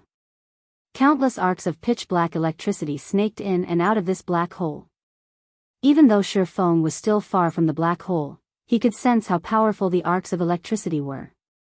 He suspected that these black electric arcs would even turn a Tier 5 being to ash in an instant. As Sherfong fell into the black hole and encountered the black electricity, the magic barrier around his body protected him from harm. In the end, he entered the black hole in one piece. By the time Sherfong recovered from his daze, he stood inside an ancient, dilapidated palace system. You have discovered the Ancient God's maze system. While inside the Ancient God's maze, communication with the outside world is prohibited. Time flows within the maze as it does in the real world. You will automatically be transported out of the Ancient God's maze in the event of your death. So, this is the trial ground? The system notification didn't particularly surprise Sherfong. After all, he currently stood in a place the Ancient Gods had left behind. Severed communication and the altered flow of time were normal. He was far more interested in the maze's environment. Aside from the tightly shut stone doors, there were no paths leading further into. However, this palace's mana density was incredibly high. Even zero-winged cities paled in comparison. The environment was a godsend to Sherfong. Not only could players exhibit greater strength while in a high mana environment, but they would also recover their stamina and concentration much faster. Players could continue to fight without worrying about running out of the resources. Following which, Sherfong approached the tightly shut doors. Many divine runes had been carved into the doors, which were made entirely of black luminary stone. The closer Sherfong got to the doors, the more pressure he felt from them. He felt that the door's aura was no weaker than that of a Tier 5 NPC system. You have discovered the Ancient God's Gate. You may choose one of 4 difficulties: normal, hard, hell, and Azura. No changes will be allowed once you have made your selection. Please choose carefully. There are 4 difficulties. Sherfong was stunned when he heard the system notification. He remembered that after using the Ancient God's secret key, one should only have 3 difficulties to choose from: normal, hard, and hell. The secret key's trial had the same difficulty modes as dungeons in the outside world. As a result, many players who had challenged the Ancient God's secret key's trial had taken the difficulty selection too lightly, wasting their golden opportunity. Ordinary experts had no trouble raiding normal mode dungeons. In fact, they usually raided hard mode. However, peak experts accepted nothing less than hell mode dungeons. Most peak experts considered weaker modes an insult to their strength. In the end, however, ordinary experts proved incapable of even clearing the normal mode trial. Peak experts had even been rendered powerless when challenging the hard mode trial. This was why many players who had obtained an Ancient God's secret key had wasted their opportunities in the past. One would have a high chance of earning an epic item if they could complete the normal mode trial. Completing the hard mode trial could award players several epic items, with a small chance of obtaining a fragmented legendary item. Finally, completing hell mode gave players a high chance of acquiring a fragmented legendary item. However, Sherfong had never heard of an Azura mode. Why wouldn't it surprise him? This turn of events left Sherfong unsure of which difficulty he should choose. The Ancient God's secret key's trial scaled to the challenger's level. As such, it was far more important for the player to improve their combat and equipment standards, rather than increase their level. Shurfeng had intended to challenge Hell mode and pray for a fragmented legendary item, and he had been relatively confident in succeeding. The discovery of an Azura mode, however, put him in a bind. The difficulty of the Secret Keys trial increased substantially with each difficulty mode. Of course, if one succeeded, they'd be handsomely rewarded. He was almost certain of completing Hell mode, but he'd likely have a hard time if he chose Azura mode. Nothing ventured, nothing gained. Let's go with Azura mode. After giving the matter some thought, Shurfeng chose Azura mode. Although he knew he'd have a high chance of earning a fragmented legendary item if he cleared Hell mode, it wasn't a guaranteed drop. Based on the trial's setting, however, he should be guaranteed a fragmented legendary item if he cleared Azura mode. Rather than gamble on Hell mode, he might as well take the risk and challenge Azura mode. 2 epic items would be of little help to him or Zero Wing. Only fragmented legendary items could bring about significant changes as players reached higher levels and improved their combat standards. Epic items would become more common in God's domain. Zero Wing could still rely on its numerous epic items to contend with Superpower's peak experts, but as time passed, the low quantity and quality of Zero Wing's peak experts would begin to show. As luck would have it, nurturing a peak expert took a lot of time, even with players that had ample resources and heaven-defying talent. The only way Zero Wing could keep up with God's domain's rapidly developing world was to rely on fragmented legendary items. Moreover, epic items' help would be limited. After reaching Tier 2, Tier 3 had been a massive turning point in God's domain. In the past, countless powers had risen to prominence or fallen into the pits of hell when the Tier 3 era had begun. Fragmented legendary items and above would be players' last hope for a significant power boost after reaching Tier 3. These items could even help experts with lacking combat standards reach Tier 3 and Tier 4. This was why guilds with fragmented legendary items had more Tier 3 and 4 experts than guilds that did not. Every additional fragmented legendary item Zero Wing gained would ensure one more Tier 3 or 4 experts to support it in the future. Since the Azura mode could guarantee a fragmented legendary item, he had no choice but to choose the difficulty. Once Shurfeng made his decision, the ancient God's Gate released a golden light. The doors slowly parted to reveal a dark corridor. Sure enough, this trial won't be that simple. Shurfeng's expression tensed slightly as he stared down the dark corridor, his instinct screaming that danger awaited him. He could already see multiple skeletons strewn along the corridor's sides from its entrance. The skeletons all wore excellent equipment, every piece radiating with the glow unique to epic equipment. The skeleton's armor was clearly damaged beyond repair. It was easy to imagine how difficult the Azura mode trial was. Those unfamiliar with God's domain would most likely treat these skeletal corpses as mere decorations, but Shurfeng, who had experienced more than a decade in God's domain, knew that wasn't the case. Rather, they were a warning. Epic items were extraordinary, and they weren't easy to damage.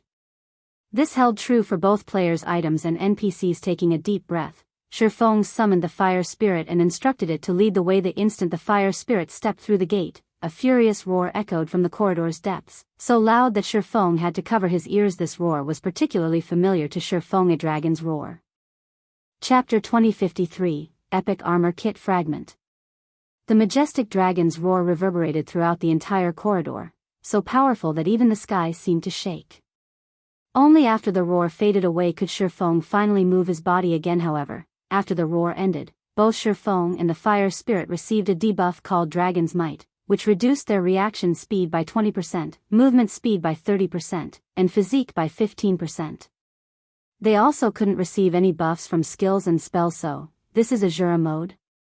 Shurfeng was astonished as he looked at the debuff. He and the fire spirit had received. The reduction in physique and speed was only secondary. The crucial point was the inability to receive buffs. This meant that even berserk skills were useless. Having berserk skills sealed was potentially fatal to expert players, especially when surviving out in the fields. Berserk skills could be used during crucial moments to save one's life or deal with a problem that could not be dealt with normally.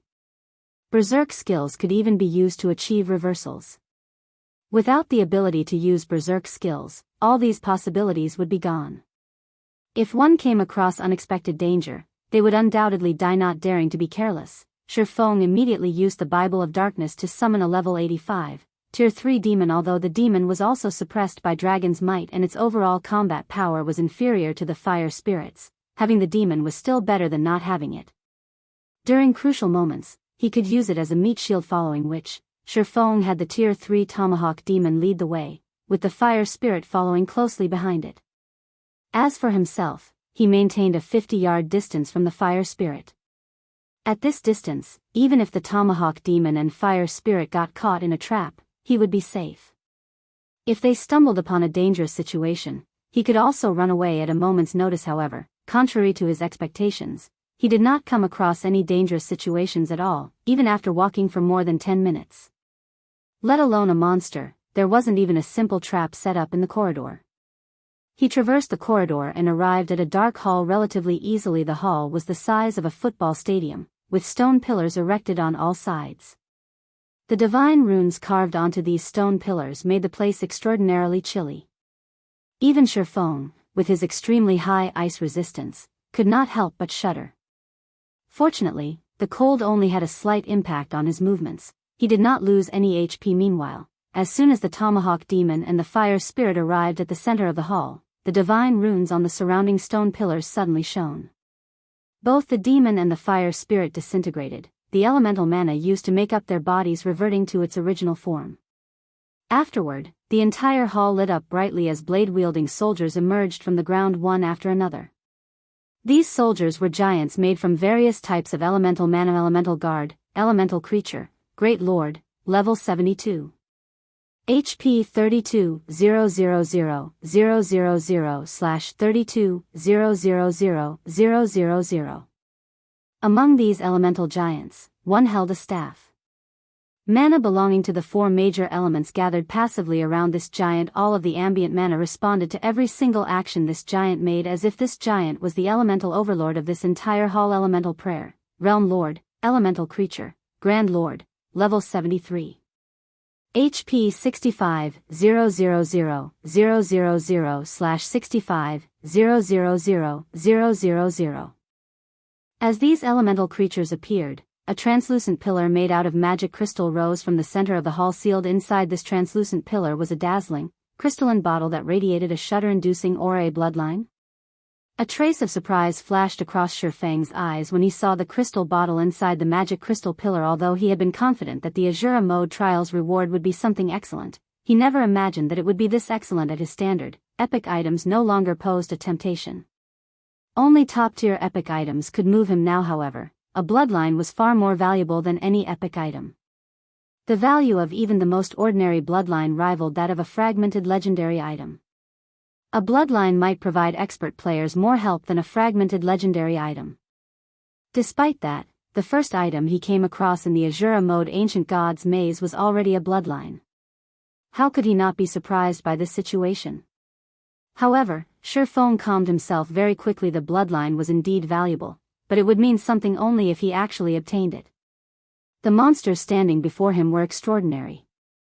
Moreover, since summoned creatures could not be used inside this hall, he would have to rely entirely on himself to deal with these monsters. However, with just a rough glance, he already spotted more than 200 Great Lord-ranked elemental guards.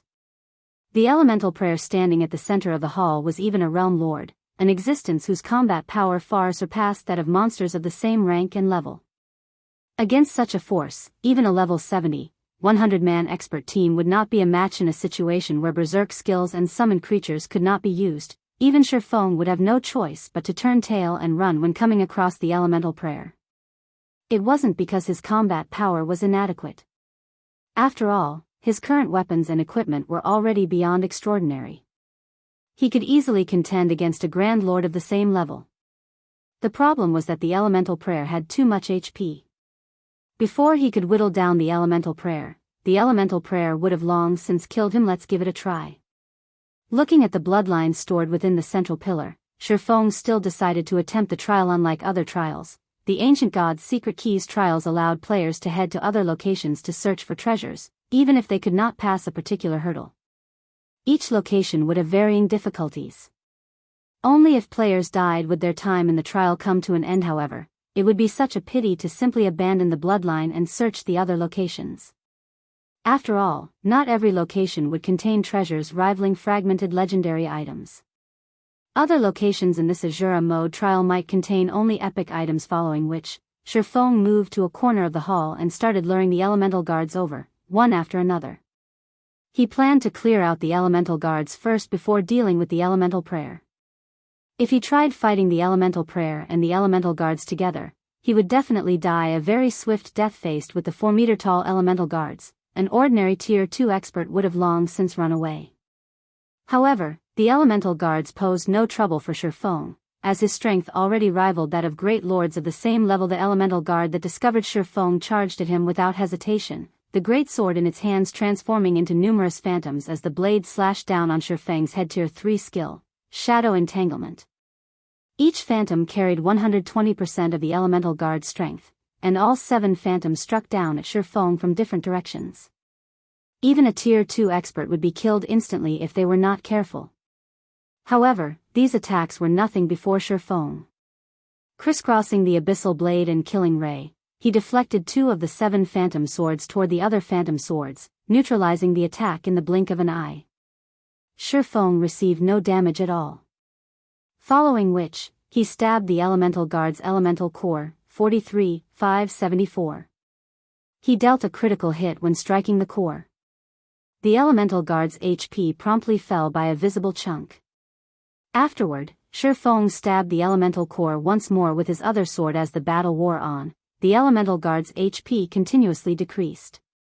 Even though the elemental guard's battle recovery was strong, killing the elemental guard was only a matter of time. If another Tier 2 expert were here, they would definitely be shocked by the current scene playing out. A Tier 2 player was actually overwhelming a level 72 Great Lord without using any skills or spells, a feat that even peak experts of the same level could not achieve. However, while Shifeng was indeed capable of killing the elemental guard, at the end of the day, it was still a bona fide Great Lord. Even after he started using skills, he still took close to 8 minutes to finish off the elemental guard. After the elemental guard fell, it dropped several items. When Shifeng took a look at his experience bar, he frowned involuntarily. He had gone through great pains to kill a Great Lord, yet he was awarded only a pitiful amount of EXP, at the standard of a lord of the same level. However, when Shifeng recalled that this was an ancient god's trial, he found the situation understandable. Great Lord ranked monsters were relatively rare in the outside world. Now, however, there was a bunch of Great Lords before him. If every one of these Great Lords gave normal amounts of EXP, then his leveling speed would be absurd. Afterward, Shifeng collected the loot on the ground. Just as he was about to lure another elemental guard, he suddenly took note of one of the items he was holding: an epic armor kit fragment. Chapter 2054, Treasure Trove. Although Shifeng had already checked that nothing was wrong with the system display and confirmed that the item in his hands was indeed an epic armor kit fragment, his heart still shook with disbelief in God's domain. Most armor kits were categorized into basic, intermediate, and advanced ranks. Above advanced armor kits were the extremely rare epic armor kits. Unlike the usual armor kits, epic armor kits could promote dark gold equipment to the epic rank. Most expert players already considered epic equipment godly. Since an epic armor kit could transform dark gold equipment into epic equipment, one could easily imagine how valuable an epic armor kit was, especially when players used it on dark gold equipment that they had high compatibility with. Of course, the level of epic equipment upgraded using the epic armor kit was fixed. If the base equipment was level 50, then it would only have the attributes of level 50 epic equipment. The upgraded equipment's level would not scale with players to a maximum limit. Even so, an epic armor kit was still something countless players fervently sought to obtain. Meanwhile, as long as Shifeng collected 100 epic armor kit fragments, he could synthesize one epic armor kit normally. Epic armor kit fragments only dropped in level 60+, 100-man hell mode team dungeons or 200-man hard mode team dungeons. Mythic field bosses also had a chance of dropping the fragments, but the drop rate was much lower than in team dungeon. Shifeng never thought that the elemental guards would actually drop the fragments as well. His view of the elemental guards immediately changed. Now, they were no longer detestable monsters but walking epic armor kits instead. Moreover, the elemental guard had dropped elemental cores, in addition to the epic armor kit fragment. An alchemist could use 10 cores to synthesize an elemental crystal as an energy source. The elemental crystal was superior to the magic crystal. When used instead of magic crystals in the production of magic scrolls, the resulting magic scrolls were more powerful. At the same time, an elemental crystal could also be used as the core of a magic array. Magic arrays powered by elemental crystals were at least 30% more effective. As an example, a defensive magic array that originally could block only ordinary Tier 3 attacks would be capable of blocking peak Tier 3 attacks if powered by elemental crystals. Overall, the elemental crystal was a strategic resource with a very wide range of uses on the market. One elemental crystal was worth more than 100 magic crystals now. After killing just one elemental guard, Shifeng had already obtained 3 elemental cores, following which, he proceeded to kill elemental guards with great enthusiasm.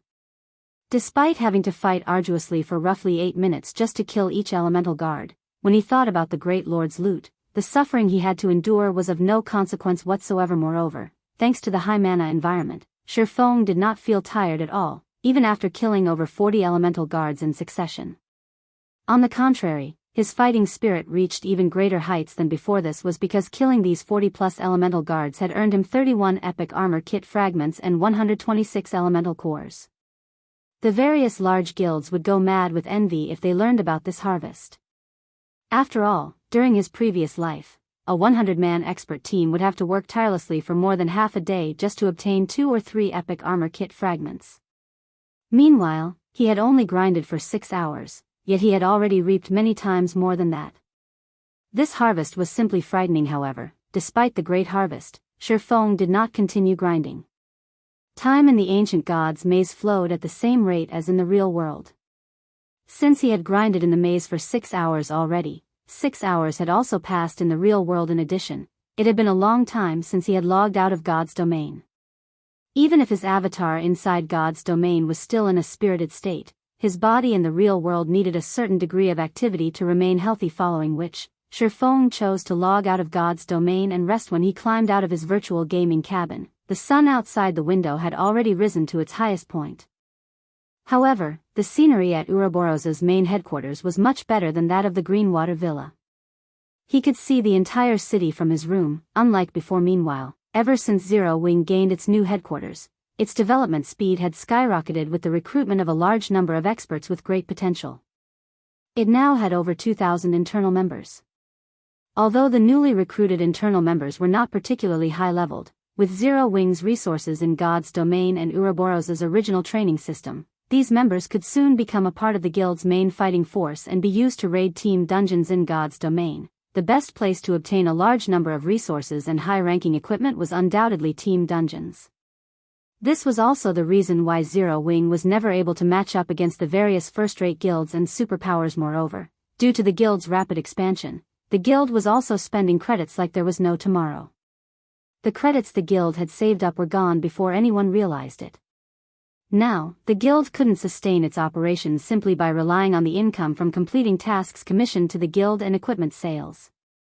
Fortunately, the company Gentle Snow's family ran provided some financial support. With the additional funding, the guild was just barely able to get by. Aqua Rose and Melancholic Smile also had plenty of headaches over the lack of funds.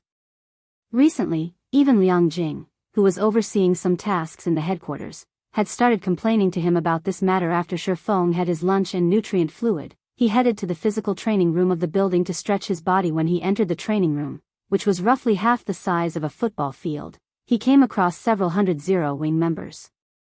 These Zero Wing members stopped what they were doing and greeted him as soon as they saw him.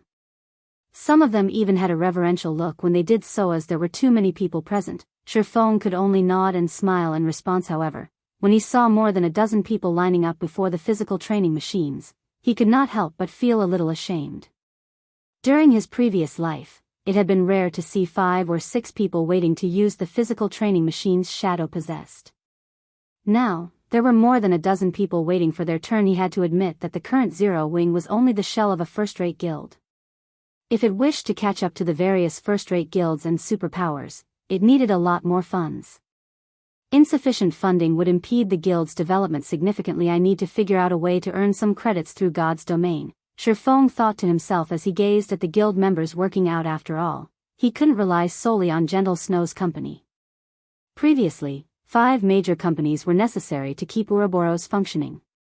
Although the current Zero Wing wasn't as large as the past Ouroboros, sustaining its operations with just one major company was still impossible. Roughly 1 hour into Shifeng's training, Blackie suddenly rushed into the training room, an anxious expression on his face. Did something happen? Shifeng asked curiously. Something big happened. Representatives of the Blackwater Corporation have come to talk with us. Blackie said in a panic as he looked at Sherfong. Chapter 2055, Blackwater Visits. Blackwater? Sherfong couldn't help his confusion. Why are they here? The Blackwater Corporation was a major, international corporation. Aside from super first-rate guilds and super guilds, other existences were nothing in the corporation's eyes. Furthermore, Zero Wing had clashed with Blackwater quite a few times thus far. Our guild has been prospering in the Ore Empire recently. Maybe they're here to warn us away? Blackie wondered aloud after calming down. Why don't we just leave them hanging? Even if they're a major corporation, they can't do anything to us on the surface, and moving against us in the shadows won't be easy as long as we're prepared for it. You're overthinking things. Blackwater is still a major corporation at the end of the day. They wouldn't bother with a personal visit to warn us because of our skirmishes in the Ore Empire. They wouldn't be able to afford the humiliation of such an act, Sherfong said, chuckling. Forget it. Rather than waste time with random guessing, we might as well hear them out. He still knew a little about how these major corporations operated. If Blackwater really wanted to strike out at Zero Wing in the real world, it wouldn't have sent representatives. It would have made its move behind the scenes, following which, Blackie led Sherfong to the top-floor reception room. In the reception room, Liang Jing, who was slightly nervous to receive the Blackwater Corporation's representatives, visibly relaxed when she saw Sherfong enter the room. Before she had met Sherfong, a major, international corporation would have been unreachable, yet such a power had sent representatives to visit Zero Wing. Why wouldn't she be shocked? In contrast, Aqua Rose maintained her calm composure despite sitting, face to face, with Blackwater's representatives. As a previous honorary elder in a first-rate guild and the princess of her own major corporation, she had experience in these situations. Two representatives from the Blackwater Corporation waited in the room. One was a handsome, middle-aged man wearing casual clothing. Although he wasn't tall or muscular, he radiated a strange pressure. The other representative, a tall, robust man in a black suit, stood behind the middle-aged man. Based on his appearance, he seemed to be the latter's bodyguard. Although he didn't radiate any particular pressure, as if he were just a pedestrian, Sherfong recognized the bodyguard as extraordinary. He could feel the subtle threat of death from this bodyguard. Hello. You must be Zero Wing's elder Yifeng. Sure enough, as the rumors have said, you really are quite young. Your future is truly limitless, the middle-aged man said, smiling after observing Sherfong closely for a moment. Right, let me introduce myself. I am the Blackwater Corporation's Jing Yang, currently serving as an elder in the Blackwater Guild. Elder Jing Yang, to what does Zero Wing owe this visit? May I know what you wish to discuss? Sherfong asked as he eyed Jing Yang. Getting straight to the point, he was somewhat familiar with the name, but his knowledge of this man was limited to God's domain. Jing Yang's name was familiar due to his status as a Tier 5 Grand Wizard in the past. Although the man hadn't amassed any eye-catching battle records, a Tier 5 player was still formidable. He had stood at the peak of God's domain. Sherfong had certainly never expected the Blackwater Corporation to send such a big shot to visit Zero Wing. What a straightforward question, Jing Yang said, laughing. He then nodded and continued, since that is the case, I'll be direct. I'm here in place of the Blackwater Guild Xuanwu Chisa. Vice Guild Leader Xuanwu has a very favorable view of Zero Wing, and she knows that Zero Wing is facing some financial difficulty. If Zero Wing is willing to sell us 10 guardian puppets, not only will we pay an ample amount of credits, but we'll also provide 50 bottles of S-rank nutrient fluid. I'm sure you'll have no issues nurturing more experts quickly with these resources. 50 S-rank nutrient fluids? Blackie's eyes nearly fell from their sockets when he heard Jing Yang's offer. He and Sherfong had seen plenty of credits before, but S-rank nutrient fluid was a different story. Blackie was no longer ignorant regarding training in God's domain. After his special training in the Extraordinary Tower and the S-rank nutrient fluid Sherfong occasionally granted him, he understood how valuable the fluid was. Not only did the S-rank nutrient fluid improve his real body's physique and brain function, but it also helped improve his combat standards in a short time. Unfortunately, S-rank nutrient fluid wasn't something one could buy with money alone. Their swift improvements thus far had been thanks to the S-rank nutrient fluids the White Tiger Dojo had sent as payment. If Zero Wing could secure 50 more bottles, combined with the guild's current real-world training facilities and the extraordinary tower, the guild wouldn't need long to nurture another batch of refinement realm experts. So, this is what they want. Shifeng finally understood what Blackwater's aim for this visit. He had to admit that the battle at Moon Creek Town had made the guardian puppets famous. Now, even Blackwater wanted to get its hands on the puppets, but it wasn't a weapon players could steal. As a result, Blackwater was forced to attempt to purchase it from Zero Wing. Seeing Shifeng's silent reaction and Blackie's surprise, Jing Yang chuckled and said, "Now that the auction arena system has activated, the struggle for the various NPC cities has begun. As the only promoted NPC city in Star Moon Kingdom and the neighboring kingdoms, White River City will become a target for the various major powers. You can easily imagine how intense the competition for its auction house will be. Moreover, we have heard that Starlink now bears immense hatred for Zero Wing due to the battle at Moon Creek Town and has already begun preparations to claim White River City's auction house. If you are willing to sell us 10 guardian puppets, Vice Guild Leader Xuan will help you secure White River City's auction house. What do you think?" Jing Yang's voice had been very gentle, and temptation laced his words as if he had a thorough grasp of Zero Wing's weakness. He had even convinced Aqua Rose of this transaction's worth. Setting aside the 50 bottles of S-rank nutrient fluids, the offer to help Zero Wing secure White River City's auction house made the transaction worthwhile. The struggles for an NPC city's auction house weren't like combat in the field and siege battles. It was a competition that heavily relied on the number of experts and resources one possessed. Compared to Starlink, Zero Wing severely lacked both aspects. However, if Zero Wing had Xuan Wuqi's assistance, one of Blackwater's vice guild leaders, securing White River City's auction house was almost guaranteed. Moreover, Zero Wing desperately needed operating funds. If the guild received a large income of credits, its development could skyrocket. When Jing Yang saw the yearning looks on both Aqua Rose and Blackie's faces, he was not surprised in the least. Blackwater's conditions were quite generous, offering exactly what Zero Wing currently needed. All they had to do was sign the contract and seal the deal. However, after giving the matter some thought, Shifeng looked at Jing Yang and earnestly replied, "I'm sorry, but we refuse." Chapter 2056, You'll regret it. At Shifeng's words, the reception room fell deathly silent. Both Jing Yang and Aqua Rose were stunned and confused as they stared at Shifeng. Why? Jing Yang could not help but ask. After taking a deep breath, Blackwater's conditions were incredibly generous. If Zero Wing accepted the offer, it could grow more powerful than it had ever been. No guild would consider rejecting such an offer, and this was the perfect opportunity to reconcile with Blackwater.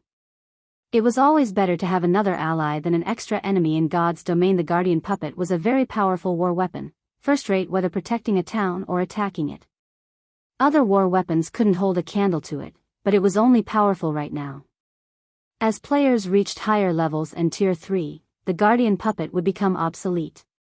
At most, one could rely on it as a slightly tougher Tier 3 combatant. In his opinion, Shifeng should be more than willing to agree with Blackwater's conditions. It should already be an honor for Zero Wing that Blackwater had paid a personal visit. Other first-rate guilds couldn't even qualify for the corporation's attention, yet Zero Wing was unappreciative of Blackwater's goodwill. It's nothing major. The price your guild has offered is just too low, so we don't wish to sell, Shifeng replied in an extremely calm tone. Low? Jing Yang was stunned. Softly, he asked, "How much do you want, then?" "In addition to the credits, I want 100 bottles of S-rank nutrient fluid and 10 high-potential shops in major NPC cities," Shifeng said. After giving the matter some thought, both Aqua Rose and Blackie turned to their guild leader in shock, gaping. 100 bottles of S-rank nutrient fluid. Not even the White Tiger Dojo could afford such a price. Even a major corporation like Blackwater would feel a sting if it gave away 100 bottles. Furthermore, Shifeng wanted high-potential shops as well. Not even 10,000 gold was enough to purchase such things. 10 shops would equate more than 100,000 gold. Are you insane? Jing Yang demanded. Do you know how much money 100 bottles of S-rank nutrient fluid and 10 high-potential shops are worth? He wondered if Shifeng was trying to challenge his bottom line. He could accept paying 100 bottles of S-rank nutrient fluid, but asking for 10 shops was a joke. The guardian puppet's value would decrease as players reached higher levels, but major NPC cities' shops would not. Their value would only increase as time passed. More players joined God's domain each day, and owning high-potential shops guaranteed a stable income. Even leasing these shops to others would generate substantial profits. To put it simply, the Guardian Puppets' value couldn't compare to that of high-potential shops. Not even 4 Guardian Puppets were worth a shop in a major NPC city, let alone a one-on-one trade. Elder Jing Yang, if you find these conditions unacceptable, you may return to negotiate with your superiors, Shifeng said, smiling at the enraged man before him. His asking price was far above average, but at this stage of the game, 10 Guardian Puppets were worth it. With 10 units, the Guardian Puppets could exhibit sufficient combat power, and whoever controlled them could effortlessly capture a guild town. They would also be a massive help when establishing a guild town in a neutral map. If he didn't need the S-rank nutrient fluids and credits so desperately, he wouldn't have even considered selling the Guardian Puppets to Blackwater. Constructing 10 puppets wouldn't be easy, and the materials were quite rare. Young man, you shouldn't be too greedy. Zero Wing will only benefit in the future if it secures Blackwater's friendship. Forget about the high-potential shops, Jing Yang said after calming himself down. He then looked at Shifeng and stated his final price, 70 bottles of S-rank nutrient fluid, as well as the conditions I mentioned previously. Take care as you leave. I won't be able to see you off. Shifeng said. You. Very good. You'll regret this decision. Jing Yang nearly spat blood when he heard Shifeng's response. He left the room in a huff, not wanting to linger in Zero Wing's headquarters a moment longer. After Jing Yang left, both Aqua Rose and Liang Jing, who had witnessed the entire conversation from a corner of the room, turned to stare at Shifeng in befuddlement. They also could not help but admire Shifeng. That was 70 bottles of S-rank nutrient fluid they were talking about. Yet, despite the temptation of Blackwater's offer or its threats, Shifeng had remained unfazed. After Jing Yang left Zero Wing's headquarters, he contacted Xuanwu Chisa and updated her on the negotiations outcome. What an interesting person, Xuanwu Chisa could not help her smile. Even though Zero Wing's existence is on the line, he insists on keeping a tight grip on the Guardian Puppets. In my opinion, Zero Wing is not worthy of your attention, Vice Guild Leader. They have no idea that Starlink isn't the only guild targeting them and that many other superpowers have set their sights on White River City. They don't realize the lifeline we're offering. They will regret their decision today, Jing Yang said, sneering. In truth, he had visited Zero Wing's headquarters for 2 reasons. The first reason was for business. The second was to determine whether Zero Wing qualified to become one of Blackwater's puppets. However, it would seem that the guild's members were simply ignorant fools. All right, enough.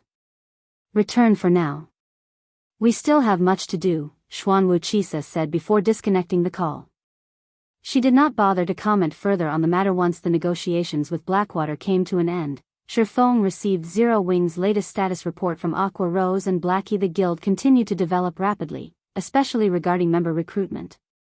Zero Wing's elite member count now exceeded 400,000, and more than 4,000 expert members operated in Starmoon Kingdom.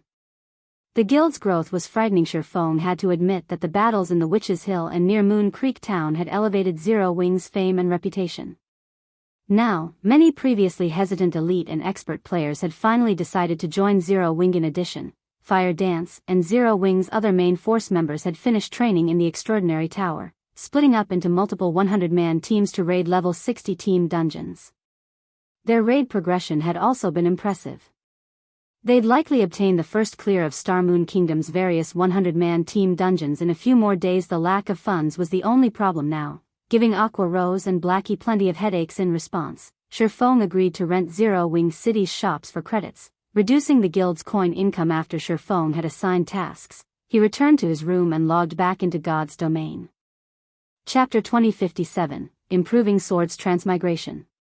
Level 72 elemental guards wandered around the quiet hall supported by numerous stone pillars. They left no space for players to approach the hall's center. As one approached the central crystal pillar, the elemental guards closed ranks. The moment Shifeng logged back into the game, he returned to clearing out these elemental guards. Blackwater's sudden business proposition and Zero Wing's rapid development had helped Shifeng realize that his guild's development had reached a bottleneck. Growing further would be painfully difficult with the guild's financial predicament nowadays. Zero Wing's fame and territory were growing. The guild's member count also continued to rise. Although he had been working to secure Zero Wing's foundations and had restricted the recruitment conditions further, the guild had still reached its financial limit. Even an outsider like Blackwater could see this. It was easy to imagine that other guilds had also noticed Zero Wing's struggles. Normally, a guild would attempt to negotiate with companies and corporations for investment once it reached a developmental bottleneck. Shadow had been the same in the past due to the guild's rapid development. The guild had desperately needed capital. Only after receiving several large companies' investments did the guild continue its development, eventually becoming a second-rate guild. This was the most common option for upstart guilds, although it also scattered the guild's shares, decreasing its cohesion. Of course, there was another method to break past this bottleneck. A guild could maintain its state or reduce its member count, ultimately slowing its development speed. Normally, Shifeng might have chosen that option. At worst, it would allow other guilds to surpass Zero Wing. However, now that the auction arena system had activated, the competition between the various major powers had reached a peak. If Zero Wing's competition surpassed it now, it wouldn't be surprising if the guild were removed from God's domain entirely. Hence, deliberately stifling Zero Wing's development would only ensure a slow and imminent death. Since he didn't wish to share the guild's authority or abandon its phenomenal development speed, there was only one option available. He had to earn a large sum of credits through God's domain. Shifeng hadn't had the means to do so in the past. God's domain's resources weren't easy to obtain, and converting them into credits would be akin to putting the cart before the horse. However, things were different in this life. Once he had entered the ancient god's secret maze, Shifeng had realized that acquiring a large number of credits through the game wasn't necessarily impossible. The elemental cores. Not only could one synthesize elemental cores into elemental crystals, but they could also trade the cores for stamina gemstones from the Sea of Illusion's 4-star wandering merchant. Stamina was imperative to every player. Players' stamina largely restricted their activity in the fields. Hence, items that could increase one's stamina or stamina regeneration were immensely valuable, and God's domain players could bind stamina gemstones to their equipment to improve their recovery rate. Each gemstone increased stamina recovery rate by 7%, and the more of these gemstones one equipped, the faster they'd regain their stamina. Stamina gemstones were one of the few items in God's domain that would never lose their value. No matter what level players reached, they still needed stamina to move, and recovery took a long time. However, players couldn't obtain stamina gemstones from killing monsters. Only 4-star wandering merchants sold the items. Moreover, each wandering merchant demanded a different price for the gemstones. The wandering merchants in the Sea of Illusion, a secret land in God's domain, required elemental cores for their stamina gemstones. Several players had discovered the secret land early and made a fortune from it in the past.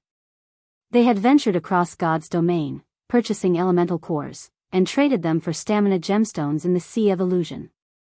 When the public eventually learned of this secret, the elemental cores' prices had skyrocketed. Now that Shifeng could collect a large number of elemental cores from these elemental guards, he could use this opportunity to make a fortune by selling stamina gemstones. After all, no one had visited the Sea of Illusion, a level 100 map, yet realizing this, Shifeng's enthusiasm to grind the elemental guards reached new heights. He also began to use divine providence to increase his harvest. Although killing these elemental guards was monotonous, Shifeng considered it a good opportunity to refine his bronze combat technique. Swords transmigration. High mana environments were extremely rare in God's domain, let alone one with denser mana than Zero Wing City. He wouldn't have to worry about his stamina or concentration consumption rates while using the bronze combat technique. Here as Shifeng repeated executed swords transmigration, he became more familiar with the technique. As a result, he could divert and use more of his enemies' attacks. Initially, he had only been able to take advantage of 3 enemy attacks at once, but after some practice, he could use 4, then 5 attacks to his advantage. Moreover, the technique's power increased substantially the closer he got to the central pillar, the closer the elemental guards clustered. If he weren't careful, he would lure 2 guards at a time, significantly increasing the time he needed to kill each. At first, he had spent nearly 30 minutes trying to kill the elemental guards that approached him in pairs, with more than 20 of those minutes focused on the first elemental guard. However, as he mastered swords transmigration, he eventually lowered that time to 20 minutes per pair. Finally, after nearly 2 days of fighting, Shifeng had eliminated all of the elemental guards in the hall. During that time, Shifeng had slain over 200 elemental guards, obtaining 727 elemental cores and 213 epic armor kit fragments. He now had enough to synthesize 2 complete epic armor kits. Even Shurfeng was stupefied by his harvest. He had to admit that the Azura mode trial was wondrous. He hadn't even ventured past the maze's first hall, and he had yet to face the Guardian boss, yet he had acquired enough of a bounty to make superpowers envious. After organizing his loot, Shurfeng shifted his gaze toward the 5-meter-tall, 4-armed elemental prayer a short distance away. The Guardian boss wore white robes and held a staff and a golden longsword. Shurfeng hadn't been particularly confident of defeating the elemental prayer earlier, but after improving his skill with sword's transmigration, he was more than eager to fight the Guardian boss. As long as he won, he would obtain a bloodline stealthily. Shurfeng approached the elemental prayer from behind. Unsheathing his swords and activating Wind Blade, he transformed into a blur as he thrust his blades toward the Realm Lord's back. Chapter 2058, Fighting the Realm Lord. Although Shurfeng's movement speed was very high, the elemental prayer was a Realm Lord. Not only would it have increased combat power within its territory, but it could also suppress enemies. These 2 effects made the Realm Lord far more powerful than ordinary monsters of the same rank and level. The instant Shurfeng moved within 50 yards of the elemental prayer, he felt his body grow heavier. His speed significantly decreased, as well the gravity around it is so powerful. Shurfeng could not help but frown. Realm Lords had different methods of controlling their territory. Some manipulated physical objects to attack players, while others suppressed players' basic attributes. The most troublesome Realm Lords were those that could control their environment. Realm Lords with environmental control could transform the area around them into a sea of fire or an icy hell. There were also some Realm Lords like the Elemental Prayer that could increase the gravitational force around them. For players, increased gravitational force was far more frightening than movement speed reduction. More gravitational pull would slow every movement they made. The Elemental Prayer discovered Shurfeng the moment he entered its domain, and it began to chant a spell and wave its staff. Suddenly, over 20 wind blades flew at Shurfeng. At the same time, rocky spikes began to emerge from the ground under his feet. The Guardian boss had needed no time at all to complete its double cast. Shurfeng had no choice but to jump up to dodge the rock spikes. Unfortunately, while he was airborne, he wasn't able to dodge the wind blades that had arrived a moment later. Without being able to dodge the wind blades, Shurfeng's only option was to receive the magical attack with his sword. Sword's orbit. Boom. Boom. Boom. The instant Shurfeng's swords collided with the wind blades, he felt as if he had batted away a cannonball. His arm felt slightly numb from the impact of a single collision. Moreover, the numbness lingered for longer periods with each subsequent deflection. With the increased gravitational force slowing his reactions, Shurfeng began to struggle to keep up with the wind blades' attacks. After a few clashes, seeing so many wind blades left, Shurfeng activated Defensive Blade to block the remainder of the Elemental Prayer's first round of attack so strong. When Shurfeng landed and noticed the Elemental Prayer double casting again, he could only stare at the Realm Lord for a moment in astonishment. Against so many powerful attacks and the increased gravitational force, even a level 70 expert would likely die in an instant. However, before Shurfeng's arms could regain feeling, the Elemental Prayer finished chanting its spells. Like its first round, the Guardian boss attacked with rock spikes and wind blades break. This time, Shurfeng didn't try to dodge the rising rock spikes, using Purgatory Pentaslash to shatter them. Instead, he then spun around and dashed toward a nearby stone pillar. With his current basic attributes and the battlefield's gravitational force, dodging all 20+ wind blades would be impossible. His death would be guaranteed if he tried to take those attacks head-on. Hence, he had to rely on the stone pillars around him to block the wind blades. Using the stone pillars to reduce his blind spots, Shurfeng found it easier to dodge and block the incoming wind blades. In the end, he survived the Elemental Prayer's second offensive unscathed. Sure enough, these stone pillars are here for a reason. Shurfeng breathed a sigh of relief when, after taking a few hits from the wind blades, he saw that the stone pillar remained intact. If the wind blades, which had peak tier 3 power, had shattered the stone pillars, this battle was as good as over for him. Although he could rely on the stone pillars to block the Realm Lord's attacks, approaching the Elemental Prayer was still extraordinarily difficult. After multiple attempts, Shurfeng discovered that the Realm Lord used a greater variety of spells the closer he got to it. Sometimes, the Elemental Prayer fired a beam of roaring flames. Other times, it called down a column of water from above. Of course, the Guardian boss still used the occasional rock spikes and wind blades. The boss's coordination with the 4 types of attacks made approaching the elemental prayer practically impossible as expected of a realm lord. This boss could likely even annihilate a 100-man team of the same level. Trying to fight it alone is asking too much. Shurfeng could not help his bitter smile as he watched the elemental prayer cast one spell after another. Magical class monsters were most afraid enemies getting close. After all, they were vulnerable in close-range combat, but Shurfeng couldn't even get within 40 yards of the realm lord, much less melee range. He felt as if he were surrounded by a party of Tier 3 magical class players as Tier 3 spells continued to bombard him. He could only rely on the surrounding stone pillars to evade the spells. If any other peak expert were in his shoes, they'd have likely died a long time ago. Shurfeng had to admit that the Azura mode Guardian boss was astounding. Trying to acquire an item that rivaled a fragmented legendary item wasn't going to be easy. Shurfeng retrieved the Ring of Gospel from his bag and spent 7,000 magic crystals to activate Miniature World and Ring of Brilliance. Miniature World instantly reduced the gravitational force that affected Shurfeng. At the same time, the elemental prayer's basic attributes fell by a significant chunk. Although Miniature World suppression didn't hinder the realm lore drastically, it still reduced its basic attributes by 20%, which considerably reduced the power of its spells. Meanwhile, Ring of Brilliance improved Shurfeng's physique and basic attributes by 20% now. Shurfeng could intercept the elemental prayer's wind blades with his swords without relying on the stone pillars. Moreover, Shurfeng could exhibit his full strength now that the elemental prayer's gravity domain had been weakened.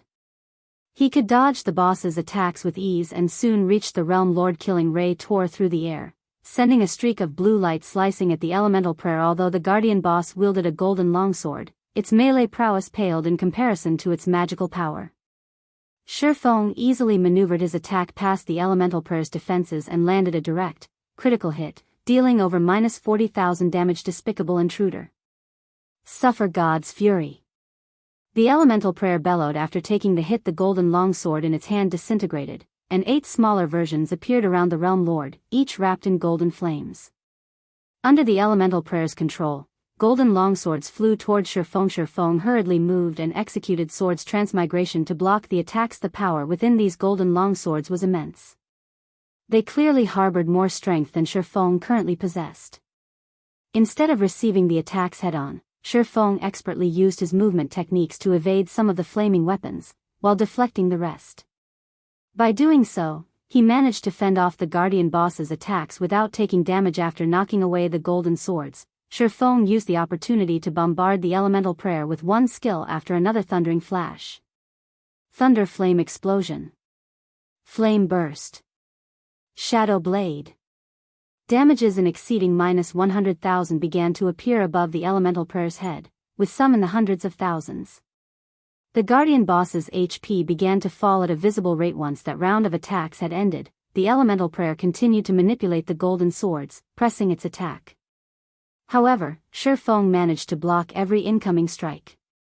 Although the elemental prayer occasionally cast spells, Shurfeng could heal himself with the 7 luminaries ring's life domain. Overall, although Shurfeng had the advantage, the elemental prayer had too much HP. Although its maximum HP had been reduced to 52 million, its battle recovery restored 520,000 HP every 5 seconds. This slowed Shurfeng's progress in the fight. Even after more than 5 minutes, the elemental prayer still had 95% of its HP remaining. Unfortunately, Miniature World only had a 10-minute duration, and without it, Shurfeng wouldn't be a match for the realm lord. Furthermore, Shurfeng had to spend 5,000 magic crystals each time he activated the skill, and he had only brought a little over 20,000 with him. Should I give up? Shurfeng had fought for nearly 10 minutes, yet the elemental prayer still had 92% of its HP. If he couldn't increase his DPS, the guardian boss would eventually wear him down and kill him. However, when Shurfeng saw the 8 golden longswords flying toward him once more, his eyes lit up with inspiration as he considered a way to increase his damage. He simply needed to use the elemental prayer's strength against it this time. Shurfeng didn't dodge the 8 golden longswords. Instead, he met all of them in battle. Sword's Transmigration. Chapter 2059, Bronze Combat Techniques. True Ability. The elemental prayer's attacks were quite cunning. Since the start of the battle, it had used the 8 golden longswords to attack Shurfeng from all directions. Moreover, the flaming weapons were far more nimble than the wind blades and could even alter their attack trajectories during their attacks. Even a shield warrior or guardian knight skilled with the shield would take a direct hit if they weren't careful. As soon as Shurfeng began to execute Sword's Transmigration, he deflected 5 longswords, sending them in different directions. 2 of them slammed into 2 longswords Shurfeng hadn't deflected, nullifying the attacks due to Shurfeng's limited strength. He couldn't fully utilize the remaining 3 deflected longswords. He wasn't able to send them toward the elemental prayer. Moreover, he wasn't able to deflect or nullify the last longsword, and it cut through Shurfeng's right shoulder. 83-167. Sure enough, I'm really pushing my limits. Shurfeng breathed a sigh of relief when he saw his HP. Just one of these golden longswords could deal enough damage to kill a level 60 magical class player. Even a level 60 MT would likely be in danger. Fortunately, Shurfeng's defense far surpassed that of a level 60 MT. Amassing 80,000 HP alone was difficult for current players, but Shurfeng had already reached level 70, had a bloodline, and possessed multiple fragmented legendary items. Including the Ring of Brilliance's effects, he had as much as 260,000 HP. He was even sturdier than a level 70, tier 2 MT. This was what made monsters fearsome. Despite the fact that their combat standards were no match for players, their extraordinarily high HPs rendered players helpless. Unless players' combat power far surpassed the monsters they fought, they'd have no choice but to flee. HP was one of the weaknesses solo players faced. Even if a solo player were stronger than a boss, they'd never defeat the monster unless they had the help of certain tools. However, after blocking the latest attacks, Shurfeng finally saw a ray of hope. There was no doubt that his strength was no match for the golden longswords, so his ability to deflect and direct the weapons was limited. However, sending the flaming weapons toward the elemental prayer wasn't impossible. Only, his grasp of positioning and timing had to be perfect. This was also the first time he had to deflect 5 attacks with so much strength, so he severely lacked the proper experience. After taking a brief moment to consider his next move, Shurfeng began to attack the Realm Lord again. Like before, the 8 golden longswords flew toward him from multiple directions. This time, however, Shurfeng immediately activated Void Shield, the translucent barrier enveloping his body. Sword's Transmigration. Boom! Boom! 2 golden longswords struck the Void Shield, and the 5 blades Shurfeng deflected landed near the elemental prayer's feet, missing the boss by a few inches. Did I attack too soon? Seeing the flaming longswords land at the elemental prayer's feet, Shurfeng knew he had been too hasty, resulting in an undesirable outcome. He needed to make some minor adjustments. Despite seeing the elemental prayer launch another round of attacks, Shurfeng deliberately maintained his speed. Boom! 3 golden longswords flew into the Void Shield simultaneously. Fortunately, Shurfeng had sent one of the 5 longswords he had deflected into the elemental prayer's foot. A damage of over -300,000 appeared above the Realm Lord's head, far exceeding what Shurfeng's normal skills were capable of. This excited Shurfeng. The outcome was almost as he had imagined. The system calculated the damage monsters dealt to each other differently than the damage they dealt to players. Although the flaming weapon had lost a fraction of its power after Shurfeng had deflected it, it still dealt far more damage than what he could manage now. Shurfeng, more or less, understood why the various superpowers in the past had kept such a tight lid on their bronze combat techniques. Mastering a bronze combat technique like Sword's Transmigration was far more powerful than obtaining a curse or taboo skill. Even without external tools, players would have the potential to solo high-ranked bosses with such a technique. The successful experience gave Shurfeng a far better grasp of his timing, following which, Shurfeng returned another dozen attacks to the elemental prayer. Moreover, his deflections became more accurate with each successful attempt. Initially, he had only been able to hit the guardian boss with one of the golden longswords, but eventually, he returned 2 flaming weapons, doubling his DPS and devouring the Realm Lord's HP. 95%. 85%. 80%. Although he wasn't able to return the other 3 golden longswords he deflected, as he became more familiar with the process, he was able to nullify the remaining attacks. He no longer allowed any of the golden longswords to hit him. Time quickly passed. When the elemental prayer's HP fell to 30%, the Realm Lord went berserk and called down lightning to strike around it. This forced Shurfeng to activate Absolute Domain to survive. Foolish mortal. Burn to ash. The elemental prayer's eyes lit with a scorching glow as it glared down at Shurfeng. Suddenly, the surrounding mana began to surge toward the guardian boss, and the mana storm that ensued prevented Shurfeng from approaching. The elemental prayer then raised its staff, manifesting a threefold magic array above its head that covered a 100-yard radius raging thunder. Suddenly, arcs of golden electricity shot up from the ground, a large-scale destruction spell. Surprised, Shurfeng activated the 7 Luminaries Rings fantasy domain, which made him immune to all magic damage. Magical class bosses generally possessed a few large-scale destruction spells, but they didn't normally cast the spells when players were within melee range, since such spells didn't differentiate between friend and foe. It was very easy to get caught within one's own spell if cast at close range. This was also why Shurfeng hadn't bothered to use any of his own large-scale destruction spells yet. The elemental prayer before him cast its spell without hesitation. The guardian boss intended to perish along with its enemy. After Shurfeng activated fantasy domain, a sea of electricity enveloped everything within a 100-yard radius, with the elemental prayer in its center. Even the guardian boss suffered damage, his HP continuing to decrease. The golden arcs only began to dissipate after 6 seconds, having destroyed a significant portion of the hull. After its large-scale destruction spell, the Realm Lord had only lost 5% of its HP. What a powerful spell. Was that a Tier 3 curse? Shurfeng stared at the rising smoke on the elemental prayer's body in astonishment. If not for his magic immunity skill, that attack would have killed Shurfeng. He barely had any lightning resistance, and his magic resistance alone wouldn't have been enough. Clearly, the elemental prayer didn't have that problem. As an elemental creature, its magic resistance was immensely high. Even after taking damage from its own Tier 3 curse, it had only lost 5% of its HP, roughly 3 million in total. If it were any other boss, it would have lost at least 6 million HP. However, it was clear that the elemental prayer was slightly weaker after casting the Tier 3 curse. Taking advantage of this opportunity, Shurfeng fervently hacked and slashed at the Realm Lord.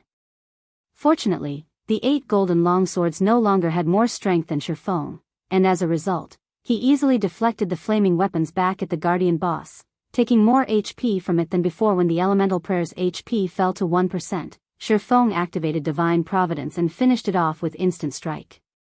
With a short cry, the elemental prayer collapsed, transforming into countless particles of light. Chapter 2060, Elemental Prayer's Loot. The mana density within the hall rose sharply after the elemental prayer's death. It went berserk as it gathered around the Realm Lord's dissipating corpse, gathering the particles of light into a dazzling ball. Slowly, the ball of light rose into the air, growing larger as it absorbed more mana.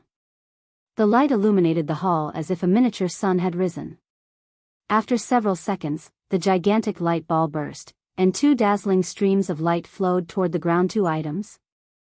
Shurfeng watched the 2 beams shine before him in utter astonishment. According to his understanding, every guardian boss players killed in the Ancient God's Secret Keys trial only yielded 1 item, but that item would undoubtedly be top-tier quality. However, the elemental prayer had dropped 2 items, the equivalent of killing 2 guardian bosses. Shurfeng had definitely hit the jackpot. When Shurfeng stepped forward and touched the 2 beams of light, the light faded and revealed 2 translucent globes, each containing 1 item. When these 2 items revealed themselves, the sound of a system notification reached Shurfeng's ear. System, congratulations. You have slain the elemental prayer within 30 minutes. You may choose one of the 2 items before you as your reward. Shurfeng was speechless. He had hoped that Divine Providence had doubled his loot, but in the end, he'd still walk away with a single item. This choice was simply a result of killing the elemental prayer within half an hour. However, after giving the matter some more thought, Shurfeng found the situation reasonable. All of the items these guardian bosses dropped were the best of the best. Being able to double one's loot with higher luck would be absurd. Let's have a look at these 2, then. After containing his excitement, Shurfeng tapped on the 2 items and inspected their attribute panels. After a brief look, Shurfeng's heart began to pound with elation once more. Although he knew that these items would be top tier, he couldn't help his gasp after inspecting them. Both items were amazing. Not even a mythic field boss's loot could compare to either item's value. One of the 2 items was an emerald bead named Elemental Protector. It was a bona fide epic item that could summon 4 elemental beasts of the same tier as the user and 5 levels higher at no cost. Each of these 4 elemental beasts could use skills and spells that correlated with their element: earth, water, wind, and Fire. However, this item could only summon up to Tier 4 elemental beasts, and it had a 12-hour duration and a 2 Natura-Day cooldown. As long as a player reached Tier 4, they could use the Elemental Protector to summon 4 Tier 4 beasts to fight alongside them. It was an astounding ability. Tier 4 magic scrolls were even rarer than epic items in God's domain, and Shifeng had only heard of Tier 4 summoning scrolls, never actually seen one. Regardless of the era, a Tier 4 summoned creature would be an immensely powerful ally, even after 10 years in God's domain. Tier 4 and above combatants were extremely rare. First-rate guilds would be incredibly lucky if they had a single Tier 5 player. Any first-rate guild with a Tier 6 God-ranked expert would be considered a top-ranked guild. No matter how weak the rest of its members were, without a doubt, the Elemental Protector was one of the best epic items available in the game. It would easily fetch an astronomical price regardless of when it's sold. The other time the Elemental Prayer had dropped was called the Twilight Blade. It was the same weapon the Realm Lord had used against Shifeng, and although it wasn't a famed sword, it was a replica of the legendary weapon, Afterglow. Every legendary weapon had once been famous throughout God's domain. Some had even been treated as kingdom's heirlooms. Even a legendary weapon replica was far beyond any epic weapon. Most replicas were the crafter's failed copies when trying to produce the real deal. Some replicas had even been crafted with the same materials as the true legendary weapon, and some included even better materials. Meanwhile, the Twilight Blade before him was somewhat special. It was actually a prototype of Afterglow. However, the crafter hadn't used high enough quality materials in its creation, so it hadn't become a legendary weapon. This replica hadn't been a result of a flawed production process. Twilight Blade, replica, one-handed sword, epic rank, level 60, level 120 equipment requirement, strength 2000 attributes adjust according to user's level, attack power plus 2360, level 60. Strength plus 205, agility plus 130, endurance plus 157. Attack speed plus 18. Ignore 40% of the target's defense when equipped. Strength increased by 25%. Agility increased by 10%. All sword skills plus 1 levels. Ignore levels plus 15. All skill completion rate increased by 2%. Attacks have a 40% chance to trigger the floating light effect, splitting the weapon into 3 copies. The 2 duplicates cannot be blocked and deal 100% damage. Additional passive /. Twilight Glow. Twilight Power will corrode any targets the Twilight Blade strikes, decreasing their reaction speed by 15%. Additional active skill 1-.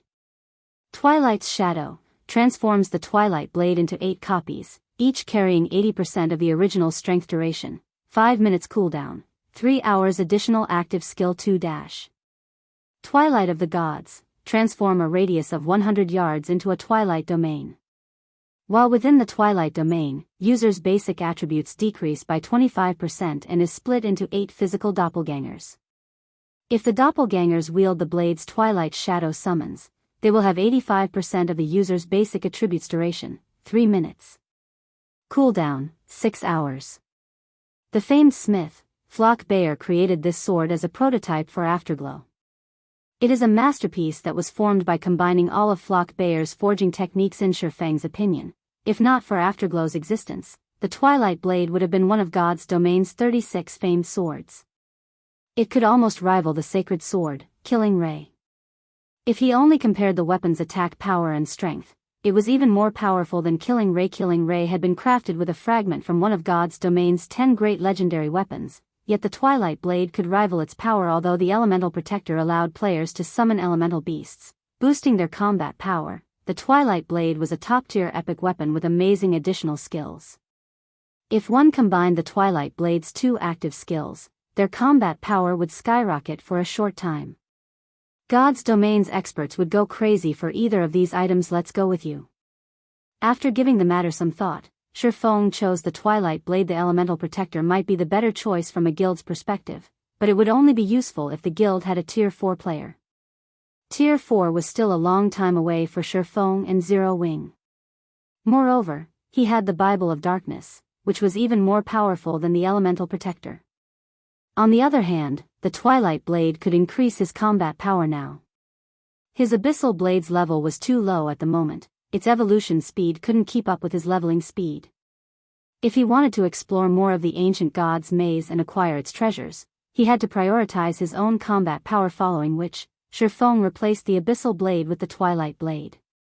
Although most players would struggle to fulfill the 2000 strength equipment requirement, it wasn't a problem for Shifeng.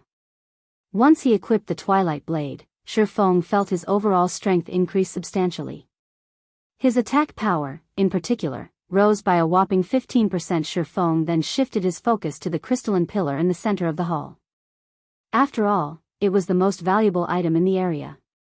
Chapter 2061, Advanced Bloodline.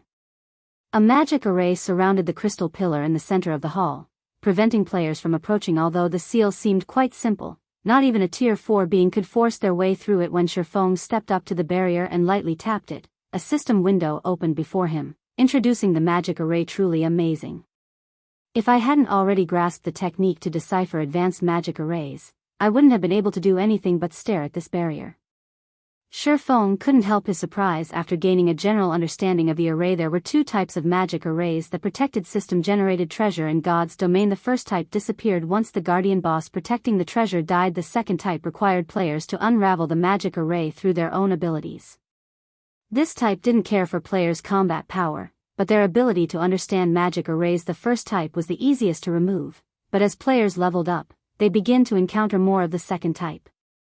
Hence, it had been very important for players to take on the magician subclass and develop it during Shifeng's previous life. Many expert players had to study magic arrays seriously even though they hated learning about them, especially magical class players due to how common the second type of magic arrays had become at later levels. God's domain's various guilds had also turned more focus to the magician subclass. During the game's later stages, a master magician's status wasn't any lower than that of a master forger or master alchemist. Meanwhile, to remove the magic array protecting the crystal pillar before Shifeng, one had to be a master at deciphering advanced magic arrays at the very least. Normally, players only encountered basic ranked ceiling magic arrays after level 70.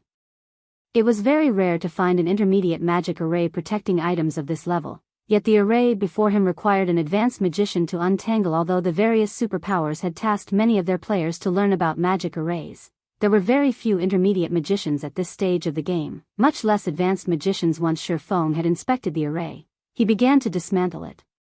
Dismantling a magic array wasn't particularly difficult, although that didn't mean it was easy either. As long as a player knew how to draw the ceiling magic array in question, it could be undone. Looking at the array, Shifeng was relieved that he had already become an advanced magician. Otherwise, he could only watch as a bloodline slipped through his fingers. Finally, after studying for 5 hours, Shifeng finally learned how to draw the ceiling magic array. The barrier around the crystalline pillar began to shatter, and shortly after, it fell away entirely, revealing the pillar before Shifeng. The crystal pillar was translucent, and the bloodline within it shone with a dazzling light due to the magic barrier around the pillar. Shifeng hadn't felt anything particular from the bloodline, but now that he had removed the magic array, he could feel an intense pressure. The difference between his life rating and the bloodline's pressed down on him. Although he only stared at the bloodline, he felt as if he were being suppressed. Is it an advanced bloodline? Shifeng could not help his surprise as he felt the pressure. Bloodlines fell into 3 categories: basic, advanced, and peak. The dark iron bloodline he had obtained from the divine shrine was a basic bloodline. However, since the dark iron bloodline was extremely compatible with the swordsman class, it was considered a top-ranked basic bloodline. Yet despite that, he still felt an immense pressure from the bloodline within the crystal pillar. The only explanation was that his life rating was inferior to this bloodline. Hence, Shifeng guessed that it was an advanced bloodline. Although he very much wished that it was a peak bloodlines were as rare and valuable as legendary items. The chances of finding one in the ancient god's maze were abysmally low, even for Azura mode. On the other hand, the chances of finding an advanced bloodline were relatively high. Even so, Shifeng was stunned. Any advanced bloodline could make reaching higher tiers far easier for players. With a little talent and effort, reaching tier 5 wouldn't be a problem. An advanced bloodline would even help players when challenging their tier 6 promotion, which was why God's domain's various major powers had gone mad over bloodlines in the past. Without hesitation, Shifeng strode up to the crystalline pillar and removed the crystal bottle. He then inspected the bottle's attribute panel: elemental bloodline. After obtaining this bloodline, a player will become one of the element's favored children, gaining increased compatibility with all spells. Mainly improves intelligence and vitality, followed by agility, endurance, and strength. It really is an advanced bloodline. After inspecting the elemental bloodline, Shifeng was ecstatic. Although the elemental bloodline's attribute panel did not indicate the bloodline's rank, basic bloodlines only focused on one attribute, while advanced bloodlines increased two. Since the elemental bloodline concentrated on two attributes, it had to be an advanced bloodline. Moreover, the ability it provided was incredibly powerful, increasing a player's compatibility with all spells. It was, at the very least, far more powerful than any of the advanced bloodlines Shifeng had seen in the Divine Shrine. If a magical class player used this bloodline, their overall prowess would increase. This was certainly a top-tier advanced bloodline, even more valuable than top-tier fragmented legendary item. Shifeng carefully stored the elemental bloodline before he continued to explore the ancient gods' maze. The maze was excruciatingly complex, and each time he entered a new hall, he had to face another group of elemental monsters. Moreover, these monsters' levels were a notch above the first group he had faced, all level 75 or higher. However, after equipping the Twilight Blade, Shifeng's combat power had risen significantly, and as a result, he was able to kill these stronger monsters faster than he had the first hall's elemental guards. Unfortunately, Shifeng only dared to watch the guardian bosses in these halls from afar. The easiest guardian boss he encountered was a Grand Lord ranked archaic species, and some halls were even guarded by mythic monsters.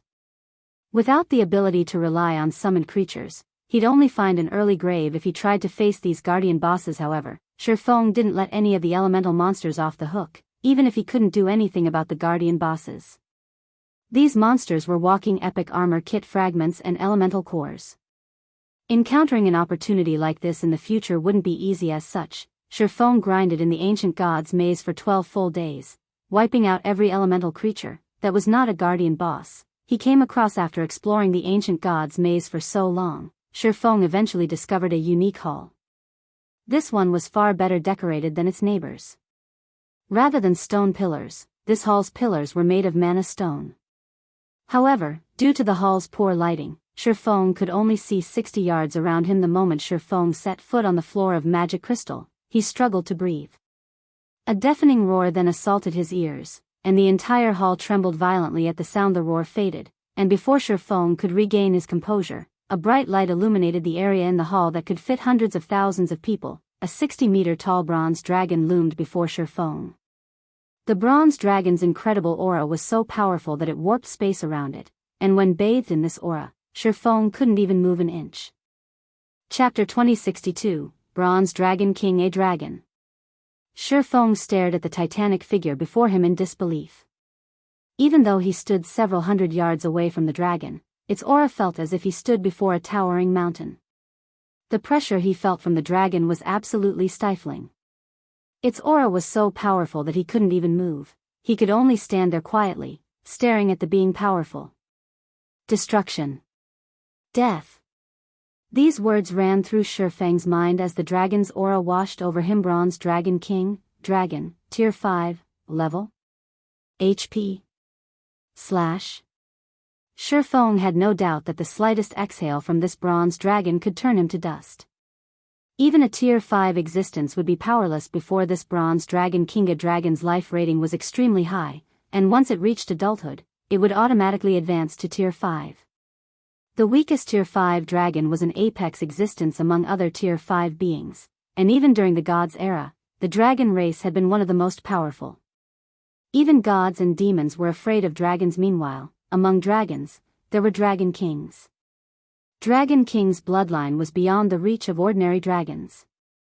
At Tier 5, they could even contend with Tier 6 gods. If a Tier 5 human NPC encountered a Tier 5 Dragon King, they'd have no hope of surviving. If they were wise, Tier 6 god-ranked players would take the long way around a Tier 5 Dragon King.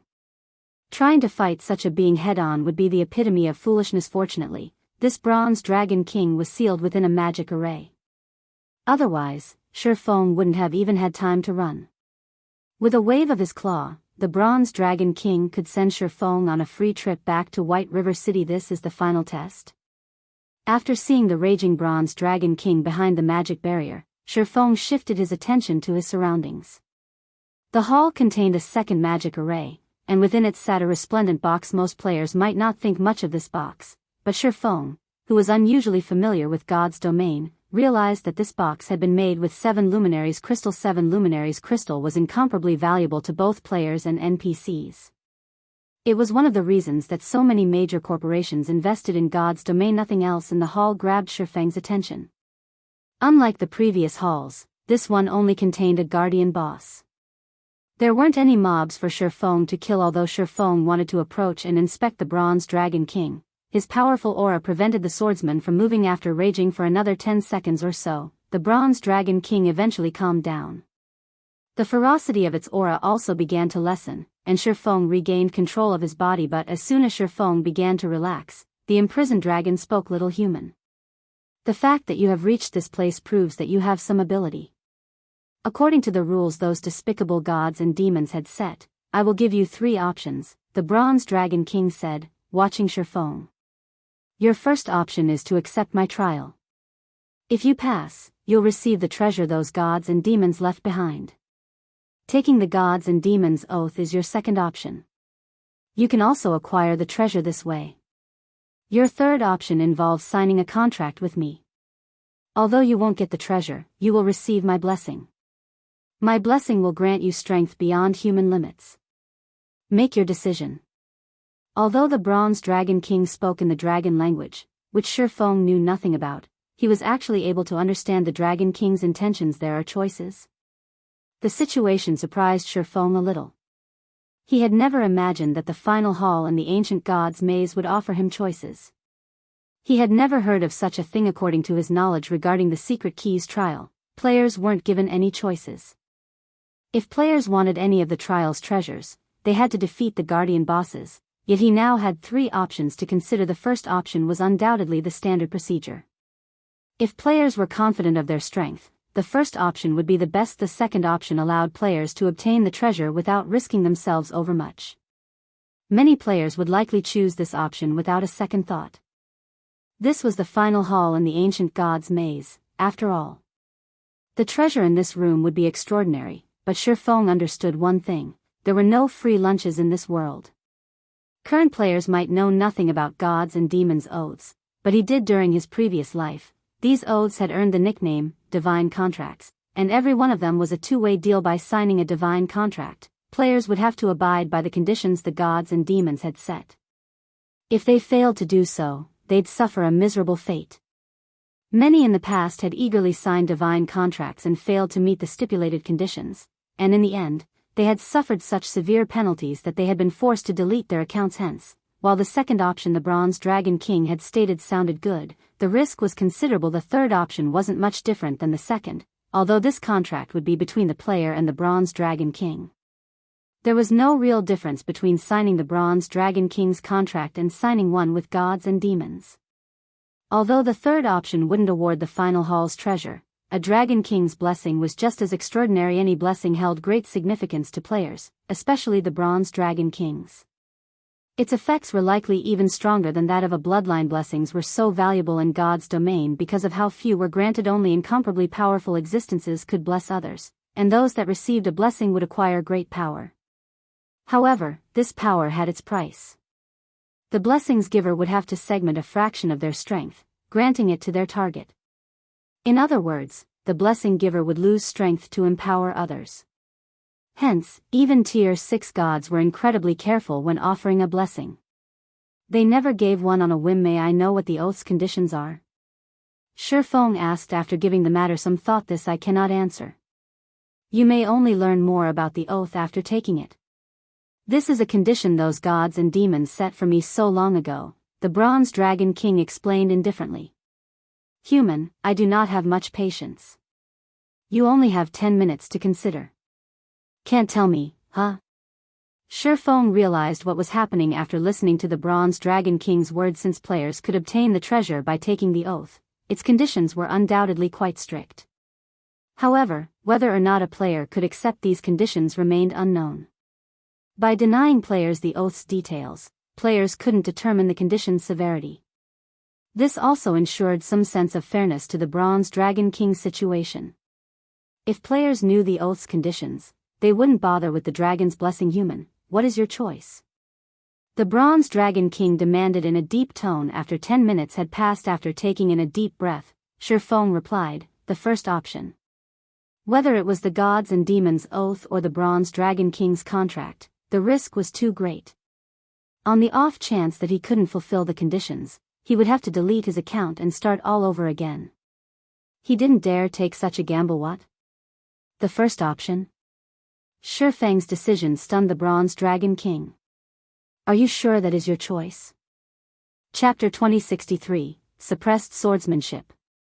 Confusion flashed in the Bronze Dragon King's eyes as he watched Shifeng.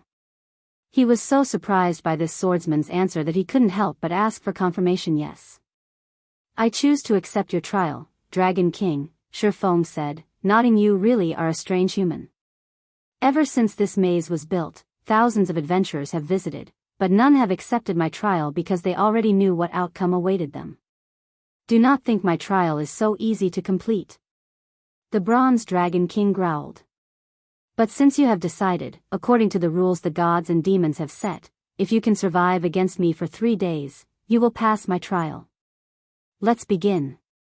The Bronze Dragon King began to chant an incantation, and abruptly, he began to disintegrate into countless particles of light, passing through the magic barrier the gods and demons had set up. After passing through the barrier, these particles of light gathered to form a humanoid shape before Shifeng. After a short moment, a soldierly, middle-aged man in a suit of bronze stood within the hall. Unlike ordinary people, golden, divine runes marked this man's face and body, as if they were a seal. Death and destruction filled his amber eyes, which didn't contain a shred of humanization. Shifeng stared at the soldierly man in astonishment. Extremely few beings were capable of humanization in God's domain.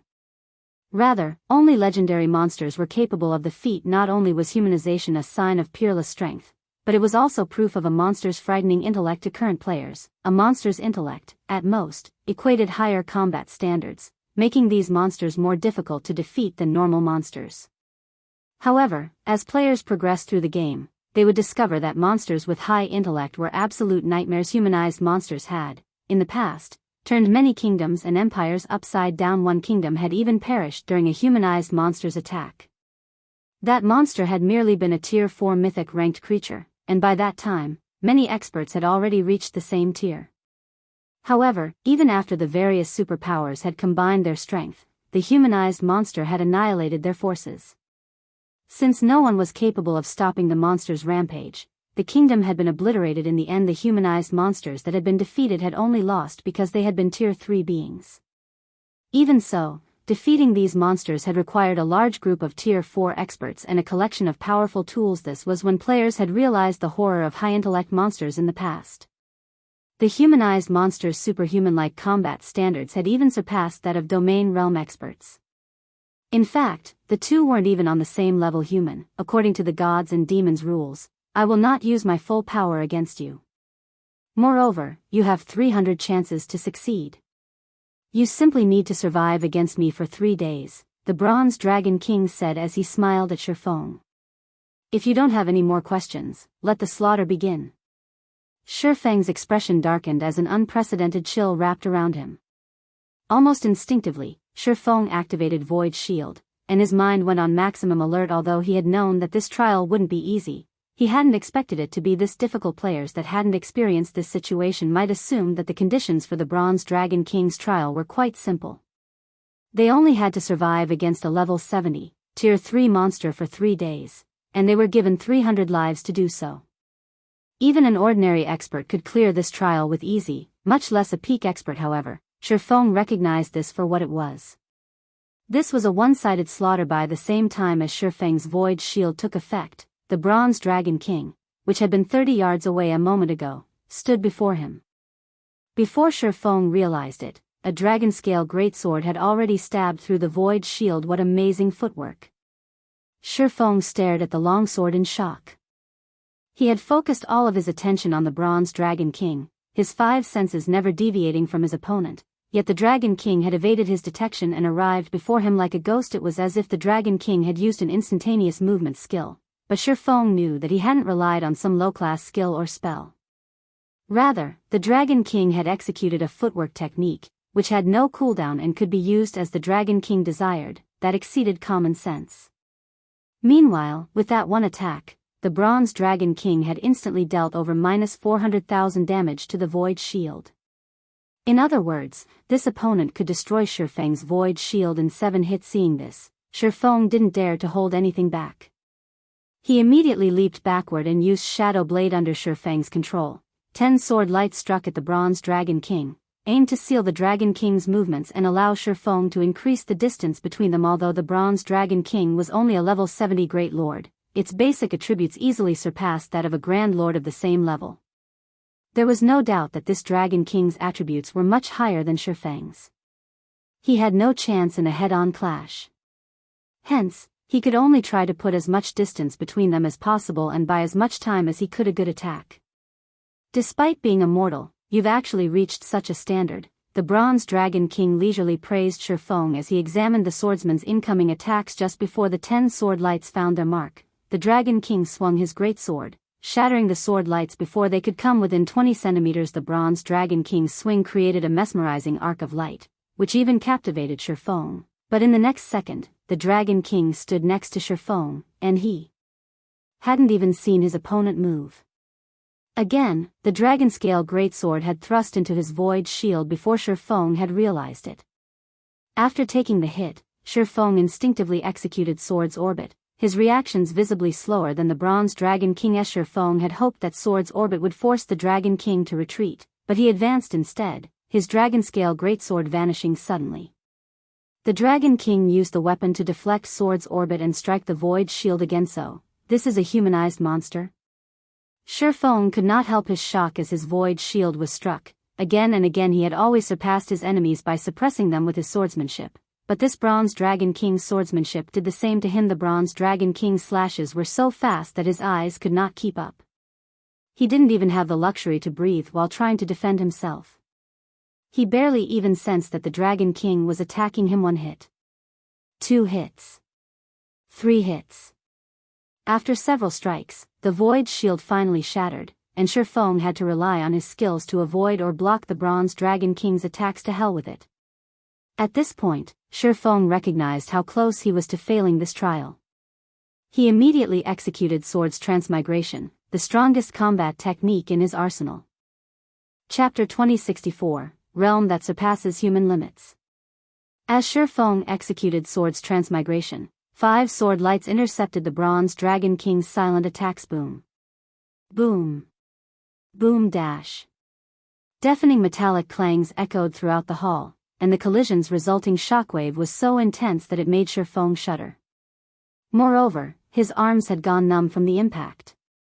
It was so severe that he struggled to move them. The Bronze Dragon King had leisurely executed his attacks, and his basic attributes were only slightly higher than Shifeng's, yet he generated enough power to overwhelm Sword's Transmigration's strength tolerance. Shifeng could barely understand what could cause such a result. Without waiting for Shifeng to recover, the Bronze Dragon King's Dragonscale Greatsword vanished once more. Unlike before, however, the Dragon King's attack was truly silent. Shifeng couldn't sense the slightest hint of the Dragon King's attack trajectory before he felt a stinging pain in his chest. Before he realized it, the Bronze Dragon King had thrust his greatsword in Shifeng's chest, his HP depleting rapidly without signs of stopping. He is already beyond human limits. Shifeng looked up at the Dragon King in surprise as the humanized boss retrieved his weapon. Shifeng's vision darkened as his HP fell to 0, and he fell to the ground. Lifeless Sword's Transmigration was the strongest combat technique Shifeng possessed. He was even confident of posing a threat to domain realm experts by relying on the technique. However, against the Bronze Dragon King, Sword's Transmigration had only kept him alive for one move. The Bronze Dragon King was an apex existence in God's domain. Both his attacks and movement techniques were simply amazing. The Dragon King could launch his attacks without alerting Shifeng, as if the boss's boy acted without commands from his mind. The Bronze Dragon King's reflexes were so fast that Shifeng's mind couldn't even react. Although such a feat was normally impossible, the Bronze Dragon King had done it. He had completely surpassed human limits. Shifeng finally realized why the various superpowers in the past had dispatched tons of Tier 4 experts to defeat Tier 3 humanized monsters that were a much lower level, and even they the players had still suffered tremendously to secure victory. 5 seconds after Shifeng died, he appeared before the magic array that had sealed the Bronze Dragon King with full HP. It felt as if the skirmish had been a dream. However, when Shifeng glanced at the Bronze Dragon King's humanoid form nearby, he understood that this was no dream. All right, let's begin the second round. The Bronze Dragon King stated as he unsheathed his dragon-scale greatsword and resumed his attacks. Now that Shifeng had experienced the Dragon King's power, he didn't dare clash with the boss head-on.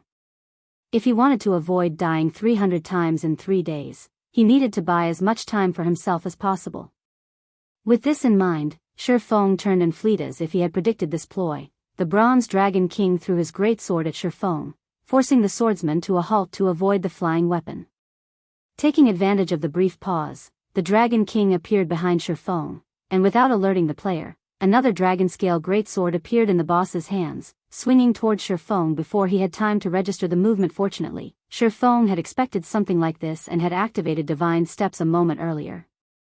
He promptly switched places with one of his doppelgangers, which were invulnerable to attacks. The following events happened as Shifeng had expected. Once the Bronze Dragon King realized that the doppelganger before him was immune to damage, he attacked the other Shifeng copies. Although Shifeng couldn't perceive the Dragon King's strikes, he knew that everyone revealed some weakness when attacking. Discovering the Bronze Dragon King's weakness was precisely his goal, following which, Shifeng swapped positions with the same doppelganger. He then turned and slashed at the Guardian boss as the Dragon King attacked another doppelganger. His side was exposed. Seeing this, Shifeng was ecstatic, and the hand that held Killing Ray sped towards the opening dang. However, just before the sacred sword met its target, an imperceptible attack countered the weapon, stopping its advance. So fast. The counterattack made Shifeng realize that even if he found an opening in the Bronze Dragon King's defenses, he couldn't take advantage of it. The Dragon King was far faster than Shifeng and could easily defend himself once he detected the incoming strike. Relying on speed to defeat the Bronze Dragon King would be impossible. Before Shifeng could follow up with another attack, the Bronze Dragon King shoved his greatsword through Shifeng's chest again, and the swordsman collapsed. Although Shifeng suffered a second death, he didn't feel discouraged since he was no match for the Bronze Dragon King's speed. He'd have to contend with this opponent through his strength. After running away to buy time and evading the Dragon King's thrown greatsword, Shifeng had realized that he couldn't shake off the boss. His only option was to face the Dragon King directly. On his third attempt, Shifeng used Shadow Blade and merged the 10 blades into pairs. He then sent the 5 pairs of blades flying at the Bronze Dragon King. The Dragon King found Shifeng's attempt at retaliation amusing. In response, the Dragon King swung its greatsword at the 5 attacks' convergence point. The convergence point of each attack was the size of a strand of hair, but the Bronze Dragon King countered all 5 pairs with the tip of his greatsword, nullifying 1 blade in each pair. This effectively transformed the 5 combination attacks into 5 ordinary attacks. The Dragon King's counter had also altered the remaining blades' trajectories after nullifying Shifeng's shadow blades. The Bronze Dragon King killed him again. However, Shifeng refused to give up. Instead, he continued to try different methods of buying time and retaliated against the Dragon King 10 times. 30 times. 100 times. The Bronze Dragon King killed Shifeng, again and again. Without knowing how much time had passed, Shifeng immersed himself in the battle, focusing on nothing but fighting. Through these repeated battles, Shifeng was able to verify his theories and challenge his ideas. As a result, he continued to extend his survival time. Initially, he had only survived against the Dragon King for a few seconds, but now, he could last more than 20 seconds. Despite the Bronze Dragon King's ability to perfectly and effortlessly neutralize his attacks, Shifeng's fighting spirit burned brighter as he fought. He insisted on trying out more attack methods. Despite numerous failures after dying over 200 times, both Shifeng's mind and body were exhausted.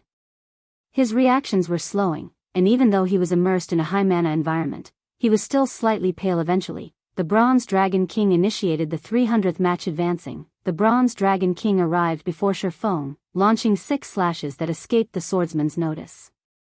This time, however, Shifeng took a half step back and swung Killing Ray and the Twilight Blade in cross slash. Not only did Shifeng manage to dodge 4 of the Dragon King's attacks, but he also deflected the remaining 2 with his own swords. However, due to the extreme power of the Dragon King's attacks, Shifeng hadn't altered the greatsword's trajectory by much. As a result, one of the Dragon King's attacks grazed Shifeng's shoulder, dealing more than -100,000 damage. He blocked my attacks? Confusion flashed in the Bronze Dragon King's eyes as he stared at Shifeng. Shouldn't he be exhausted by now? How did he block them? Did he get lucky? I don't care how lucky you may be, this is the end. After Shifeng blocked the Bronze Dragon King's attacks, the boss assaulted his target more fervently. 9 extreme slashes. Chapter 2065, Domain Realm. 9 streaks of silver light cut at Shifeng. Not only were the Dragon King's 9 extreme slashes silent, but the sword lights also bloomed like flowers, creating a mesmerizing scene. When the silver flowers bloomed, the world around the Dragon King seemed to freeze. If Miracle Dragon, from Miracle, saw this, he'd be stunned. He had been trying to master the technique, but the Bronze Dragon King's execution was perfect. Not only did the Dragon King's 9 sword lights avoid all forms of perception, but their trajectories eventually converged at a single point, as well. The Bronze Dragon King had just executed a fully offensive combat technique. When the sword lights met, space around them shattered. A pitch-black spatial tear extended toward Shifeng, but despite the fact that the attack was impossible to detect, Shifeng responded, moving his feet forward and positioning Killing Ray in front of him. Then, he activated Parry, his actions simple and straightforward. From afar, it would seem as if Shifeng moved very slowly, and a spectator would see his every action. However, these slow motions actually blocked the Bronze Dragon King's 9 extreme slashes. Boom. When the Dragon Scale Greatsword collided with Killing Ray, a deafening boom echoed throughout the hall, and the resulting shockwave was so intense that it reached several hundred yards away. Due to the impact, Shifeng stumbled over a dozen yards back. After the dust settled, it revealed a deep cut in the ground at the Dragon King's feet, spreading 30 yards away from the boss. The power of the Bronze Dragon King's 9 extreme slashes was even greater than some Tier 3 skills. The Bronze Dragon King, who was responsible for this display of power, wore an astonished expression. A human actually saw through my attack. The Bronze Dragon King frowned at the horizontal cut before his feet. The angle of the cut wasn't a result of his 9 extreme slashes. It was obvious that his attack had been deflected. If Shifeng hadn't seen his attack trajectory, the human wouldn't have succeeded. He would have been sent flying. However, the Bronze Dragon King did not know that Shifeng hadn't seen his attacks in the least. Rather than self-reflection, Shifeng had forced his way through the bottleneck he had been stuck in and finally entered the domain realm. The outcome even surprised Shifeng. After such a long life-or-death battle, he was exhausted. Even his vision was blurry. He couldn't sense the Bronze Dragon King's attacks normally, much less with blurry vision. Under such extreme conditions, Shifeng had used every method he could think of to detect the Dragon King's attacks. Finally, rather than trying to predict the boss's attacks by watching his arms and body, Shifeng began to read the Dragon King's breathing and subtle movements. After repeated deaths and experiments, he finally managed to see the Bronze Dragon King's attack trajectory. So, this is the domain realm? Shifeng could not help his growing excitement as he glanced at the trembling sacred sword in his hand. He had finally risen to the realm he had never been able to touch. Perhaps it was because of his widened horizons or his changed perception of the world, but he now felt as if the world around him was utterly new. He finally understood how amazing it was to wield a domain. It was no wonder why domain realm experts were considered monsters now. He could predict his opponent's intentions and movements by watching the subtle changes to their bodies. It was no wonder why domain realm experts easily toyed with weaker players. However, the distant Bronze Dragon King had no intention of stopping his assault as Shifeng celebrated his successful evolution into the domain realm. The Dragon King immediately advanced and swung his dragon scale greatsword toward Shifeng's neck. Previously, every time the Dragon King had employed such lightning-fast attacks, Shifeng had fallen in the next moment. But the swordsman wasn't as blind as he had been.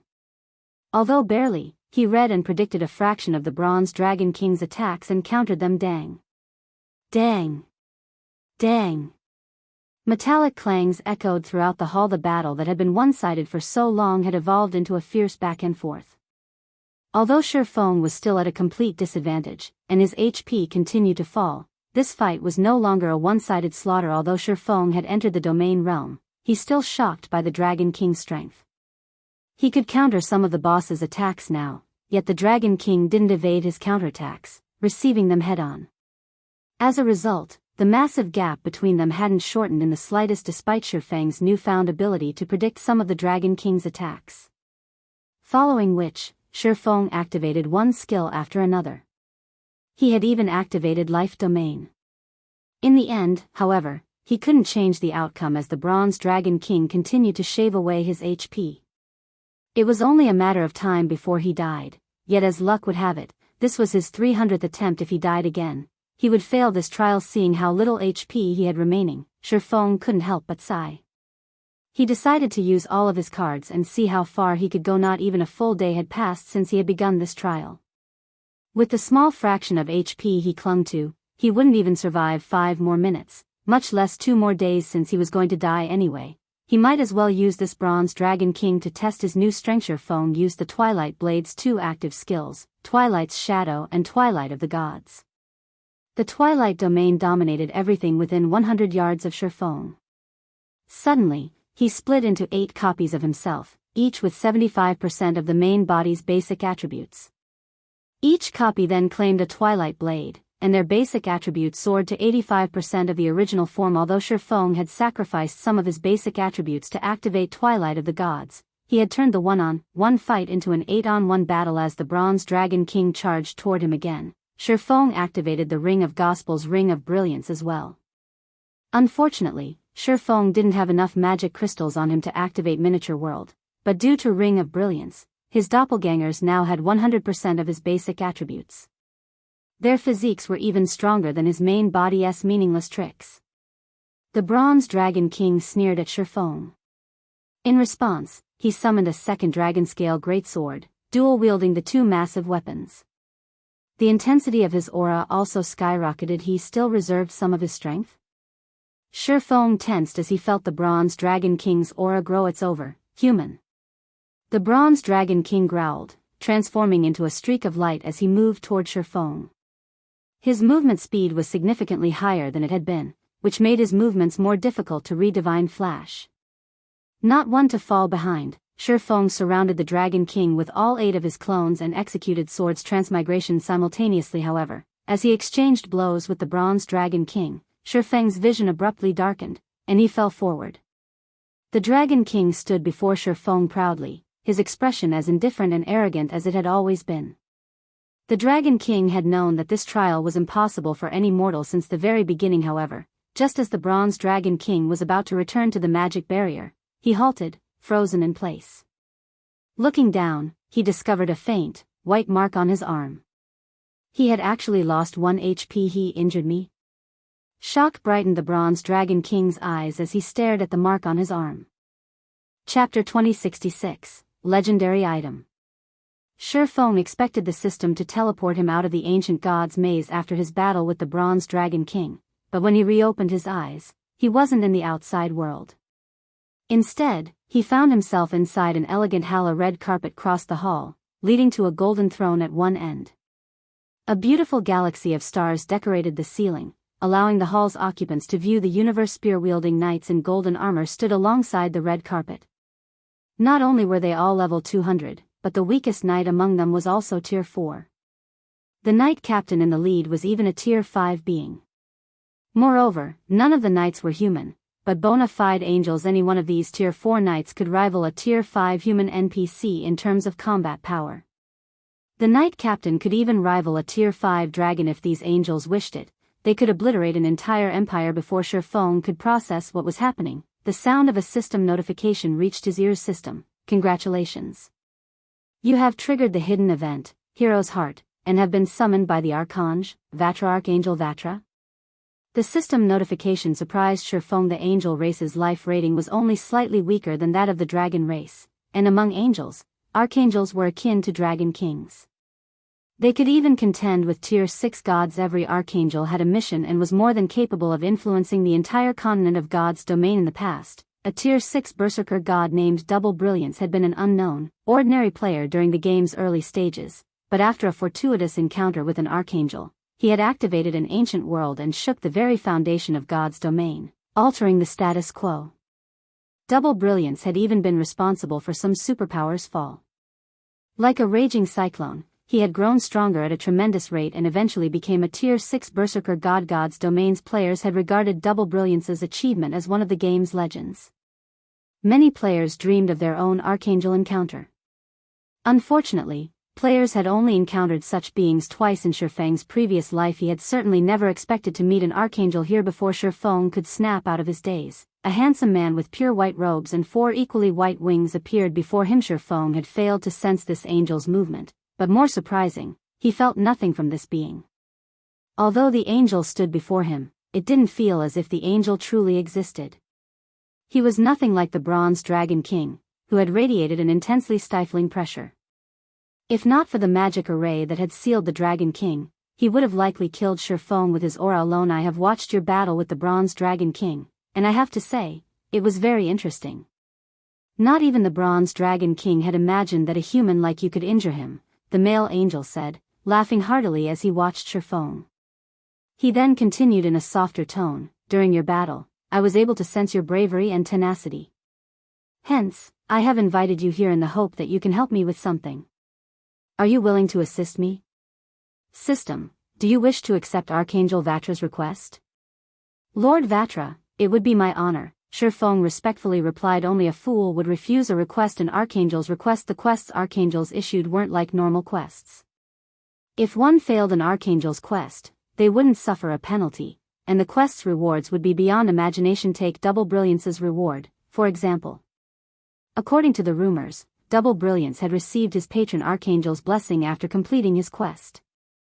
Not only had his individual strength skyrocketed, but he had also secured an advantage from the ancient world he had activated, allowing him to perform one impossible feat after another. Wonderful.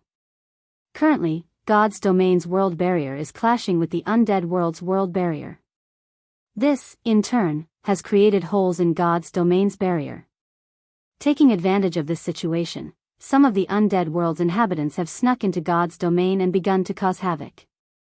Although we angels wish to stop them, we cannot interfere with the continent's matters due to the rules the various gods have set for us. Hence, we need a representative to handle these matters, Vatra said. I wish to appoint you as my representative in removing the undead from the continent of God's Domain. System, you have accepted the hidden quest, Undead World. Quest content, you must annihilate the undead hiding and causing chaos on the God's Domain continent. Rewards unknown. Of course, you cannot complete the task with your current strength. Hence, I have prepared 2 items for you. The first is the dragon summoning flute I've carefully handcrafted. The second item is this stone. These 2 items will help you deal with the undead that have snuck into God's Domain.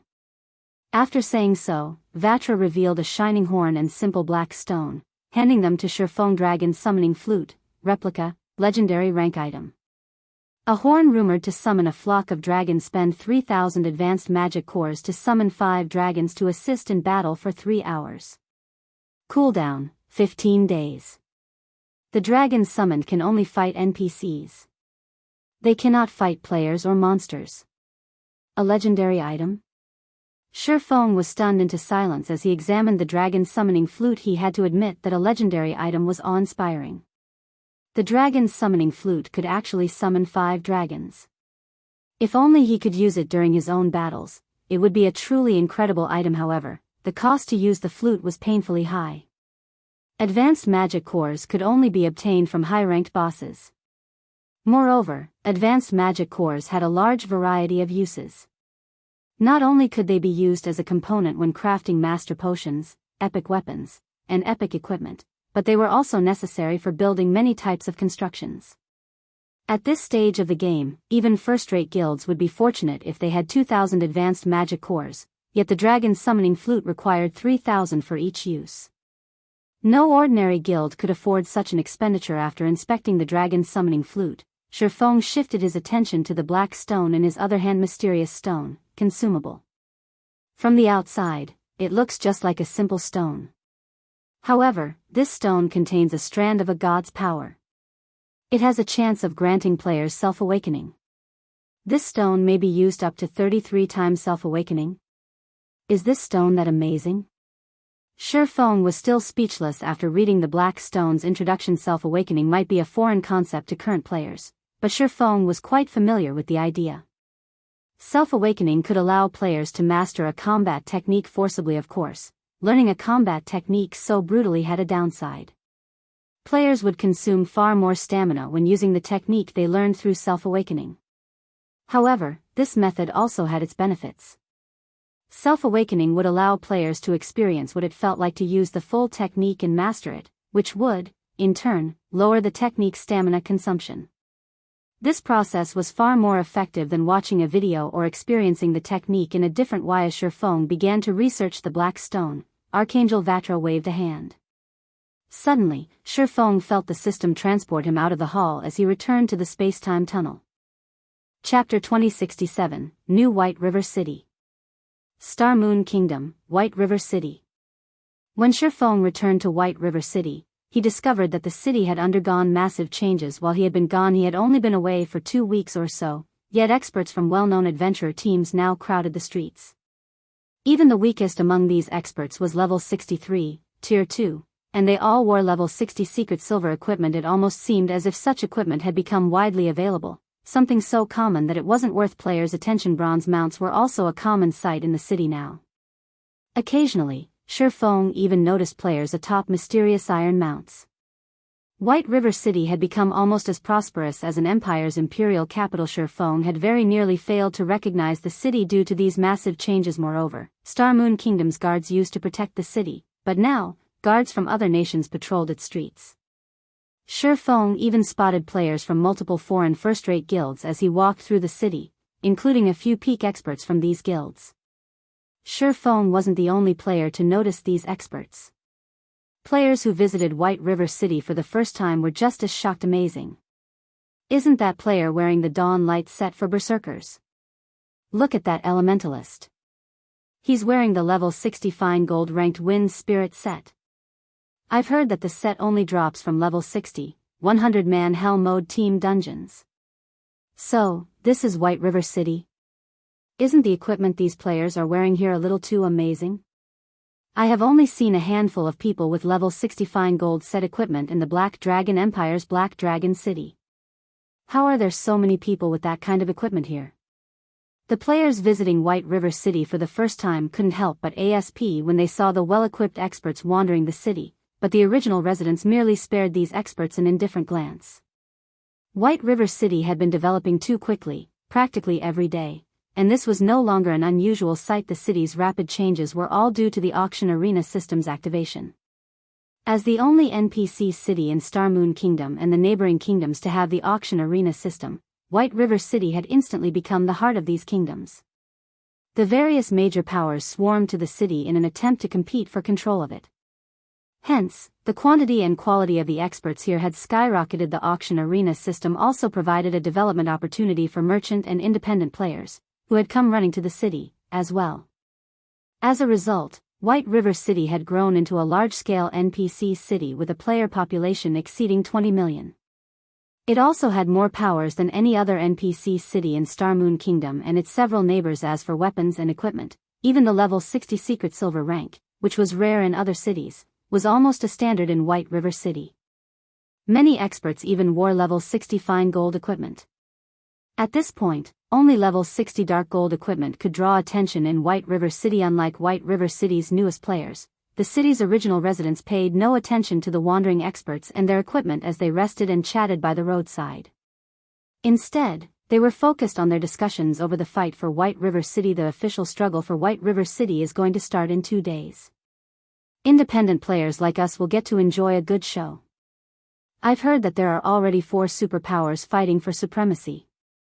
I wonder how Zero Wing will hold its position.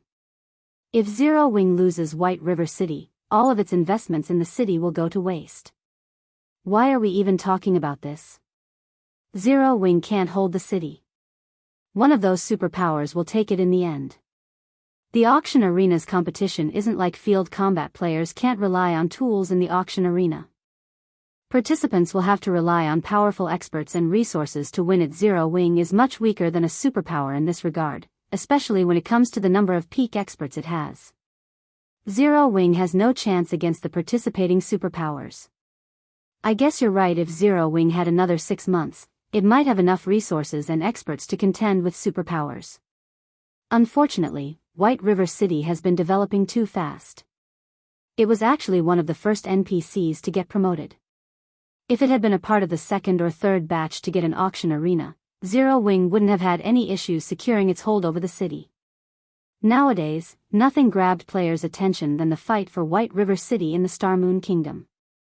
Not only would the upcoming fight determine who controlled the city, but it was also the first time these major powers seriously clashed. The auction arena also presented an opportunity for independent players to display their skills in front of these powers in hopes of reaching greater heights. While this sounded like a joke, it was the best way to become famous overnight. Now that God's domain had more influence in the real world, more corporations invested in the game, and they all needed talented experts to work for them. If one could show off in the auction arena, one of the various superpowers might extend an olive branch as expected of one of the first promoted NPC cities. Its development speed and competition truly are frightening. Sherfong could not help his surprise as he noticed various guild players wandering the city streets. He had seen more than 30 second-rate guilds and as many as 10 first-rate guilds since his return to White River City. Not even imperial capitals had this many guilds, yet this was only what he saw on the surface. Who knew how many more powers lurked in the city in secret? In the past, Shadow hadn't had any connection to the first wave of promoted NPC cities. At the time, Shadow had already been struggling for its survival in God's domain, and the guild had expended all of its available resources just to secure leveling spots and raid dungeons for its members' equipment. How could it have had the strength to compete for a major NPC city? Sherfong had only heard stories of how powerful the various entities participating in the auction arena's competition were and the competition's intensity. He hadn't actually gotten a realistic sense of how extraordinary the competitions had actually been. Now that he was a participant, he couldn't help his rueful sigh. Sherfong returned to Zero Wing's residence to organize the materials he had obtained during his trial. However, as he entered the guild hall, Sherfong noticed that the hall's atmosphere was odd. He could sense a depressing energy throughout the building, and the number of experts in the hall had visibly decreased. Youlan, did something happen? What's with the strange atmosphere? Sherfong asked Youlan, who currently sorted through the guild members' information. Guild leader, you're back. Youlan's face lit with joy when she saw Sherfong, but then she frowned and said, while you've been gone, Twilight Echo's survival and the Storm Empire has become unsure. Aqua Rose doesn't want to see the destruction of her family's guild and doesn't want to implicate Zero Wing, so she has temporarily resigned as vice guild leader to help Twilight Echo under her own name. Many of the players that were originally from Twilight Echo have gone with her. I tried to contact you about this, but I couldn't get through to you. Twilight Echo is having an existential crisis? Sherfong was surprised to hear the news. What happened? According to what we know, it seems that Nature Hall is trying to monopolize the Storm Empire and wants every guild in the area to submit as a subordinate. Since Twilight Echo refuses to submit, it tried to move out of the Empire, but Nature Hall refuses to let the guild get out safely and has threatened to remove Twilight Guild from God's domain. Thus, the guild is in danger of perishing, Youlan explained. I see. Once he had a general understanding of the situation, Sherfong revealed a bitter smile and wondered aloud, is Zero Wing really that unreliable? Twilight Echo was everything to Aqua Rose's family. Although she had broken away from her family's influence to develop independently, if Twilight Echo perished, so would Aqua Rose's family. Naturally, she couldn't just sit by and watch. However, Nature Hall was not the first-rate guild it had been in the past. It had secured major corporations' investments and not long ago, had successfully removed a super first-rate guild from the Storm Empire. Since it had a long time to develop after that incident, it was easy to imagine how powerful Nature Hall had become. Considering Zero Wing's current problems, if Aqua Rose used her identity as one of Zero Wing's vice guild leaders to help Twilight Echo, Nature Hall would turn its ire on Zero Wing, increasing its number of enemies. Guild leader, should we send some people to help her? Youlan asked. Of course, we should.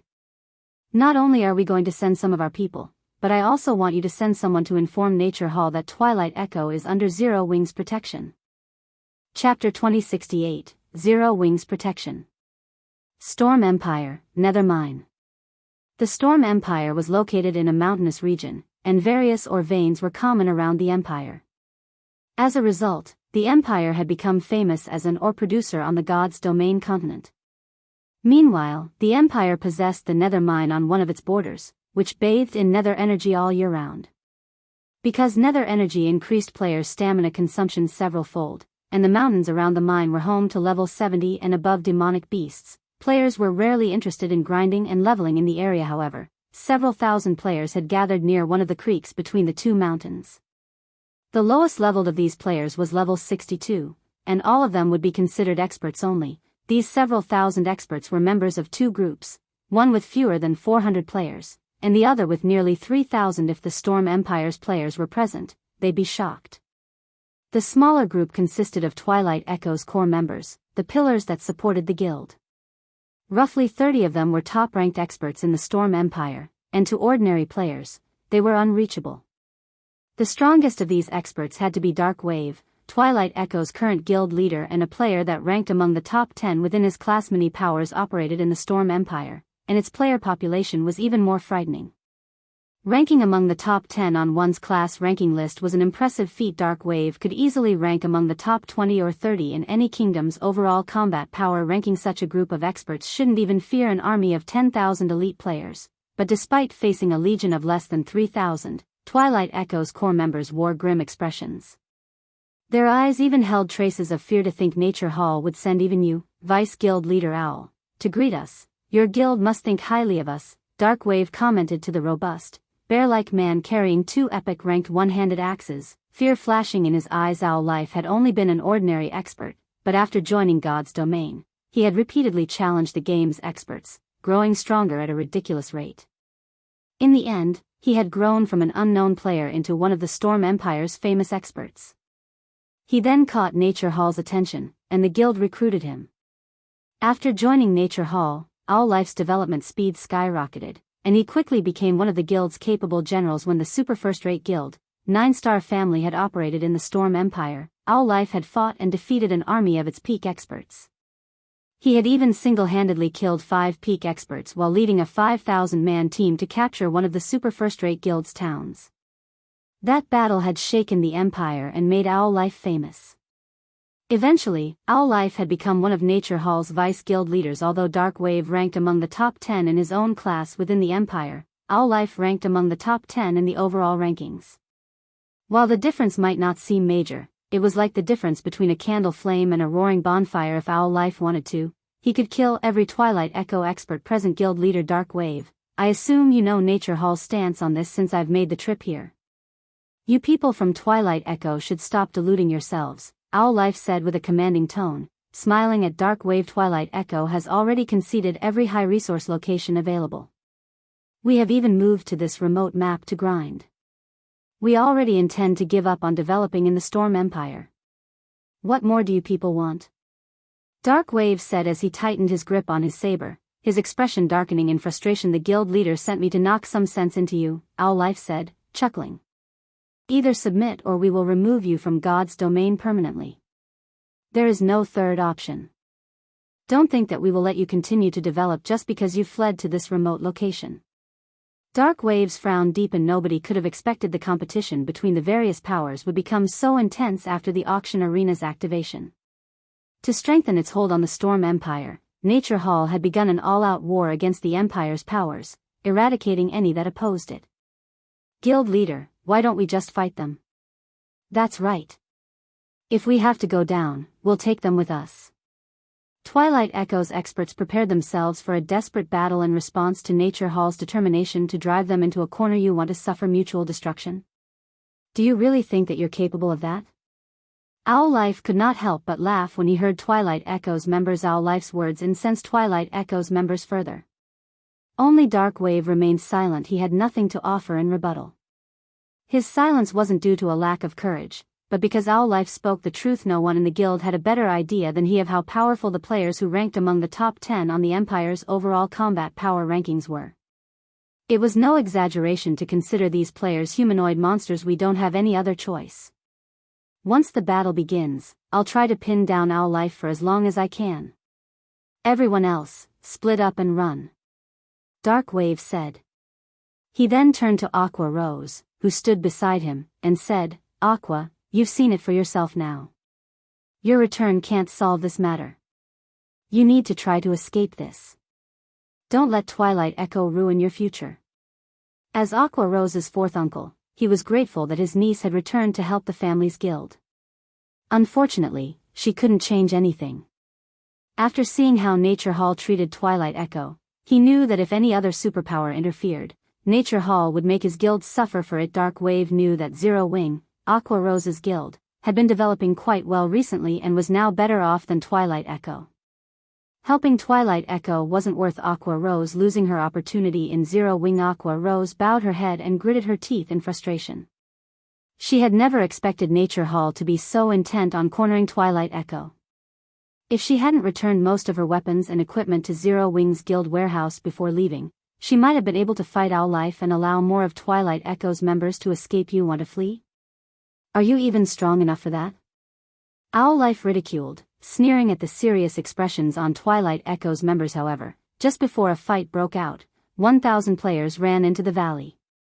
An elegant girl in beautiful mage robes, looking like a fairy, led the force, and many of the players in the valley couldn't help but stare. Among the 1,000 new arrivals, the lowest level player was 63, while most were level 64. The weakest piece of equipment these players wore was level 60 secret silver rank. Many of these players even wore level 60 fine gold and dark gold equipment. Both Nature Hall and Twilight Echo's members watched these newcomers with envy. However, the most noticeable aspect of these players was their sharp auras. They clearly weren't ordinary experts. Who are you? Can't you see that Nature Hall is busy here? If you don't want any trouble, leave immediately. Owllife warned the approaching 1,000-man legion. Normally, he would have already commanded his subordinates to eliminate any intruders, but this 1,000-man legion clearly wasn't a normal force. Even his players would suffer if they attacked these new arrivals without Karas. We're from Zero Wing, Violet Cloud said with a faint smile. Zero Wing? Isn't that a guild from Starmoon Kingdom? Owllife faintly recalled such a guild, and from what he could remember, Zero Wing had been developing excellently recently. He then asked, "Why have you come here?" "We have orders from our guild leader to inform Nature Hall that Twilight Echo is under Zero Wing's protection," Violet Cloud calmly replied. Chapter 2069, Defeating Nature Hall in 2 moves. Zero Wing wants to protect Twilight Echo?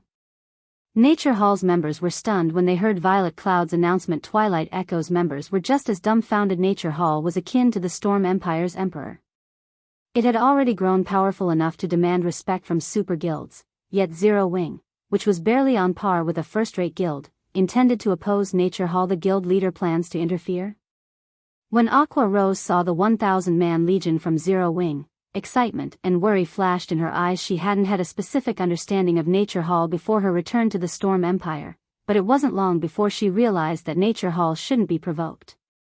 Nature Hall's foundations were beyond her imagination. The guild already had more than 100 peak experts and tens of thousands of expert members. With so many experts, Nature Hall's rule in the Storm Empire was unshakable. How arrogant. This is Nature Hall's territory. Do you think that a few words will protect Twilight Echo? Owllife roared in anger. Not even your ally, the Dragon Phoenix Pavilion, would dare to act so pompously before Nature Hall. Vice Guild Leader, what's the point of wasting words on them? Since these ignorant players dare to act so insolently before our guild, we should get rid of them, here and now. That's right.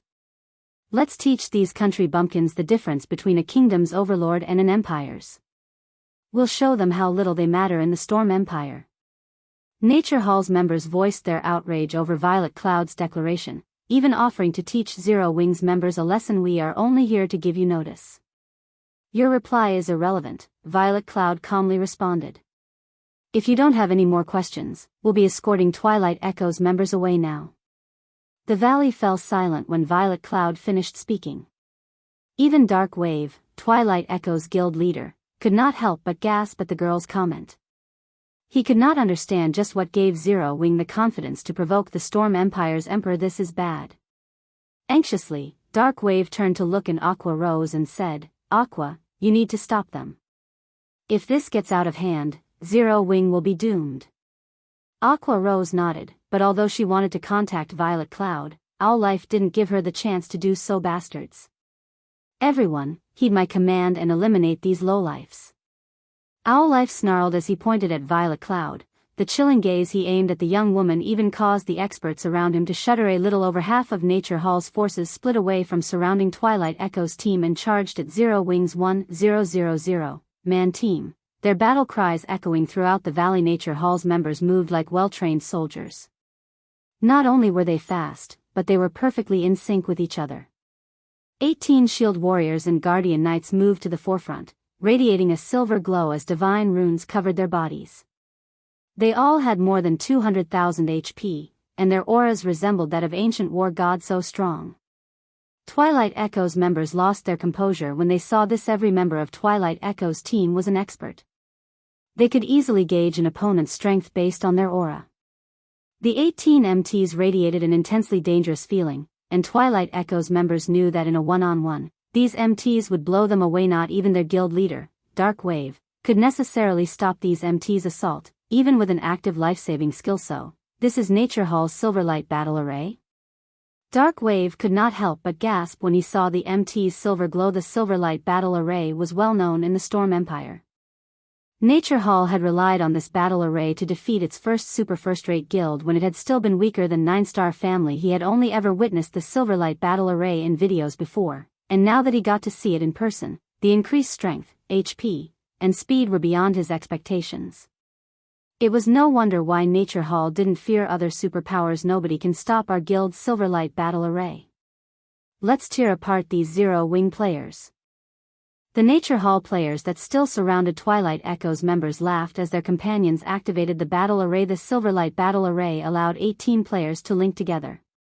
Not only could they share the incoming damage, but their strength, HPs, movement speed, and attack speed increased by 30% as well. Most importantly, they could share their senses through the battle array. However, before the 18 MTs reached Zero Wing's team and tore apart its defensive line, Violet Cloud, who stood among her players, waved her staff. Dimensional fracture. Space tore before Violet Cloud, rapidly extending toward Nature Hall's members. Although the spatial tear looked fine and weak, it felt like the roar of an ancient behemoth. The sky and the earth trembled at its might. Dodge it! Owllife shouted, panicking. Unfortunately, the spatial tear grew too quickly for his warning to be of any use. Crack. The sound of shattering glass shook the valley as the spatial tear reached Nature Hall's MTs, who failed to react in time. Like a hot knife through butter, the spatial tear cut through the 18 MTs, their bisected forms falling to the ground. Nature Hall's rear-line healers had no time to cast a healing spell before their MTs lost the last of their HPs. Moreover, the spatial tear didn't stop with the 18 linked MTs, reaping the lives of players standing dozens of yards away. Do you still wish to fight us? Violet Cloud asked as she retracted her staff and gazed upon Nature Hall's members. With just one move, Violet Cloud had killed over 200 experts. Her indifferent tone suggested that she didn't consider the act significant, and Nature Hall's survivors shuddered in fear. You merely have a powerful spell. Do you really think that none of us can take you down? Rage flared in Owllife's eyes as he glared at Violet Cloud. While he didn't particularly mind the deaths of 200+ guild experts, he minded losing the 18 MTs that could utilize the Silverlight Battle Array. The guild had carefully nurtured all of those players, and every one of them was very close to reaching the refinement realm. With the Silverlight Battle Array, each of those players had the combat power to surpass ordinary refinement realm experts. Losing a level might not impact their progress over much, but the loss of their weapons and equipment definitely would. They would need a lot of time to recover the items. Owllife's body transformed into a blur as he dashed toward Violet Cloud like a vicious gale crab. Owllife is attacking. Dark waves darkened as he watched Owllife make his move. Owllife wasn't like the 18 MTs that had died. With his weapons, equipment, and combat standards, he ranked at the very top of the Storm Empire. His 2 one-handed axes were even epic set weapons. He could easily repel a great lord of the same level, and the valley's narrow terrain gave him the perfect battlefield. If Owllife reached Zero Wing's team, disaster would ensue. In less than 10 seconds, Owllife arrived before Zero Wing's members. Although Zero Wing's ranged experts bombarded him with attacks, he effortlessly dodged or blocked the incoming spells and arrows. None of the attacks managed to reach him. As they watched, Nature Hall's players felt their blood boil with excitement. Ha ha ha. The Vice Guild leader is finally making a move. Zero Wings members are dead for sure. However, as Nature Hall's members expected to see Owl Life throw Zero Wings members into the air, Violet Cloud moved again. Like her previous attack, she lightly waved Death's Sigh and manifested multiple magic arrays around her. Are you kidding me? Both Nature Hall and Twilight Echo's members were stunned. Violet Cloud had called forth 200 magic arrays, a blade of darkness forming before each array go. Violet Cloud shouted like raindrops. These 200 blades of darkness descended on Owl Life, all under Violet Cloud's control. They were not magical projectiles that could only move in a straight line. Burial Flower. Even Owl Life frowned as he watched the 200 blades of darkness fly toward him like lively sprites. He immediately activated his Epic Axe's active skill, and a gigantic flower formed beneath his feet. 12 flower petals circled Owl Life, each carrying 100% of his strength. The petals acted like MT's shields. Unless Violet Cloud's attacks had higher strength than he did, they wouldn't break through Burial Flower's defenses. Burial Flower formed a nearly invincible barrier around him, following which, Owl Life charged toward Violet Cloud. However, the hammering sounds the blades of darkness made as they collided with Burial Flower's petals changed Owl Life's expression. Burial Flower's petals, which contained 100% of his strength, couldn't withstand the blades of shadow. The petals barely deflected the attacks and altered their trajectory against 200 blades of darkness. Owl Life's Burial Flower and Epic Axes seemed like paper tigers. Even though he fought with everything he had and fully displayed his Void Realm combat standards, he could only dodge or block a fraction of Violet Cloud's attack in the blink of an eye. The blades of darkness slid through Owl Life's body, plundering the Berserker's HP. Owl Life, one of the Storm Empire's top 10 experts, had been defeated. Chapter 2070, Powerful Zero Wing, he died? Owl Life's been killed in one move? Nature Hall and Twilight Echo's members gaped in shock after witnessing Owl Life's death, unable to believe their eyes. However, not only did the man's corpse lie before them, but his trademark weapons, the burial axes, rested next to his body. Aqua, your guild's experts are quite strong. Is that girl your guild's #1 expert? Darkwave asked his niece, his eyes glued on Violet Cloud. He had known that Zero Wing had been developing impressively, but he hadn't thought it had become this strong. Violet Cloud's gaze remained indifferent even after killing Owl Life, as if she had casually slain a common monster she had randomly come across. Someone actually treated Owl Life, one of Nature Hall's Vice Guild leaders, like a common monster, killing him as if swatting a fly. If news of this spread, it would shake the very core of the Storm Empire. No, Violet doesn't rank #1 in the guild, but she should stand among the top 5. Only, Aqua Rose stopped herself, watching Violet Cloud in confusion. She was very familiar with Violet Cloud's standards. Like her, the girl was a refinement realm expert. However, Violet had achieved more in the refinement realm than she had. Although, if it came down to a fight, and their levels and equipment were equal, she could fight Violet Cloud to a standstill with her Sea God's legacy. If the battle happened at sea, she'd wind by a landslide. If Aqua Rose had to fight a peak expert like Owl Life, even with all of her epic equipment, she'd have a very hard time defeating him. As for killing Owl Life in one move, she simply wasn't capable of the feat. The equipment that the various large guilds' peak experts improved as time passed, yet for some reason, Violet Cloud had killed Owl Life instantly. Moreover, she had accomplished the feat effortlessly. No matter how Aqua Rose considered the situation, she couldn't figure how Violet Cloud had done it. However, Aqua Rose didn't know that Shurfeng had given Violet Cloud the elemental bloodline after his return from the ancient God's Maze, and due to the advanced bloodline, Violet Cloud's basic attributes had skyrocketed. With her massive basic attribute advantage, it was only natural that she had slain Owl Life like a common monster. She's only in the top 5 with that kind of strength? Darkwave stared at his niece in shock. He no longer dared to imagine how powerful Zero Wing truly was. Nature Hall likely had less than a handful of experts that could kill Owl Life instantly, yet a non-superpower like Zero Wing had 4 more of these experts. Meanwhile, Nature Hall's members panicked after watching Owl Life die. Like frightened birds, they scattered and fled from the battlefield, none of them daring to fight any of Zero Wing's members. What a joke. Both Owl Life and the 18 Silverlight Battle Array MTs had been defeated in a single move each. They weren't fools. Now that they knew they were no match for Zero Wing, they wouldn't stay and fight. Doing so would be nothing more than suicide once Nature Hall's members fled. Violet Cloud turned her attention away and approached Aqua Rose. Big Sis Aqua, here are the items you stored in the guild warehouse, Violet Cloud told Aqua Rose, who wore a hesitant expression. After trading the equipment, she said, right, guild leader asked me to tell you this, don't hold back. The guild has your back.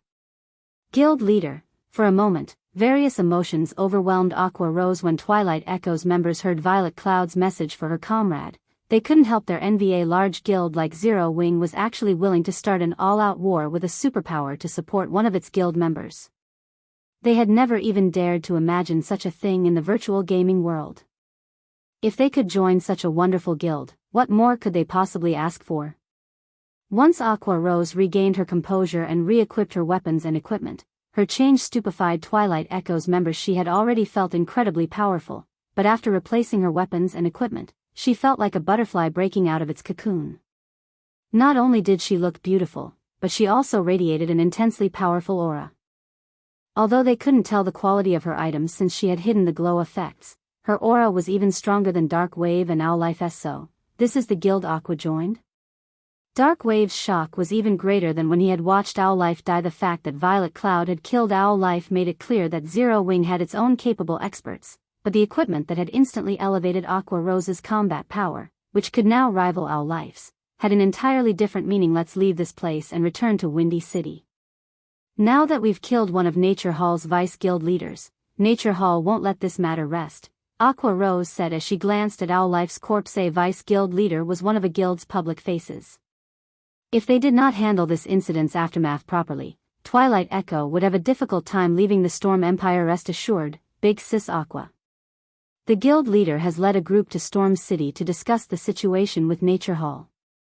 I believe he will settle this matter very quickly, Violet Cloud said, giggling. What? They went to meet Nature Hall? Dark Wave nearly jumped up in shock. Are they tired of living? Although Owl Life was only Nature Hall's 8th vice guild leader, one of the lowest-ranked vice guild leaders in the guild, he was still a vice guild leader, yet as Violet Cloud had killed the man, Zero Wing had been heading to Nature Hall for negotiations. Zero Wing was clearly trying to provoke Nature Hall. Zero Wing would likely have trouble getting out of this unscathed, much less negotiate a better situation for Twilight Echo. Meanwhile, in the Storm Empire's Storm City, Shifeng's party of 6 had arrived before Nature Hall's residence. As the Storm Empire's imperial capital, Storm City's player population even surpassed Black Dragon City's. Storm City had nearly 27 million resident players, and its businesses were particularly prosperous. The city's prosperity was due to the Storm Empire's ores. Plenty of ores and gemstones, which other kingdoms and empires severely lacked, were produced within the empire's borders every day. Because of this production, a large number of foreign players visited the empire to trade and purchase items. Moreover, due to the abundance of ores, the Storm Empire's forging industry was exceedingly well-developed. Shops that specialized in selling and crafting weapons and equipment could be found all over the city, and plenty of players wore the advanced forger's insignia. Intermediate forgers were a dime a dozen, as well. Not even White River City could say the same. Moreover, as many as 8 known master forgers also called the Storm Empire home. Among them, 2 were independent players. No other empire could dream of achieving the same at this stage of the game. Purely in terms of weapon and equipment production, Storm City far surpassed White River City. Please notify the guild leader Nature that Star Moon Kingdom's Zero Wing has come to discuss something with him, Shifeng said as he approached the Nature Hall member station by the residence's entrance. All right, but I can't guarantee that our guild leader will meet with you, the player replied, disdainfully eyeing Shifeng's party. Normally, a large number of guild representatives visited the residence to meet with Nature Hall's guild leader, including representatives from the Storm Empire's first-rate guilds. Even so, their guild leader usually ignored their requests. As for a guild from a kingdom, even the vice guild leaders would likely refuse the request. The Nature Hall member then left to report the matter to his superior. Meanwhile, a middle-aged man sat behind an office desk, flipping through the documents in his hand, in the guild leader's office within Nature Hall's residence. Several level 64 players stood beside this man, all of which were experts with multiple pieces of epic equipment. Any ordinary expert would feel as if they stood in a cage of bloodthirsty beasts if they stood before this group. Suddenly, a player entered the room, and upon seeing the players beside the middle-aged man, he couldn't help but shudder. However, He suppressed the fear in his heart and announced, "Guild leader, there's a group of representatives from Zero Wing asking to meet with you. They're a guild from Starmoon Kingdom." A guild from Starmoon Kingdom? Nature Manifestation raised his head as he listened to the subordinate's report, curiosity flashing in his eyes. "Can't you see that the guild leader is busy? It's just a guild from a small kingdom. Send them back to their countryside." A robust man shouted. However, as the subordinate began to turn and leave, the icy-cold goddess sitting beside Nature Manifestation received a message. As she read the message, her expression darkened. "Wait." The woman shouted. "Youlan? What's wrong?" The robust man, who carried a gigantic scale shield, asked. "Ivy just received news that our life has been killed." The woman, Jade Youlan, softly replied. "That brat got done in? Who did it? Was it Dark Wave? That shouldn't be possible." The robust man was astonished. However, after recalling Twilight Echo's experts, he doubted that any of them could kill our life. "No. According to the reports, he was slain by an expert from Zero Wing," Jade Youlan said. Chapter 2071, Explanation. Zero Wing? Isn't that the guild trying to meet with the guild leader? The shield-carrying man frowned at Jade Youlan's reply. He then turned to the reporting ranger, killing intent lacing his words. "These people sure have guts."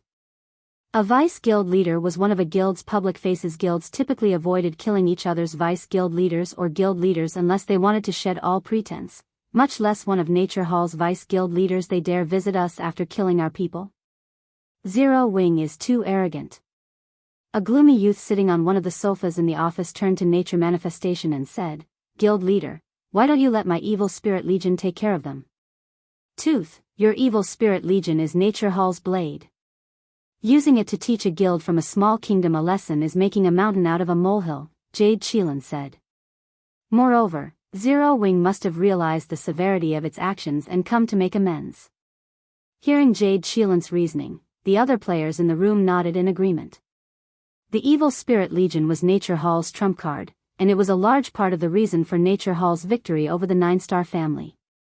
Zero Wing didn't even qualify to face this legion. As Jade Youlan had said, Zero Wing must have realized how detrimental killing one of Nature Hall's vice-guild leaders was and was likely here to make amends for the mistake.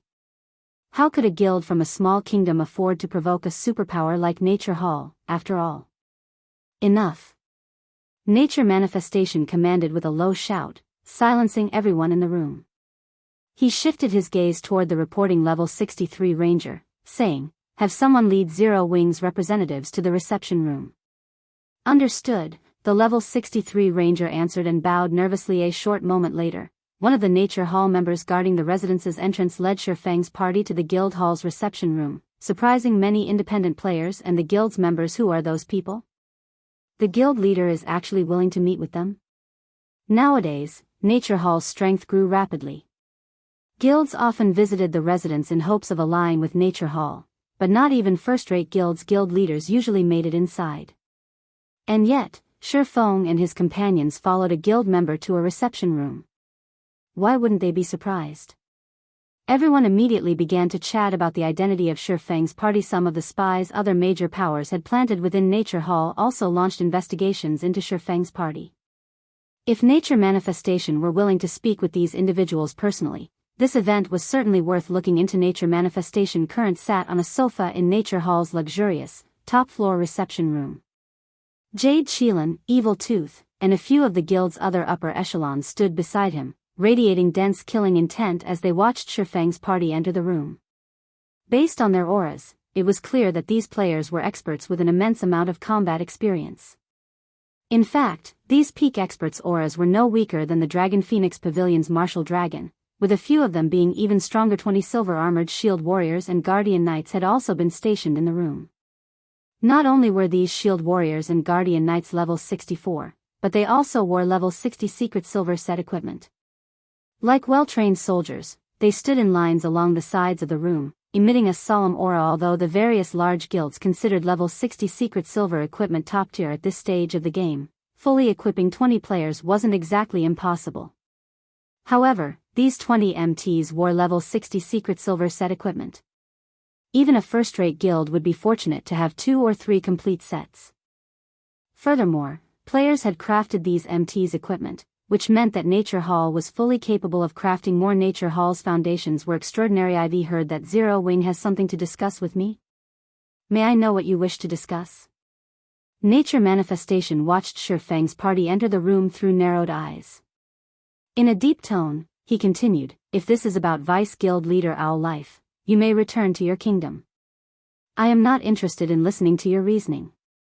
As soon as Nature Manifestation was done speaking, the intensity of the 20 silver-armored MT's auras skyrocketed, rapidly decreasing the temperature in the room. Jade Chelan and Nature Hall's other upper echelons revealed sneers and pitying expressions. Nature Manifestation typically let them handle matters related to guilds from small kingdoms, considering the matters beneath him.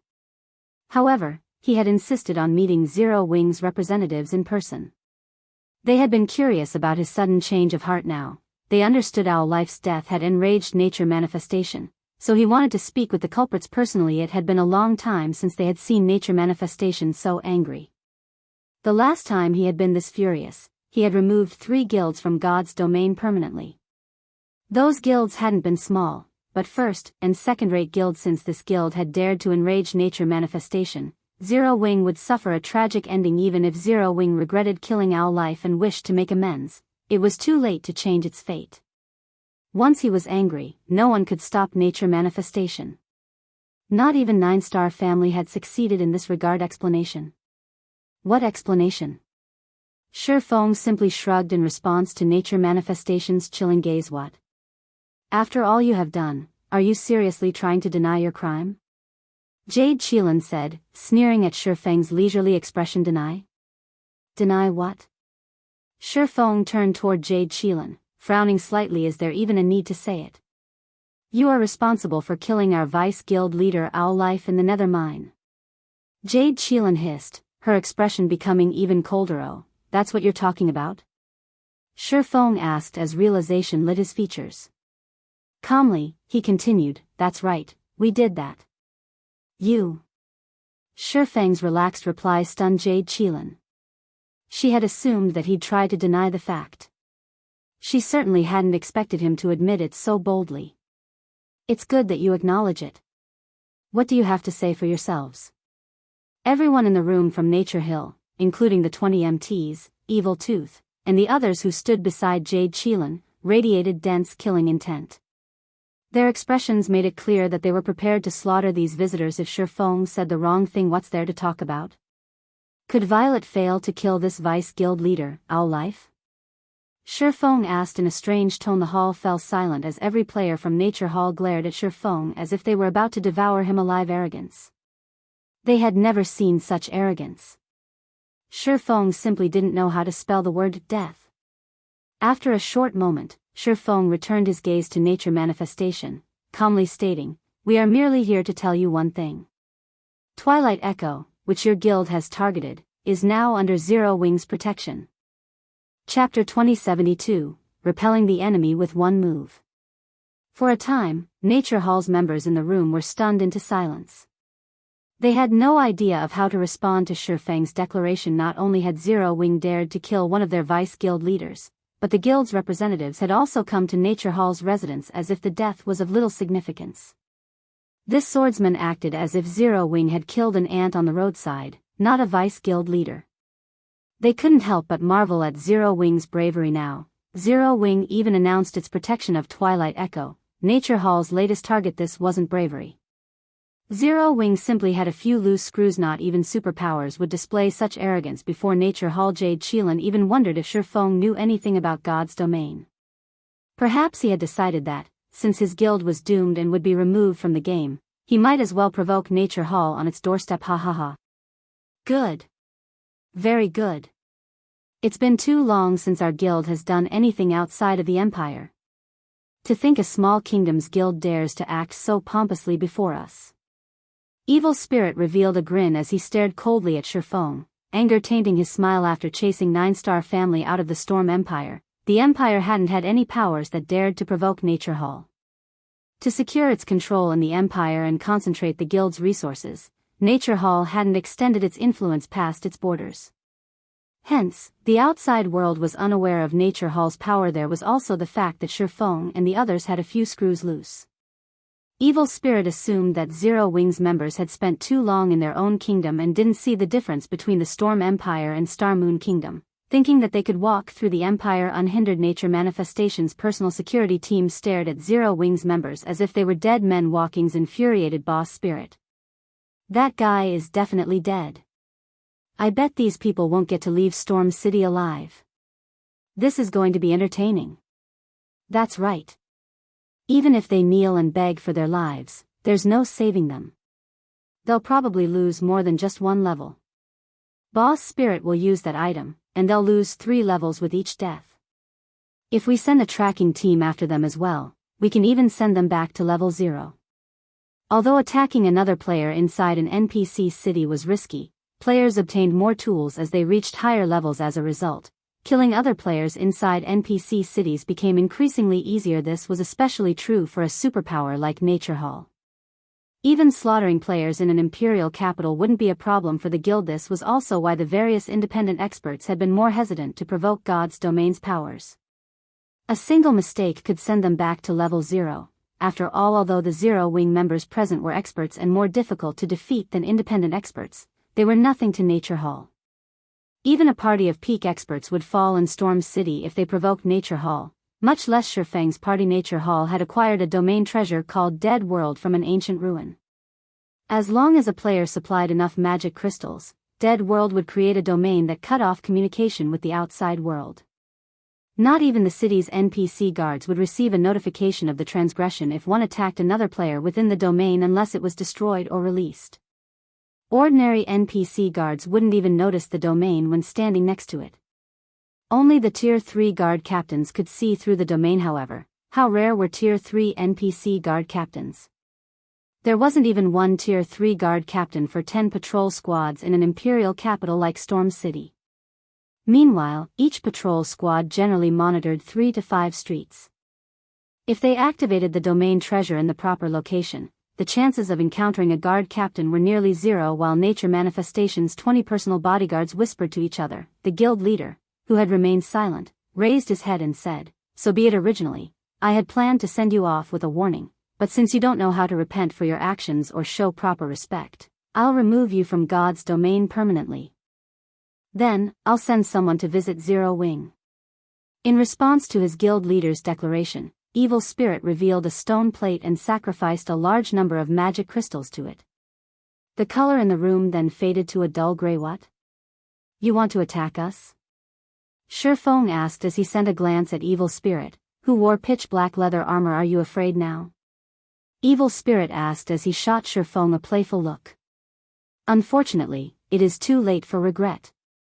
He had thought that Nature Manifestation would wait until Shifeng's group left the residence before sending him to take action. He hadn't expected his guild leader to order an attack now. It was clear how truly furious Nature Manifestation was. However, he didn't think the reaction was unreasonable. Zero Wing's representatives were insufferably foolish. Even the King of Hell would laugh at their lunacy and imprison them for a few extra millennia. Afraid? Shifeng shook his head. "You're not strong enough for me to fear." "Crap. This is the first time I've met someone so stubborn. Everyone, attack. Kill him." Evil Spirit commanded, his eyes twitching in anger. The 20 silver-armored MTs surged toward Shifeng and his companion. Seeing this, Jade Youlan could not help but watch with a pitying gaze. Zero Wings members might have made it out of Storm City alive, but now, not only had they lost that hope, but they would pay an even greater price. Although she did not know what gave Zero Wings members so much confidence, she was certain that they'd die in this room. Moreover, players who died in the Dead World wouldn't lose a single level, but 3 at their level. Leveling up required a lot of time and effort. Losing 3 levels would be a huge setback. Nature Manifestation's 20 personal bodyguards were more than enough to eliminate Shifeng's party, not to mention the guild's peak experts like herself. Not only were these bodyguards refinement realm experts, but they also wielded the Silverlight battle array. When they activated the battle array, they could even kill peak experts. This was why Nature Manifestation's security team only had 20 players, as Jade Youlan and the other peak experts expected their guild leader's bodyguards to annihilate Shifeng's party. Several sword lights flashed in the room. Shadow Blade. As if every sword light had a life of its own, they agilely maneuvered through the bodyguard's defenses, striking the players directly. As if some colossal beast had slammed into them, a dozen or so bodyguards flew into the walls behind them, which cracked under the immense force in the face of death. Blackwater, Starlink, and Miracle's armies failed to remove Zero Wing. What do you think a few refinement realm experts can accomplish? Shifeng asked as he sheathed Killing Ray and sat back on the sofa. He watched Nature Hall's upper echelons calmly as if nothing had happened. Chapter 2073, Suppressing Nature Hall. Looking at the robust figures planted in the walls of the luxurious reception room, the unharmed members of Nature Manifestation's personal security team froze in shock. When they returned their gazes to Shifeng, they wore tense expressions. What's going on? What did he do? The security team members had failed to react to the attack. They had only seen Shifeng swing his sword, and in the next moment, their companions had disappeared from next them and become wall decorations. How is this possible? Evil Tooth was just as stunned to watch the bodyguards fly through the room. He was very familiar with these bodyguards' strength. When they cooperated, they could even take down peak experts. The Silverlight battle array allowed them to share their senses, which greatly strengthened their defenses. However, despite the bodyguards' enhanced defenses, Shifeng had maneuvered his skill past their defenses and dealt direct damage. His control with the skill was frighteningly accurate. Good. No wonder why you dared to show such arrogance. Everyone, use your magic scrolls. Don't fight him at close range. Evil Tooth commanded after snapping out of his daze. He then turned toward Jade Chelan and whispered, "Chelan, I need your help in a moment. This person is far stronger than I expected." He admitted that even he could replicate Shifeng's performance, but he was an assassin, and the assassin combat method allowed him to slay opponents that were far stronger than him. You're going to fight as well? Fine, leave it to me. Jade Chelan nodded. Jade Chelan immediately began to chant an incantation. In the meantime, the rest of the bodyguards followed Evil Tooth's command and retrieved Tier 2 magic scrolls from their bags. These magic scrolls were extremely rare, some containing control spells, some holding AoE spells, and others possessing single-target spells. They had originally prepared these magic scrolls to use against enemies when outnumbered, but against such a strong melee opponent like Shifeng, they had no choice but to rely on attacking from afar with these magic scrolls. In the next moment, flaming thorns, spears of light, and chains of sand flew toward Shifeng, launching a wide array of spells like a combined assault from a team of magical class players. With how cramped the reception room was, dodging all of these spells wasn't realistic.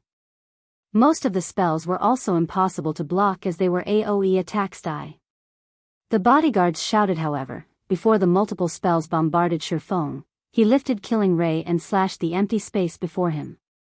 Countless arcs of lightning appeared out of thin air, devouring everything in their path. Even the Tier 2 spells vanished the moment they touched the lightning edge. Boom! A massive explosion shook the reception room, its lavish decorations becoming nothing more than remnants. The bodyguards that had attacked Shifeng had vanished from the room. The weapons and equipment pieces on the floor were the only indicator of their prior presence. Over a dozen well-equipped MTs with over 180,000 HP had died. Just like that. In contrast, Shifeng hadn't changed. He hadn't even moved from his original position, much less taken damage. Shifeng had executed only 2 moves, yet he had killed more than half of Nature Manifestation's famous security team. The security team's remaining members were crippled. Shifeng's combat power was horrific. How was he supposed to be a player? He was basically a monster that destroyed everything in his path. Just as everyone assumed the battle was over, Jade Chelan, who hadn't stopped chanting, finally finished her spells. She slammed the butt of her resplendent staff against the floor and commanded, "Seal." 3 magic arrays appeared around her, each from a different spell, yet they had appeared simultaneously and were of similar design as if they were a single spell. A threefold, large-scale spell? Alluring Summer, who stood behind Shifeng, was surprised to see the arrays circling Jade Chelan. Double casting was an extremely difficult technique for most magical class experts, especially when casting Tier 2 spells. Needless to say, triple casting 3 Tier 2 spells was even more difficult. However, there were certain spells in God's domain that could only be used when casting multiple spells. Generally, These were large-scale spells that required multiple players to cast, yet Jade Youlan could cast one that typically needed 3 players by herself. These large-scale spells were far more powerful than individual spells of the same tier. The instant Jade Youlan's spells took effect, 5 golden chains appeared around her, each containing soul-shuddering power. Not even grand lords of the same level would dare to touch these chains. As if they had a life of their own, these chains launched at Shurfeng like anacondas. Let's see how he blocks this. The Nature Hall members sneered at Shurfeng as they watched Tier 2 large-scale spell, Holy Chains. This was Jade Youlan's ultimate spell.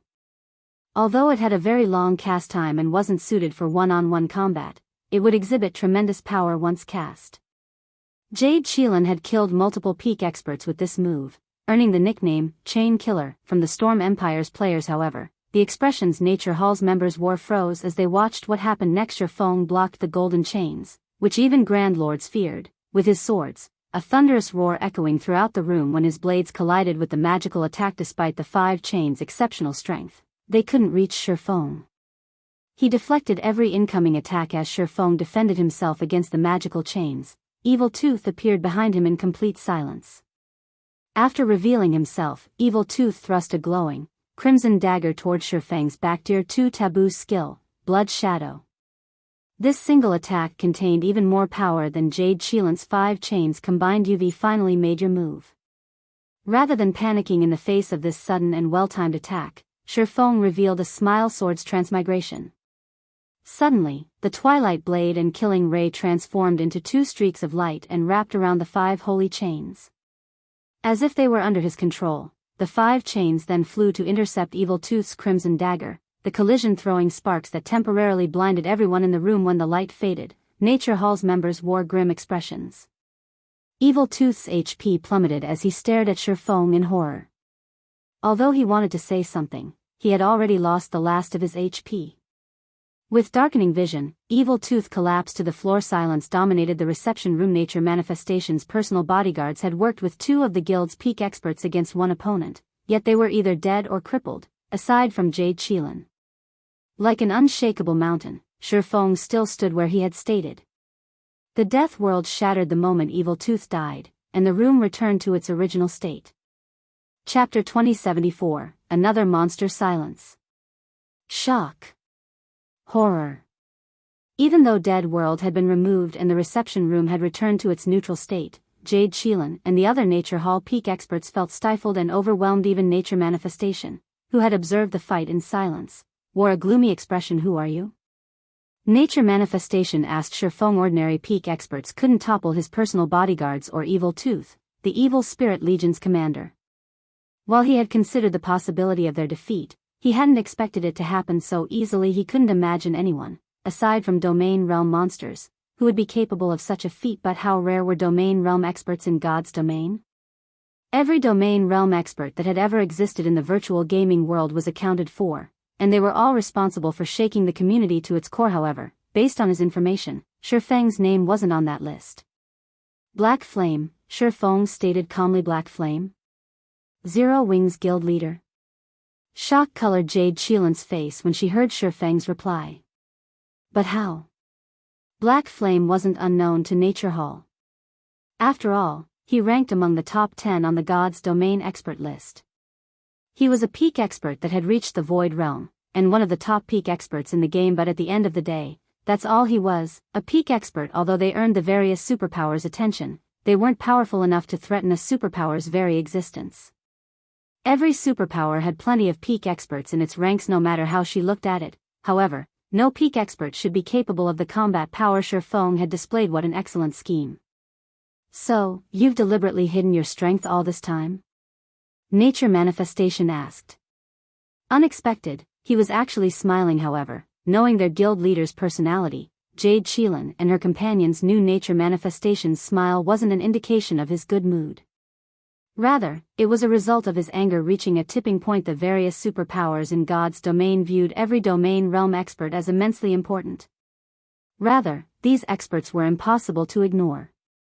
Domain realm experts were strategic weapons, and as players reached higher levels, the threat these experts posed to superpowers would grow. Hence, superpowers took considerable precautions against every domain realm expert they encountered. If Shifeng had revealed himself as a domain realm expert early on, the various superpowers would have paid more attention to Zero Wing. The guild's name would have likely joined the superpowers' blacklists, regardless of its developmental state. Some superpowers might have even extinguished Zero Wing immediately to save themselves from future trouble. As for Shifeng recently reaching the domain realm, it wasn't likely. Reaching the domain realm proved that one transcended the limits of humanity. Despite the various super first-rate guilds and super guilds accumulating resources and knowledge over many generations, each superpower had, at most, nurtured only a handful of domain realm experts in each generation. It was easy to imagine how difficult reaching the domain realm truly was. In other words, Shifeng must have hidden his strength from the public deliberately to avoid attracting too much attention. Now that he was satisfied with his personal strength and that of his guild, he wanted to use Nature Hall as a stepping stone to show off his power. That would explain why Shifeng was willing to make an enemy of Nature Hall just to help Twilight Echo, a guild he was barely connected to. Guild leader, should we request Senior Fan's presence? Jade Youlan whispered to her guild leader. Although domain realm experts were extremely rare, Nature Hall had its own collection of them. Senior Fan was one example. Moreover, he had spent most of his time in the Storm Empire. If they notified him, he would soon return to the residence. If Senior Fan returned, with the help of Nature Hall's other peak experts, they could ensure that Shifeng's party didn't leave the residence with their lives. After all, this was Nature Hall's main headquarters. After Jade Youlan posed her question, the three imposing men beside her directed their killing intent toward Shifeng. A mere up-and-coming guild like Zero Wing actually dared to use Nature Hall as a stepping stone. This was unacceptable. Suddenly, the reception room's doors flew open, and a group of 50-plus silver-armored experts charged in and surrounded Shifeng's party. Although they weren't refinement realm experts like Nature Manifestation's personal bodyguards, they could rival such experts with their Silverlight battle array. What? You still insist on fighting? Shifeng asked as he calmly watched Nature Hall's members from his seat, showing no signs of anxiety or concern. He wouldn't have dared to visit Nature Hall's residence before he had reached the domain realm and acquired the Twilight Blade. This was, after all, a superpower's headquarters, and Nature Hall would have plenty of methods to deal with invaders. The guild would also have other domain realm experts nearby. At this stage of the game, Shifeng's fight against Martial Dragon on Thunder Island wasn't a proper indicator of domain realm experts' prowess. During that battle, he had had the advantage in terms of basic attributes and skills, and since Martial Dragon had only been a Tier 1 player, the man's weak physique had prevented him from fully exhibiting his strength. To put it simply, players' physiques at that time had restricted domain realm experts. Shifeng hadn't gotten a clear idea of how strong domain realm experts were in that fight, but once he had reached the same realm, he understood these experts' true power. With a Tier 1 player's physique, domain realm experts would be limited to 50% of their true combat power at most. However, Void Realm experts would be able to display their full combat power. It was only natural that domain realm experts back then had only seemed slightly more powerful than peak experts at this stage of the game. However, not only had domain realm experts' physiques greatly improved, but their weapon and equipment standards had also increased. A superpower's domain realm expert likely wore at least 3 or 4 pieces of epic equipment, possibly even a fragmented legendary item. Superpowers had frightening resources and expansive territory. Encountering a superpower that owned 1 or 2 fragmented legendary items at this stage of the game wouldn't be odd. As soon as Shifeng was done speaking, Fire Dance, Cola, Alluring Summer, Shadow Blade, and Yiwumian, who stood behind him, stepped forward and released their auras as if a volcano had erupted in the room. An intense energy washed over its occupants, and the expressions that Nature Hall's members wore changed instantly. Fire Dance and her comrades felt like primordial beasts that had just awoken from a long slumber. The pressure they radiated was painfully stifling, particularly Fire Dance's aura. Could she be another domain realm expert? The thought drifted through Jade Youlan and her companions' minds, shuddering at the idea. Zero Wing was merely a small kingdom's guild. It wasn't even a superpower, yet it had 2 domain realm experts. Since when were domain realm experts so common? If Shifeng could hear these peak experts' thoughts, he wouldn't have been surprised. Among the 5 players he had brought with him, only Fire Dance held a fragmented legendary weapon. She also had her own bloodline and 6 epic items. In Zero Wing, Fire Dance's equipment standards were only second to his. Moreover, she was only a step away from the Truth Realm and had already mastered multiple advanced combat techniques. In her current state, she could definitely contend with Domain Realm experts. Chapter 2075, Miscalculation. Although Jade Sheelan and Nature Hall's other peak experts had intended to act, they couldn't help but freeze the moment they felt Fire Dance's oppressive Aura Guild leader. Are we still going to fight them? Jade Sheelan could not help but ask as she turned to look at Nature Manifestation. Her expression hesitant. One Domain Realm expert was already extremely difficult to defeat. Now that Fire Dance, who felt like another Domain Realm expert, had joined the fray, she had to take this situation more seriously. Ordinary players might not realize the importance of one or two Domain Realm experts in a guild, but as one of Nature Hall's upper echelons, she was very clear of the implications. This was no longer a matter of Sure Feng or Fire Dance's personal strength, but of Zero Wing's foundations. Instead, it was a matter of Zero Wing's guild foundations. If Zero Wing had only possessed a single Domain Realm expert, it could have been explained away as luck. It would prove nothing regarding Zero Wing's foundation. However, the fact that Zero Wing had at least two Domain Realm experts couldn't be shrugged off in the same way. Domain Realm experts weren't as common as cabbages. If Zero Wing truly had two Domain Realm experts, the guild wasn't as simple as everyone assumed. Chelan, you're overthinking this. Her aura doesn't prove that she's a Domain Realm monster. She could simply have absurdly high basic attributes. Zero Wing has no background, so it's lucky enough to have one Domain Realm expert. How could it possibly have two? And such a young one at that. A solemn man with a scar across his face spoke up. Listening to the man's reasoning, Nature Hall's members relaxed, releasing more than half of their anxiety. No one doubted this man's words. He was Deep Thunder, Nature Hall's first vice guild leader and one of the guild's main support pillars. He was also one of the top 10 experts on the Gods Domain's secret experts list. The secret pavilion had two Gods Domain experts lists. One recorded the top 1,000 experts with the most attention, grabbing battle records. The second was a secret list, which only superpowers could purchase. The secret experts list only contained 100 names. However, these players weren't ranked by their battle records, but based on the combat standards they had revealed. One had to be a Void Realm expert before the secret pavilion would even consider them for the list. Any peak expert that could rank on the secret experts list was, at most, a step away from the Domain Realm. Those that ranked among the top 10 were practically pounding against the edge of this realm. They only needed a slight push to reach the Domain Realm.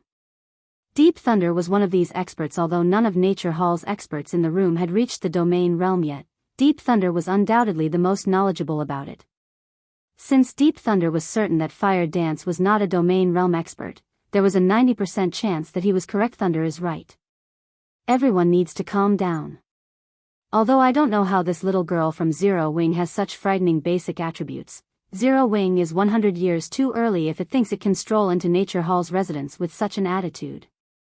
Nature Manifestation commented, backing up Deep Thunder. He flashed Sure Feng a piercing glare before commanding, summon Senior Fan and the Evil Spirit Legion members immediately. Lock down the residence. I want to see how capable these Zero Wing representatives truly are. Although Sure Feng had displayed astonishing combat power, Nature Hall wasn't a pushover. Nature Hall had gone to great lengths to recruit Senior Fan and convince him to protect the guild. The Elder had been a Domain Realm monster for decades, and his combat standards were far above Sure Feng's, who, at most, had only entered the Domain Realm within the past few years. Senior Fan also wore the best equipment available in the game, and the Evil Spirit Legion was one of Nature Hall's trump cards. Although the Evil Spirit Legion only had 100 members, every member was a Refinement Realm expert or better. Even the weakest among them had mastered 3 combat techniques, and including the Silverlight Battle Array, they could even defeat Domain Realm experts. The Evil Spirit Legion was also why Nature Hall even dared to provoke super first-rate guilds. However, the moment Nature Manifestation issued the order, Fire Dance's group moved, charging straight toward the guild leader. Taking the lead, Kola and Yiwumian dashed forward like 2 Tyrannosaurus Rexes. When the reinforcing security team members collided with the 2 MTs, they flew backward as if they had been hit by a truck, their tight defensive formation shattering instantly. Alluring Summer and Shadow Sword followed the 2 MTs closely. Alluring Summer sent at least one player flying with each spell she cast, while Shadow Sword forced multiple players to stumble back with each slash. These two easily repelled any security team members that approached from the sides. Rather than a battle, this looked like adults toying with children. Taking advantage of the chaos, Fire Dance blew past the security team's blockade and arrived before Nature Manifestation. "Don't think you can get through me that easily." Deep Thunder bellowed, swinging his gigantic, two-handed battle axe with a solemn expression, leaving no room for Fire Dance to dodge Tier 2 skill, Earth Bombardment. Pung! Not only was Earth Bombardment an AoE attack that amplified his strength, but it could also significantly reduce players' movement speed when he struck. This was the trademark tier skill of the Magic Warrior hidden class. The move could only be blocked, not dodged. In addition, the Magic Warrior class was a specialized advanced class for berserkers, using magic to strengthen the user's body. However, Deep Thunder's expression froze when his attack landed. Fire Dance's flimsy short sword had actually stopped his humongous axe's descent. Not only had Fire Dance remained stable, but she also retained every point of her HP. Before Deep Thunder could swing his battle axe again, Fire Dance's 1,000 transformations slithered toward the berserker's neck with an utterly unpredictable attack trajectory. Advanced combat technique, Illusory Snake. Scram! Deep Thunder shouted as he activated Whirlwind Slash to defend himself. Boom! When short sword and battle axe collided, a sharp clang echoed throughout the room. A moment later, Deep Thunder, who prided himself on his strength, stumbled 3 steps back, staring at Fire Dance with an incredulous look. While he had recognized Fire Dance's amazing basic attributes, he hadn't expected them to be so high. How does she have so much strength? Deep Thunder wasn't the only one the situation surprised. Jade Sheelan, who cast spells from the side, glanced over in horror when she noticed Deep Thunder stumble in God's domain. There was a major difference between one-handed weapon strength and that of two-handed weapons. This was why most Berserker players chose two-handed weapons. Two-handed weapons could make full use of Berserker's high strength. However, despite being an assassin, Fire Dance exhibited greater strength with a short sword than Deep Thunder. This unraveled everything Jade Sheelan thought she knew about God's domain. Moreover, Deep Thunder wore 3 pieces of epic equipment, wielded an epic weapon, and the rest of his equipment was comprised of level 60 dark gold items. She couldn't imagine how an assassin could block one of his attacks with a one-handed sword. After sending Deep Thunder backward, Fire Dance abruptly vanished void steps. By the time anyone could react, Fire Dance had reappeared before Nature Manifestation, holding her 1,000 transformations against the guild leader's throat. As a cursemancer, Fire Dance held Nature Manifestation's life in her hands. Seeing this, Nature Hall's members paused with gloomy expressions. When Nature Manifestation looked up at Fire Dance, his countenance was ashen. Fire Dance's group had only moved 5 seconds ago, yet they had already gotten past more than 50 refinement realm and better experts, threatening his life. Not even a domain realm expert could perform such a feat.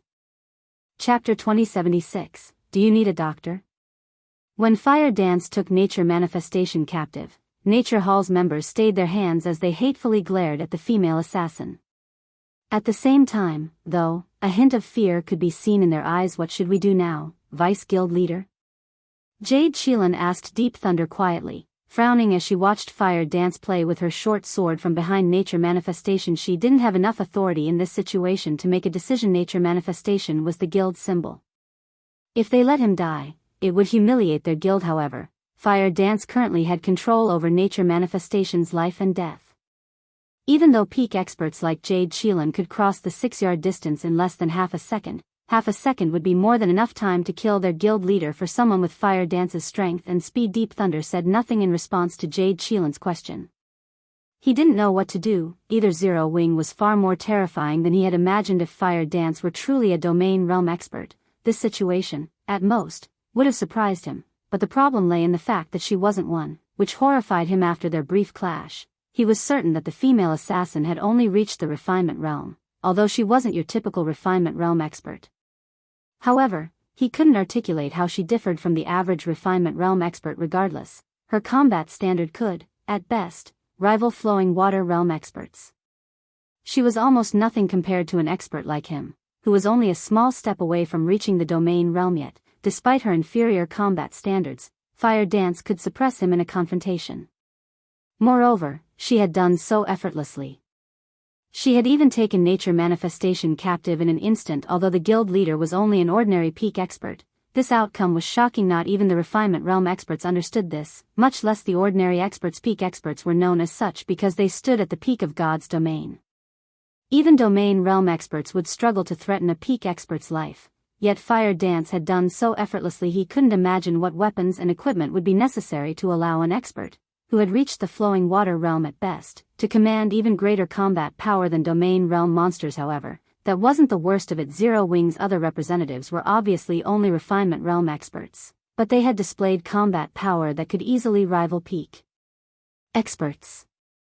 Not even super first-rate guilds were likely capable of nurturing such high-quality refinement realm experts. After silence reigned over the room for a short moment, Nature Manifestation discarded his shock and turned to glare at Shifeng. Do you think that I'll simply allow Nature Hall to let Zero Wing off the hook just because you've captured me? Nature Manifestation asked, sneering. Don't be foolish. It is just one level and one piece of equipment. I can afford the loss. If you go through with this, however, Zero Wing won't have the power to endure Nature Hall's wrath. The strength Shifeng's party had displayed had surprised him, but at the end of the day, an individual's strength was nothing compared to a guild's.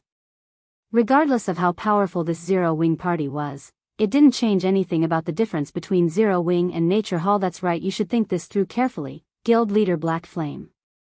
If you do this, there will be no saving the relationship between our guilds, Jade Youlan said in an attempt to persuade Shifeng.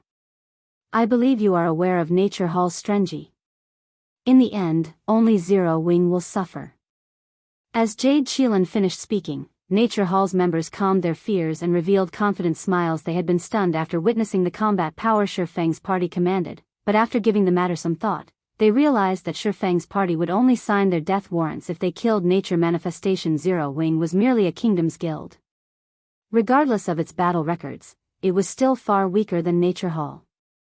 Zero Wing could not afford to endure Nature Hall's wrath at all. As a guild leader, Shifeng must have realized this.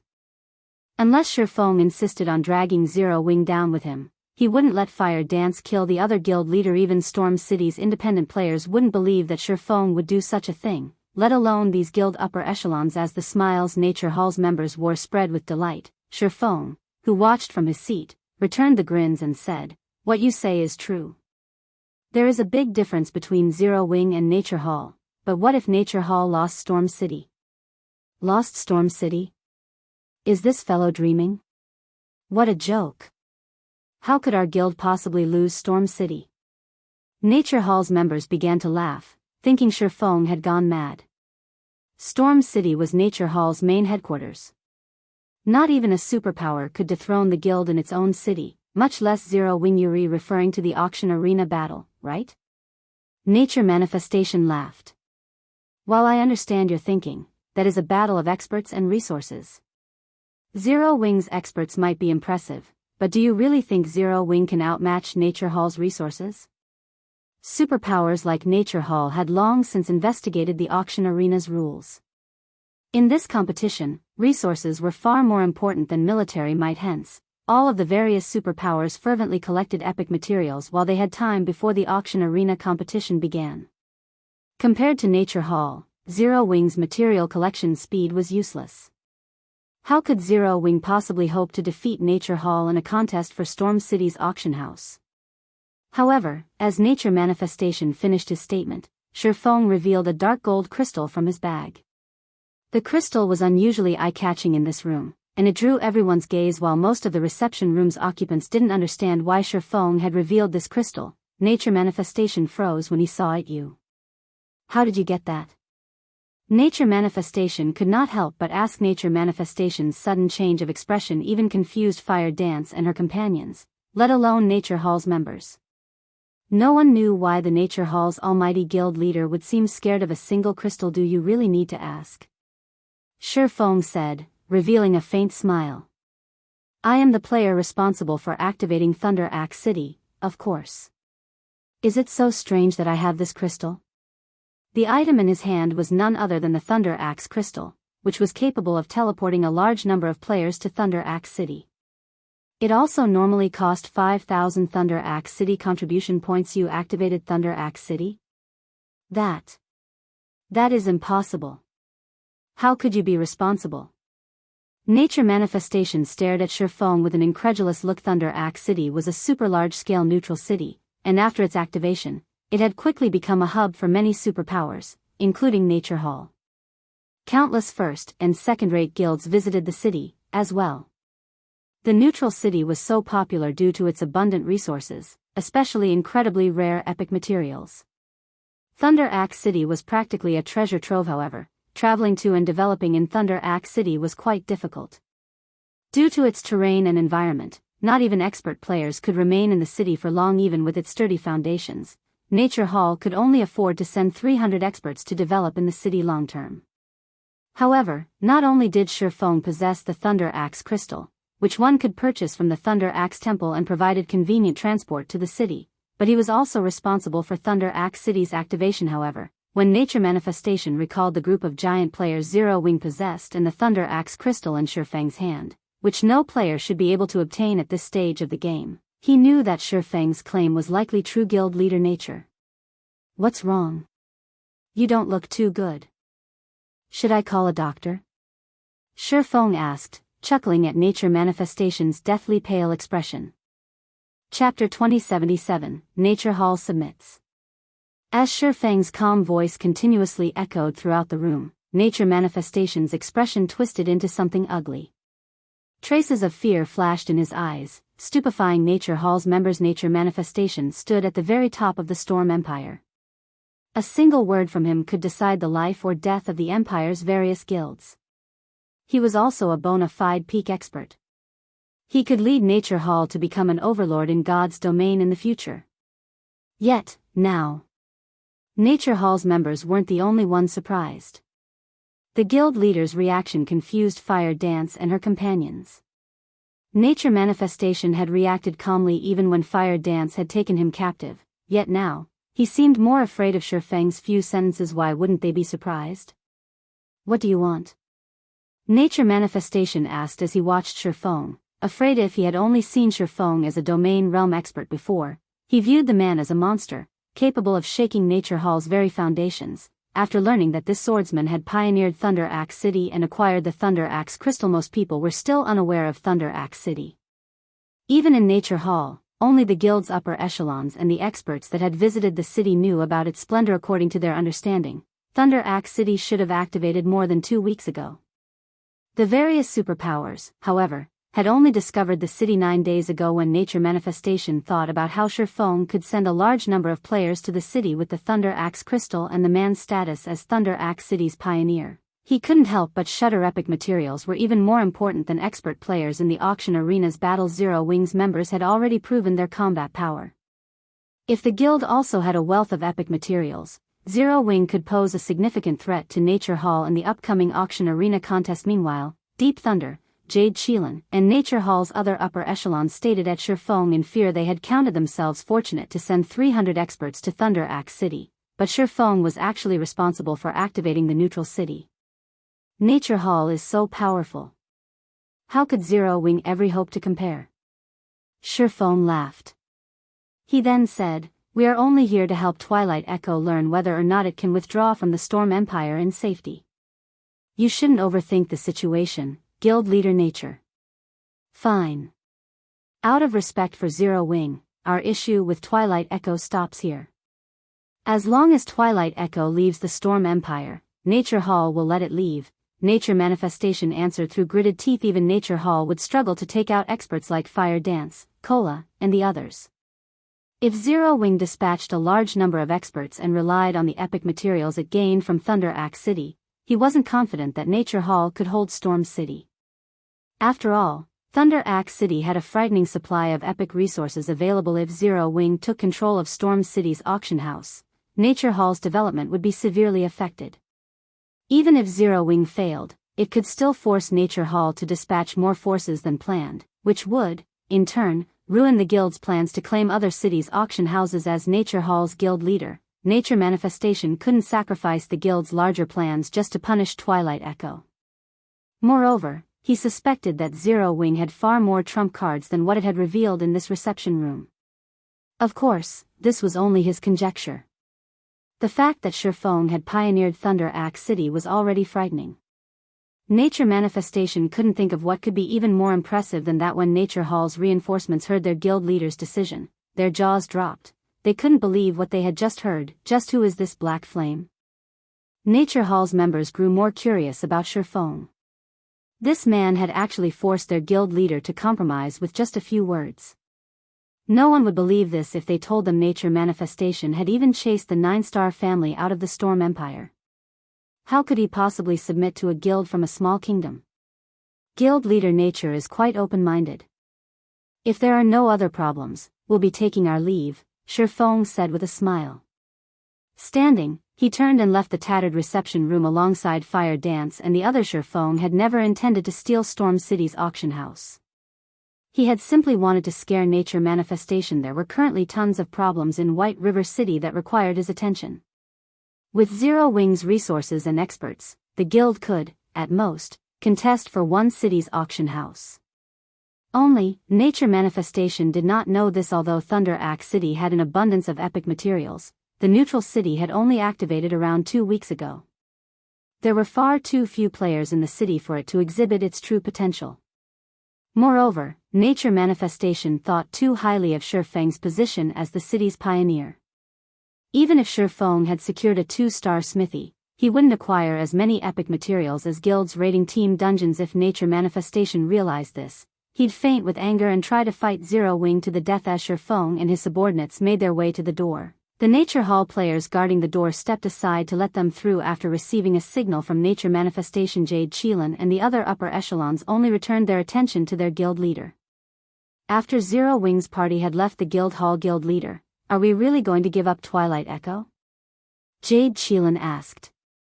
"If we do this, news of this incident will spread throughout the Empire." "So be it.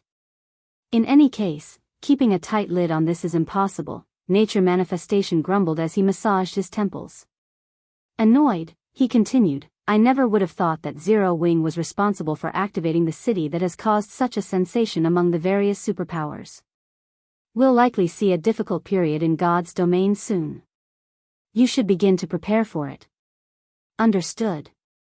Youlan nodded, fully understanding Nature Manifestation's intentions. He had assumed that the first auction arena competition would be an exclusive playground for the game's superpowers, but now that Zero Wing had revealed itself as a potential competitor, the various superpowers' plans were ruined. Nobody would have imagined that Zero Wing would be the cause of the situation plaguing the various superpowers. After Shurfeng's party left Storm City, news of Nature Hall abandoning its harassment of Twilight Echo quickly reached the Empire's various powers. What? Nature Hall gave up on Twilight Echo? But why? What kind of guild is Zero Wing? For a time, this matter caused an uproar in the Storm Empire. Nobody would have thought that Nature Hall would stop targeting Twilight Echo out of respect for Zero Wing. Every power in the Empire was immediately curious about Zero Wing. Meanwhile, news of this matter also reached Twilight Echo's residence in Windy City. What did you just say? Nature Hall has given up on us because of Zero Wing and recalled its forces? Darkwave was stunned when he heard his subordinates report, unable to believe the news. Chapter 2078, Twilight Echo shaken. When Twilight Echo received the news of Nature Hall's withdrawal, silence reigned of the guild leader's office. The dozen or so guild upper echelons in the room didn't know how to react to this development. Nature Hall gave up? But why? What did Zero Wing's members do? Nature Hall had intended to use Twilight Echo as an example to stabilize its rule in the Storm Empire and expand its influence past the Empire's borders. Nature Hall had been adamant on destroying Twilight Echo. They had been discussing their safe withdrawal from the Storm Empire and their defense against Nature Hall, but after nearly an hour, their despair had only intensified. The difference between their two guilds was too massive. At this point, Nature Hall only needed a fraction of its strength to remove Twilight Echo from God's domain. Even with Zero Wing's help, they didn't think that they could withstand Nature Hall.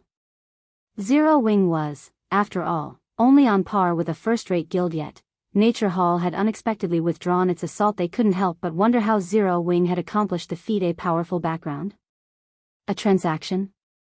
They considered many possibilities, but none seemed reliable or possible. However, it was an inescapable fact that Zero Wing had convinced Nature Hall to leave Twilight Echo in peace. Dark Wave turned to Aqua Rose, a myriad of emotions overwhelming his heart when Violet Cloud had informed Owl Life that Zero Wing intended to protect Twilight Echo. Dark Wave had assumed it had been Zero Wing's way of taking a stand against Nature Hall. He hadn't actually believed that her guild could protect his. Looking at it now, however, it seemed that Violet Cloud had meant what she had said. This was the Storm Empire's overlord they were talking about. Although he did not know how Zero Wing had stopped Nature Hall, its success in doing so proved the guild's strength. When Aqua Rose had left Twilight Echo to join an insignificant, upstart guild from some backwater kingdom, many of the guild's members had mocked her for her foolishness. They had all thought that she was stupid. If she hadn't been so stubborn, she would have kept her position as an honorary elder and had access to plenty of opportunities to display her talent. Twilight Echo had been a veteran first-rate guild for decades, not a force a small guild without a background could compare to. Who would have thought that the small, insignificant guild Aqua Rose had joined would grow to become so powerful? Not only was Zero Wing Star Moon Kingdom's overlord, but it also commanded the strength of a first-rate guild. Now, it had saved Twilight Echo from the brink of destruction, convincing a superpower like Nature Hall to abandon its plans. After this series of events, Dark Wave couldn't fathom how powerful Zero Wing truly was, despite the fact that he led a veteran first-rate guild. If news of this reached Twilight Echo's guild elders, the old fellows and company representatives that had mocked and ridiculed Aqua Rose would likely die from embarrassment. They had all played a major part in dismissing her from her position as honorary elder. Due to this incident and her position in Zero Wing, Aqua Rose would have considerable influence in Twilight Echo from now on. The guild might even follow her whims. Dark Wave wasn't the only one to think this. Every upper echelon in the office realized the implications of today's events. Their views of Aqua Rose had utterly changed. Aside from her joy, Aqua Rose was stunned, as well. She hadn't imagined that Shifeng would actually be able to stop Nature Hall. Shortly after, Violet Cloud relayed Shifeng's latest message to Twilight Echo's upper echelons, informing them that as long as the guild left the Storm Empire, Nature Hall wouldn't take further action against it. The young woman then left Twilight Echo's residence, returning to Star Moon Kingdom with her team. As for Aqua Rose, she only intended to return after dealing with a few matters with her old guild. Twilight Echo's upper echelons eagerly hoped that Aqua Rose would stay for some time. Twilight Echo was going to leave the Storm Empire and find another kingdom to continue its development. This meant that it would have to deal with the overlord of whichever kingdom they chose. If they had the help of a powerhouse like Zero Wing, settling in their new home would be far easier. Meanwhile, news of the events between Nature Hall and Twilight Echo soon reached God's Domain's many superpowers. Nature Hall was one of them, and even though this incident was a small matter in the other superpowers' eyes, it was still necessary to watch the situation. Or Empire, Crimson Flame Fortress. How can Nature Hall be so dumb? It gave up such a good opportunity to stabilize its position in the Storm Empire just because of Zero Wing?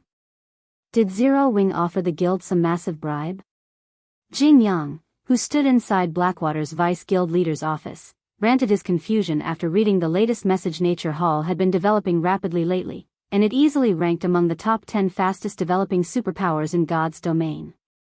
Many veteran super first-rate guilds were even starting to feel threatened, yet, out of respect for Zero Wing, the guild had abandoned its plans.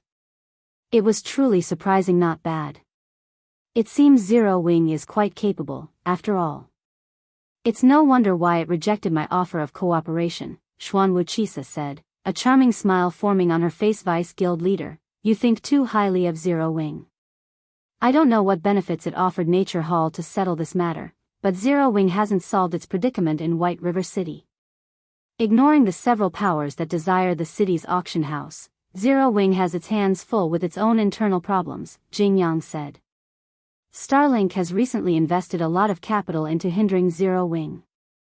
It is even trying to poach Zero Wing's upper echelons and core members by offering to triple their current salaries. Starlink has also begun to claim commissions meant for Zero Wing by offering lower prices, slowly chipping away at Zero Wing's financial situation. I doubt it will be more than a month before Zero Wing crumbles in on itself. Larger guilds had both advantages and disadvantages. When a guild had a low member count, its daily expenditures were relatively small. Hence, its finances were easy to handle. However, as a guild grew, it would face more difficult financial problems. Including hostile corporations' intervention, a guild's financial problems could become even more challenging. Hence, although Zero Wing seemed to have grown quite powerful, it had acquired new weaknesses. Zero Wing had still been a relatively small guild without a headquarters in the real world, and as a result, it hadn't had to contend with major expenditures. Its size had rendered hostile corporations' interference ineffective, but things had changed. Now, not only had Zero Wing purchased Ouroboros's main headquarters, but it had become even larger than Ouroboros at its peak.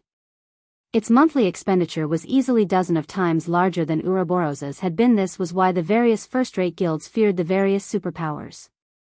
Not only could a superpower crush a first-rate guild under its military might, but it could also launch an economic assault. Meanwhile, after Shifeng's party returned to Starmoon Kingdom's White River City, he sent Fire Dance and the others to continue their team dungeon raids and collect as many epic materials as possible to prepare for the auction. It's about time that I deal with my elemental core. Shifeng grinned as he opened his bag to inspect the elemental cores within. He then altered his appearance using the demon mask and visited White River City's teleportation hall. Spending 4 gold, 30 silver, he teleported to the distant Sea of Illusion. Chapter 2079, Sea Tribe Weapon. Sea of Illusion, Blue Coral City. Shifeng was disguised as a level 61 swordsman as he walked through Blue Coral City streets. Unlike the kingdoms and empires on the God's Domain continent, the Sea of Illusion was neutral territory, maintained by a merchant alliance. The merchant alliance mainly operated out at sea, controlling only a few cities on land. Most of its towns and cities had been established on islands. Because of this, most visiting players were either merchant players or independent players. Guilds rarely visited the Sea of Illusion. This was also why adventurer teams ruled over the area's several major cities. Meanwhile, Blue Coral City was the Sea of Illusion's largest city. First-time visitors were almost always surprised by what they found here. The majority of the player population consisted of merchant players, while the rest were mostly independent players. There were very few players wearing guild emblems buying tons of Sea Tribe weapons for 50 silver each. Also selling purple fire crystals. Selling ocean pearls.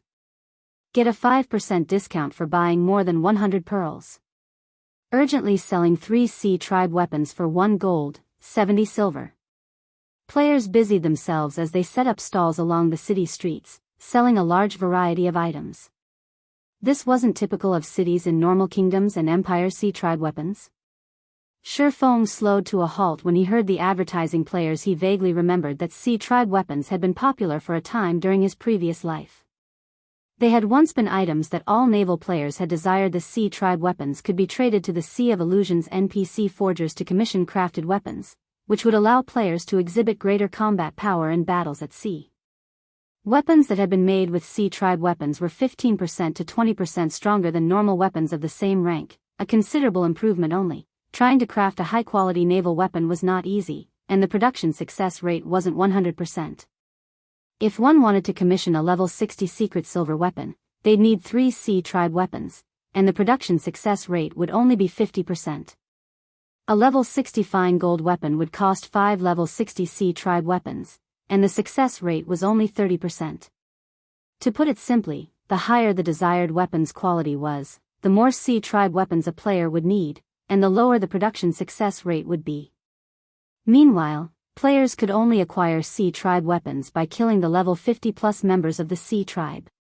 Hence, complete naval weapons were incredibly expensive on the market. Of course, Sea Tribe weapons had another purpose, and Shifeng knew it: purchasing secret laws. Secret laws were extremely rare in God's domain, even rarer than combat techniques. They also provided players a significant boost. Secret laws were a type of berserk skill, but unlike normal berserk skills, which were prohibited in certain areas, secret laws could be used anywhere like combat techniques. They could even be used when silenced. However, secret laws were a huge burden on the user's stamina and concentration. The more powerful a secret law was, the more stamina and concentration it would consume. In addition, players didn't have to master a secret law to use it. Only, using an unmastered secret law would drain more resources than usual. The worst part was that secret laws would drop automatically when players died. Even so, Countless experts in God's domain coveted secret laws due to their many benefits. Secret laws provided a boost to physique and allowed players to exhibit more of their combat power. Moreover, secret laws gave players a clearer idea of their flaws. These were the reasons that players had coveted secret laws. They were even more valuable than combat techniques. Meanwhile, tribe weapons could be exchanged for one of these precious secret laws. Although there were limited copies of the secret law available and the process of acquiring one was particularly troublesome, Surfong didn't mind. He might have had some trouble purchasing a few copies if he had tried before visiting the ancient god's maze, but he shouldn't have any issues now. One needed to fulfill two conditions to purchase copies of the secret law. First, they'd need to locate the NPC that sold them, then, they'd need to obtain the required items for payment. The NPC only accepted a combination of tribe weapons and elemental cores. Other than Surfong, it wasn't likely that any of God's domain's players knew about this NPC, and of course, collecting tribe weapons and elemental cores wasn't a problem for Surfong, following which, Surfong spent 10 silver to set up a stall in Blue Coral City's business district, buying tribe weapons for 60 silver each. Only buying a certain amount. First come, first served. Surfong shouted, immediately attracting the attention of the players on the street. Normally, players only purchased tribe weapons for 50 silver each. Even players that set up stalls to sell the weapons asked for less than 60 silver. With someone willing to spend so much on each tribe weapon, players were bound to notice. A short moment later, a large group of players crowded around Surfong to sell their tribe weapons, rapidly depleting Surfeng's funds. In less than an hour, Surfong had spent more than 2,000 gold, purchasing 4,352 tribe weapons. He had basically purchased every tribe weapon in Blue Coral City. Once customers stopped visiting his stall, he packed up and headed for a hotel to alter his appearance once more. When Surfong left the hotel, he discovered several players hiding around a street corner, staring intently at the hotel's entrance. It was obvious that these players wanted to learn why he had bought so many tribe weapons. Unperturbed, Surfong found a deserted location and used the 7 luminaries ring to teleport out of Blue Coral City. After using space movement and spatial gate 4 times in a row, Surfong arrived on a volcanic island that housed monsters ranging from level 80 and level 100. These monsters were far from ordinary, with the weakest among them a chieftain that had the combat power to rival players who reached the trial tower's 3rd floor. Even ordinary tier 2 experts of the same level would have a difficult time fighting these chieftains one-on-one. Meanwhile, the NPC that possessed the secret law copies was located in a hidden room within the volcano. Players had only learned of this NPC in the past thanks to a few players who had visited the island for a rare quest. They had accidentally stumbled across the secret room, finding this rare NPC very quickly. With the help of Gale Domain, Surfong reached a cave inside the volcano. After killing several hundred level 83+ Lord-ranked lava monsters, he finally found a hidden room. Although the cave's monsters were all lords, they had dropped almost no loot. They hadn't dropped anything beyond some ordinary materials, not even a single piece of common equipment. Although the monsters' loot was terrible, the EXP they granted was astounding. After killing several hundred monsters, Surfong had finally risen from level 70 to 71. As he opened the door to the hidden room, Surfong was greeted by the sight of a dark, empty room. It only contained a stone platform. Surfong grew a little excited as he approached the platform, spending 100 magic crystals to light the candle upon it without hesitation. By the time the public had discovered this place in the past, the players that had pioneered the island had cleaned out the NPC's stock of secret law copies. Although the stock would replenish from time to time, the various superpowers had already laid claim and monopolized the NPC. Small guilds like Shadow had only been able to watch and drool from the sidelines. As the candlewick ignited, a storm abruptly enveloped the room. The translucent figure of a man began to materialize before Surfong. After an inspection, one would discover that this man was a level 80, tier 2 professional mage named Horus. However, when Surfong inspected the man with omniscient eyes, he discovered that the NPC was actually a level 180, tier 5 divine mage. If players gave in to their greed and tried to rob this NPC, only death would await them, a particularly cruel death. Young adventurer, are you the one who has awakened me? Horus asked as he watched Surfong with eyes swallowed by dark blue flames, his gaze chilling. Yes, Lord Horus. Surfong nodded respectfully. As a deceased entity, Horus abhorred the living. If Surfong disrespected him, he'd get nothing from this NPC. Very good. When I was alive, the king of the Sea Tribe hunted me down and killed me. Now, I want revenge on the Sea Tribe. However, I cannot leave this place, so I want you to be my instrument of vengeance, slaying the Sea Tribe's members. As proof of your achievement, you may bring me the Sea Tribe's unique weapons. Once you complete this task, I will reward you handsomely, Horus said. Although the NPC's tone was calm, the rage in his eyes was apparent. System, you have accepted the epic quest, The Wrath of the Dead. Quest content: kill Sea Tribe members and obtain 3,000 Sea Tribe weapons. Rewards unknown.